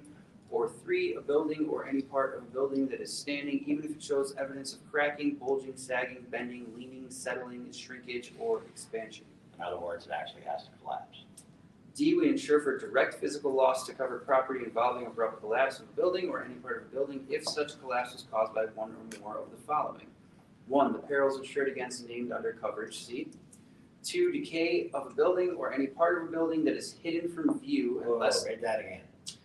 2, decay of a building or any part of a building that is hidden from view. Whoa, I thought they didn't pay for hidden damage. How many times have you heard we don't pay for hidden damage? How the fuck would you know it was damaged if it was hidden? None of the shit they say makes any logical sense. Let's look at a little exercise. How many of you have ever went to a fire? You walk into a fire, any loss. You walk into a loss and you and the adjuster look at each other and you go, yeah, this son of a bitch is about 50% damaged. And the adjuster looks you dead square in the eye and goes, yeah, you're right. This son of a bitch is about 50% damaged. So then he goes and writes his estimate. And the property was insured for $100,000 and his estimate is $10,000. You giggle, but we're not thinking. I fucking had one But also. we're absolutely not thinking about the fact that what you said and what you did are not in line. If you agreed that we were 50% in damage and that the policy limit was $100,000, it means that we fucking should have started where? 50%. We should have started there. It's going to be more. 50% is to put it back at 50%. That's not to take it out. That's not to deal with any of the things that have to go on while we're taking it out to get it back in. So we should absolutely, logically begin no less than $50,000. So these are arguments that you use in your final demand. When you and I were out there, according to my notes on the inspection report, you agreed with me that we were 50% done with the building. Yet you cut $10,000. 50% of 100 is 50,000. Where did you get 10? You understand what we're doing? But if nobody ever pointed this out to anybody else, guess what? Never happened. Never happened. Nobody ever understood, and even the smartest of folks never caught it. It never occurred to them that what you said and what you did were two different things. And we agree that it's 50% damage, so where's the $50,000? We should start with $50,000. Go ahead. Decay of a building or any part of a building that is hidden from view unless the presence of such decay is known to an insured prior to collapse. Okay, and that's, again, good common sense. If you knew this motherfucker was gonna collapse, it's on you. If it just collapsed out of the blue, then it's on us. But if you knew it was gonna collapse, then you should have mitigated the damages, contacted somebody, had them come in and shored up and figure out what the shit was going on. And it didn't make a shit if insurance was involved or not. That's something that you should do as human. Your property. Go ahead. 3, insect or vermin damage to a building or any part of a building that is hidden from view unless the presence of such damage is known to an insured prior to collapse. 4, weight of contents, equipment, animals, or people. 5, weight of rain which collects on a roof. Or 6, use of a defective material or methods in. Whoa, wait a second. I thought they didn't cover defective material or shit that was not built right. Reading the damn policy is insane, isn't it? It just absolutely wipes away every fucking myth you've ever been told. We don't cover this. We don't cover that. You'll often hear me say, can you show me that in policy? Guess what? I can. I can show you exactly where the coverage is brought into the policy, and what you need to show me is where you took it back out at. Where did you have the authority to remove this coverage that I, with my professional license, have installed? And I hope that you ask me for my ESX. I hope that you do. If any adjuster ever asks you, and I will present to you, you should tell them, would you like my ESX? Well, sure. Fantastic. I make a note in my adjuster's inspection list. I offered the ESX, adjuster requested, or the adjuster requested the ESX. Because see, what happens is when I sent that ESX to you, it was complete. It was the whole blueprint. It was done. And what you sent back to me was a quarter of that. It means that you literally, physically Altered my. removed valid coverage. This takes an extra act. You understand what I'm getting at? You didn't miss anything. You didn't fucking omit anything. You removed. You got problems. But you're letting the lawyer handle that on the back end. Absolutely. Okay. Absolutely. But what did I do? You set them up for I failure. didn't set anything up. I fucking did my job. Yeah, If you true. want the SX, take the SX. But it's up to you to use it correctly. If you don't use it correctly, then you get the results of whatever that is. And if you remove coverage, you're in big fucking trouble. You're in big, big trouble. You mean you had everything? You had all of this. You took it out? The fuck you mean you took it out? IA doesn't necessarily. And then that's when you're gonna get the answer. The Well, you IA see, my supervisor came, and he said that if I wanted to eat again, I would take this out. Guess who we have now? The supervisor. Guess what he's gonna do? Burn. Squeal like a fucking pig too. But they're never gonna squeal like a pig till you put them in this position that makes them squeal like a pig. And when you get them up on the deal and they're caught like this right here, we, motherfucker, we're going to the market. They will squeal, which means that we need to get to the people who are telling them to do this. And then when you do it enough, guess what happens? They talk a lot over there, don't they? They talk about you guys all the time, don't they? Works both ways. When you're fucking them up left and right, and they're getting deposed left and right, and they're losing their job left and right, they will decide amongst their own, probably don't need to fuck with those guys. What happens? I don't know, but every time they do, the guy gets Too many fired. people doing that. But it's not till after a whole lot of shit, and then how come he got fired? I thought he was the insurance carrier's guy. He was until it became unprofitable for him to be. And then they let his ass go just like they do everybody else. Go ahead. Use of defective material or methods in construction, remodeling, or renovation if the collapse occurs during the course of the construction, remodeling, or renovation. E, loss to an awning, fence, patio, deck, pavement, swimming pool, underground pipe, flue, drain, cesspool, septic tank, foundation, retaining wall, bulkhead, pier, wharf, or dock is not included under D2 through 6 above unless the loss is direct result of the collapse of a building or any part of a building. F, this coverage does not increase the limit of liability that applies to the damaged covered property. No, you got that. You're ahead. I like it. I was just dealing with this one. That's I why. like it when you're reading and doing that. Everybody reads at our own pace and understands and does whatever. It's why we do it like this. But when you're reading it, you get more out of it, don't you? And when you're involved in it, when you're engaged, then everybody's involved and everybody's engaged. And it's not just me up here going, ooh. I do enough of that. I get tired of it too. Go ahead. 9, glass or safety glazing materials. A, we cover 1, the breakage of glass or safety glazing material, which is part of a covered building, storm door, or storm window.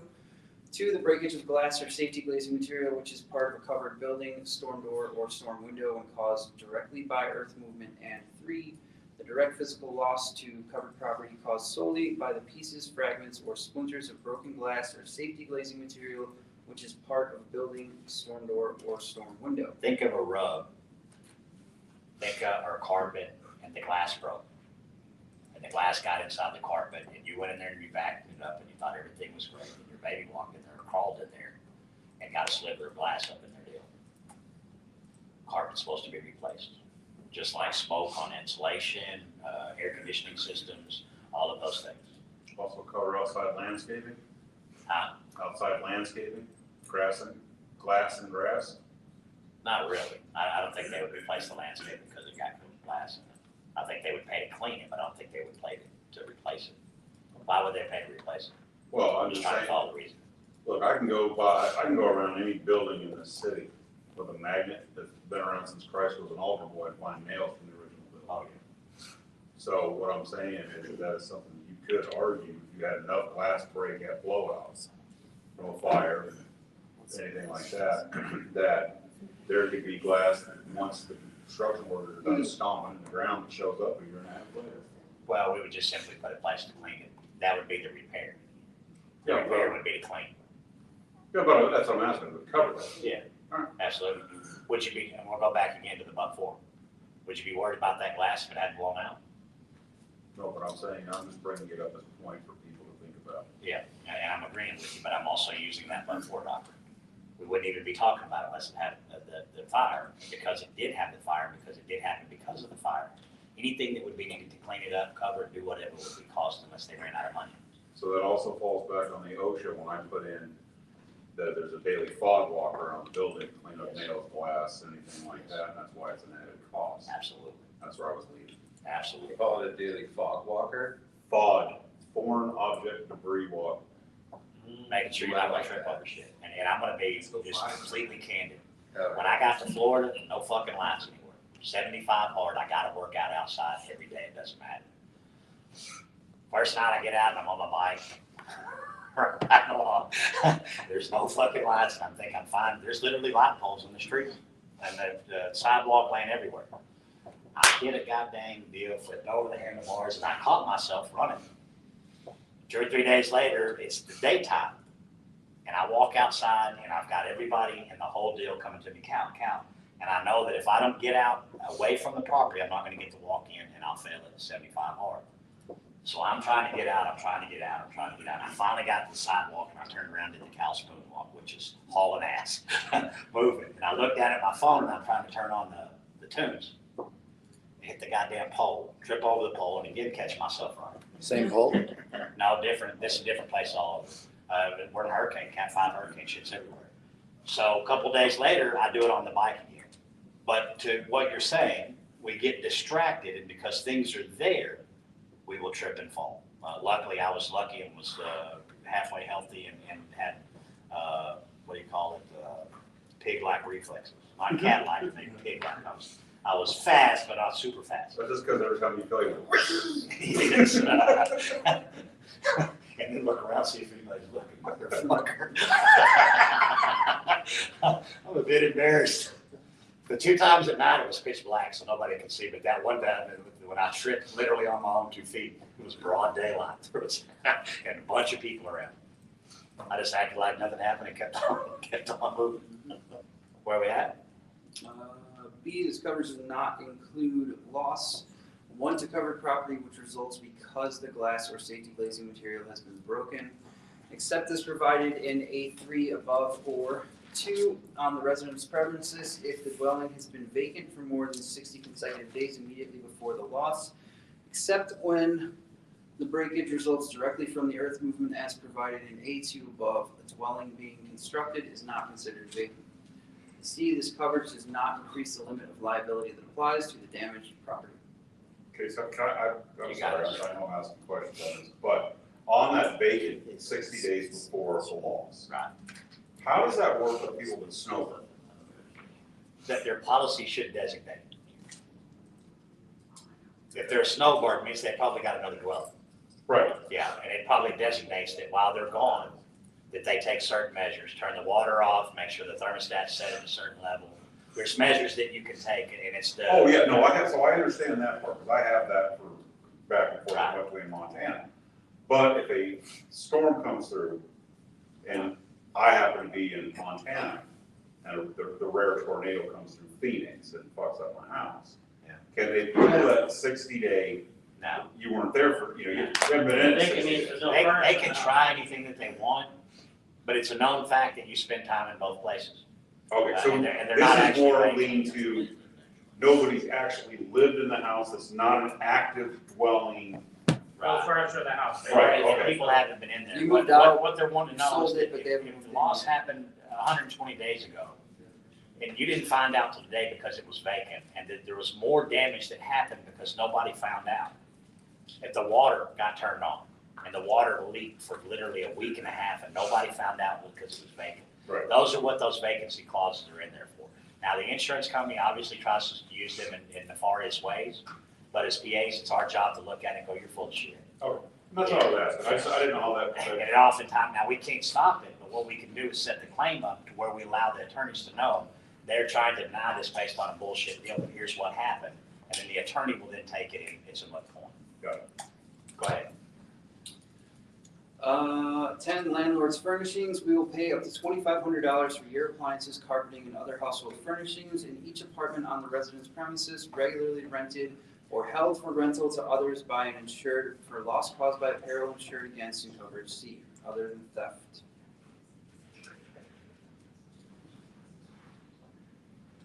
This limit is the most we will pay in any one loss regardless of the number of appliances, carpeting, or other household furnishings involved in the loss. This coverage does not increase the limit of liability applying to the damaged property. Okay, so where are we at now? We're on number 11. We've got 10. How many do we? 4 with additional and then 6 with not additional. Go ahead. 11, ordinance and law. A, you may use up to 10% of the limit of liability that applies to coverage A for the increased costs you incurred due to the enforcement of any ordinance or law which requires or regulates. 1, the construction, demolition, remodeling, Okay, renovation. now look, let's look right here really quick, because this is the first time I've seen this in this policy. Look at the space. You see it? Who Yeah, said it's that? like, It's Illinois. between You construction. see what I'm looking at? Tim pointed it out. It's like Oh, way yeah, out. and I like him. He's reading the policy and doing shit. I like that. He's real quiet, but he's actually doing shit over there. But if you look at that if you look at 1 and then you look down at 3, we're seeing the same thing. Do you see that anywhere else? Not yet. Okay, so make a note of this. Seth, you go ahead and make this note, and then when you're in here with Sean tomorrow, I want you to pull this policy up. We're on page 30. 8 of 24, Is this and certified? the document is page 30 of the PDF. Is this a certified copy? Huh? Yes, this is. Certified copy? This is. Yeah, and this is where we catch them. And this is where we catch them really, really good. But if we hadn't read the policy, would we know? If we didn't know what to look for, if somebody hadn't said, look for these things, would you know that these are an anomaly and that you need to check on these because a word is missing in there somewhere? That's why we have the spaces. And what I would say is there's 2 or 3 words missing in there. The fuck do those words go and why? It becomes a very simple question. Where and why? Okay, Go back down. huh? I'm down? Keep going. No, we're in ordinance and law. I know, that's what I'm saying, keep rolling it down. Oh, we stopped right there. Okay. No, go back. Down. Go up, go up. Sorry, go up. I'm just go down. Red. Let's go down, bring it down, so I can see what the fuck. But you see how minimal I am. I didn't argue with anybody. I went down. I only argue when I believe that I'm right. If you think that I'm wrong, you got the deal, that I'm down. Yeah, we're almost done now. You should have done that earlier. One more. All right, 1, the construction, something that was taken out, demolition, remodeling, renovation, or repair that part of a covered building or structure damaged by a peril insured against. 2, the demolition and reconstruction of the undamaged part of a covered building or other structure when that building or other structure must be See, there totally it is demolished. again. There it is again. And we haven't seen that in the entire, well, if you look over at number 2 in glass or safety, between wind caused directly by earth movement. That's all formatted shit. That's just a justification on the paragraph. I'm with you. Hopefully, that's If what it sounded like two Vietnamese guys were sitting in a broom closet trying to translate the fucking thing, then I would agree with you. Hold on, look down at the paragraph below it. Right, but just because the words fit together. Yeah, I'm gonna say that I wanna check it out. Yeah, I wanna know for sure. I don't want there to be any stones unleft there. What actually needs to happen is we need the ISO copy that they submitted to the insurance department. And we need to make sure that that document and this document are one and the same. Because this is so noticeable right here. Right. And it is not noticeable anywhere else. And we've been tearing this policy up. Well, there's someone too over there on the next. Yeah, there's a few here and there. It's, So I think we ought to check. But I think, I love the part where you go, because they're not always wrong. And there's not always shit in the game. But at this point, in this damn game here, the insurance claim department, every one of them. I'm looking at everything. If you tell me that it's a one-way, I'm checking 4 ways before I walk anywhere, because I don't believe shit you say. I need to see it in print, and then I need to make sure that that's the right print. Hey, Cal, just back up a little bit on that paragraph, What? to that, above one, where it says, you incur due to the enforcement of any ordinance or law which requires. Okay, think of how they said that. Huh? You incur due to. Due So to- if it's the covered cause of loss, you got a problem. But if you've got another cause of loss and the ordinance and law is a part of it, then we have no problem. But if the ordinance and law is the reason that you're trying to get coverage, you got a problem. Well, no, I'm looking at just the verbiage of it, requires or regulates, right? It doesn't say the building official's letter and stamp on my document that says you have to do this. Right? Because a lot Say, if you of, speak up, I can't hardly hear a you. lot of times the insurance company will tell us that you gotta have a letter from the building department that says, Yeah, they're lying. that says requires or regulates. Enforcement of any ordinance and law I see where which you're going. requires or And regulates. you're absolutely right. So those are The key words. insurance carrier has no right to tell you to go get me a letter of enforcement from anybody. Is it a fucking law? That's your letter of enforcement. I don't need anything else, and I'm not running anywhere to check on anything for you. That's your fucking job. Go call Ladder now, Seek now, and have them go run and do your errands. I've already done the job.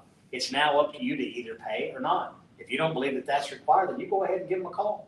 And we have them do stupid shit. We had a property out in Dallas where the adjuster called the building department, knowing that in Carrollton, Texas, that if you're just simply doing a re-roof, that as long as there's no electrical, plumbing, HVAC, or mechanical trades on that, you don't have to get a permit. So the adjuster calls the city and says to the city, hey, we're just re-roofing this thing out here. We don't need a permit, do we? Well, no, you don't. So then they send back to the insurer and said, hey, we talked to the city, and they said that you don't need a permit. I called back down to the city. Hey, buddy, what's going on? Well, not much. How's it going? First, he thought I was an attorney, and he was very guarded until he got figured out what was going on.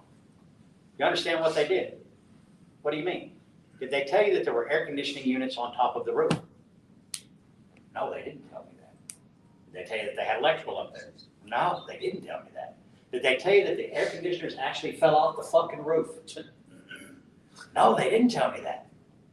So you mean like when I was in school and I used to like to skip school, I would walk into the office, the attendance office, and I would pick up that phone right there and I would call my mom.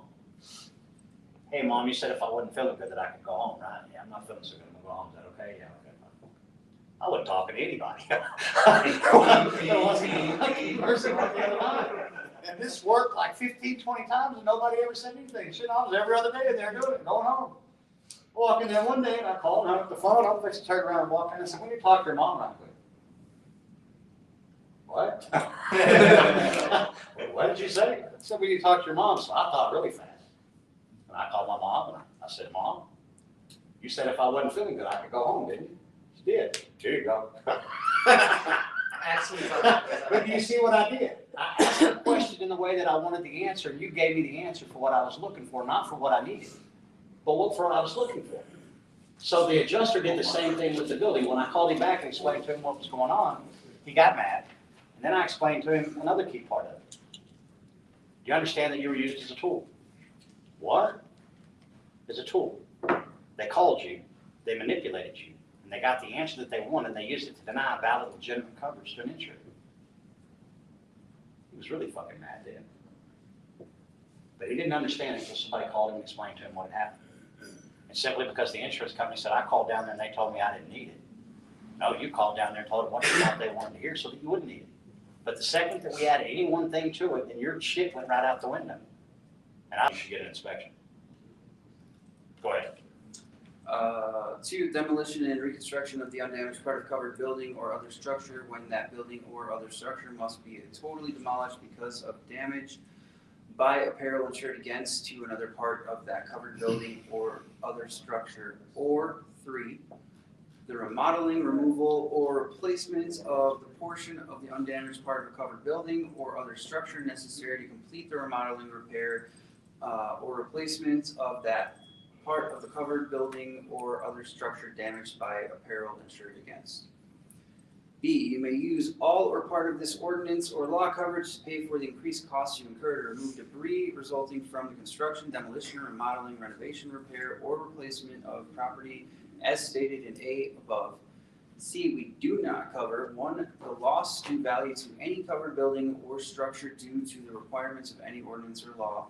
Or 2, the cost to comply with any ordinance or law which requires any insured or others to test for, monitor, clean up, remove, contain, treat, detoxify, or neutralize in any way respond to, or assess the effects of pollutants in or on any covered building or other structure. Pollutants means any solid, liquid, gaseous, or thermal irritant or contaminant, including smoke, vapor, soot, fumes, acids, alkalis, chemicals, and waste. Waste includes materials to be recycled, reconditioned, or reclaimed. This coverage is additional coverage. Like that. Okay, go ahead. 12, grave markers. We will pay up to $5,000 for grave markers, including mausoleums, or on or away from the resident's premises for loss caused by a peril insured against under coverage C. This coverage does not increase the limits of liability that apply to the damaged covered property. Okay. So no, that one doesn't. Okay, how many do you have? How many yays do you have? 5. How many nays? 7. Okay, y'all ready to get mad? Ready to get real fucking mad? Yep. Remember we talked about precious moments? How much time we have left? How much time we don't have left?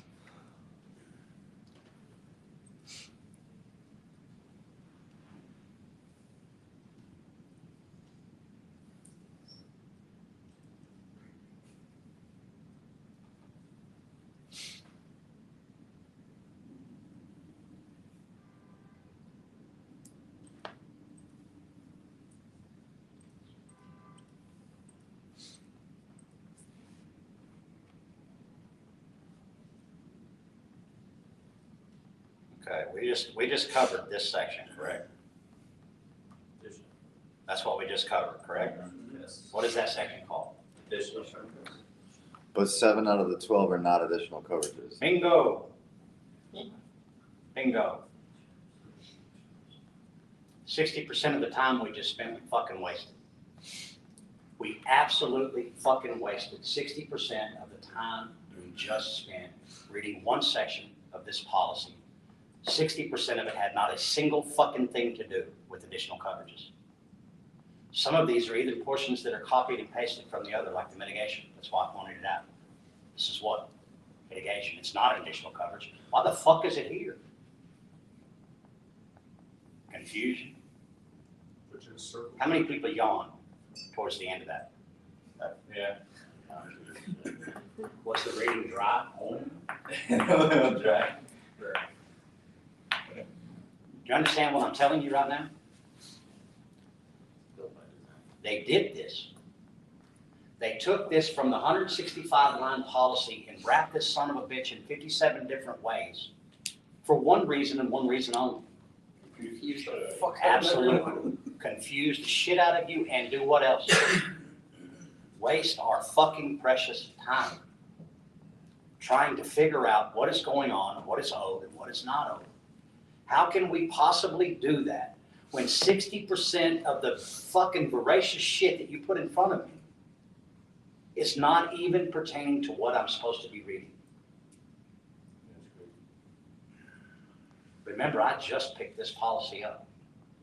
I have not ever seen this policy, I have not ever read this policy, but every policy that I've read from Texas to Tennessee to Florida to Illinois, Mississippi, Louisiana, Oklahoma, they all read almost exactly the same.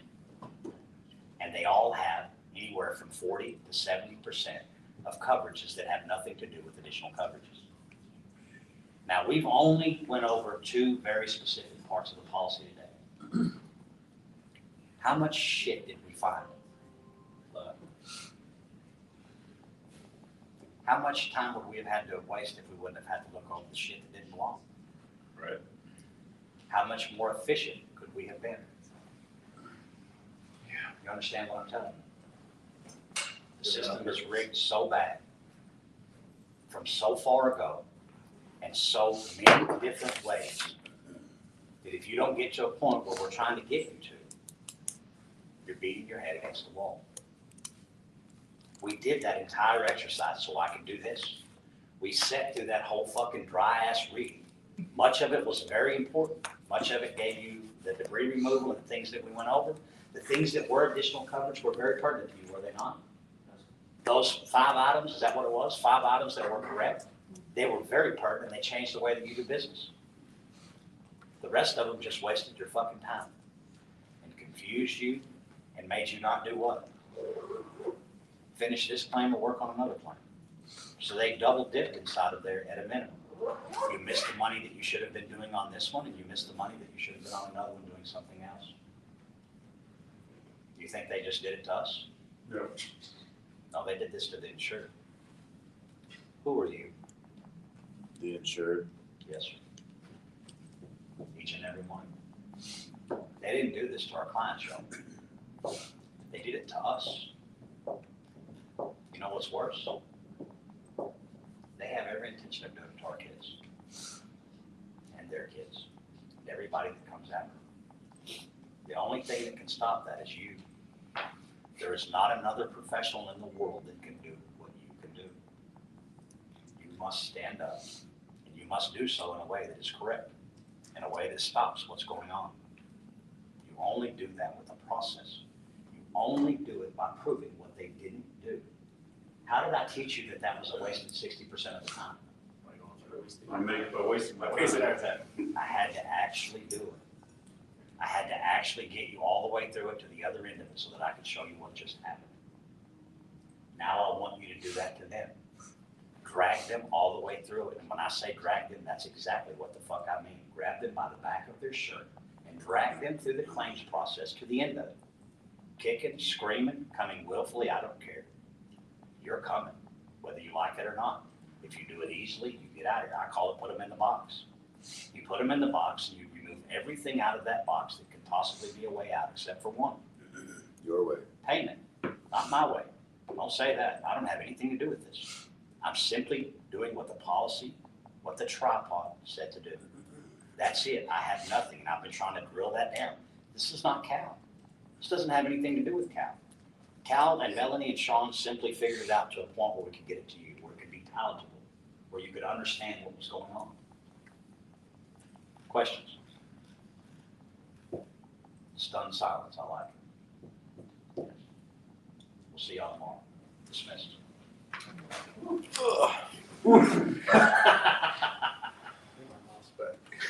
Take that damn up on gas, man. It's working.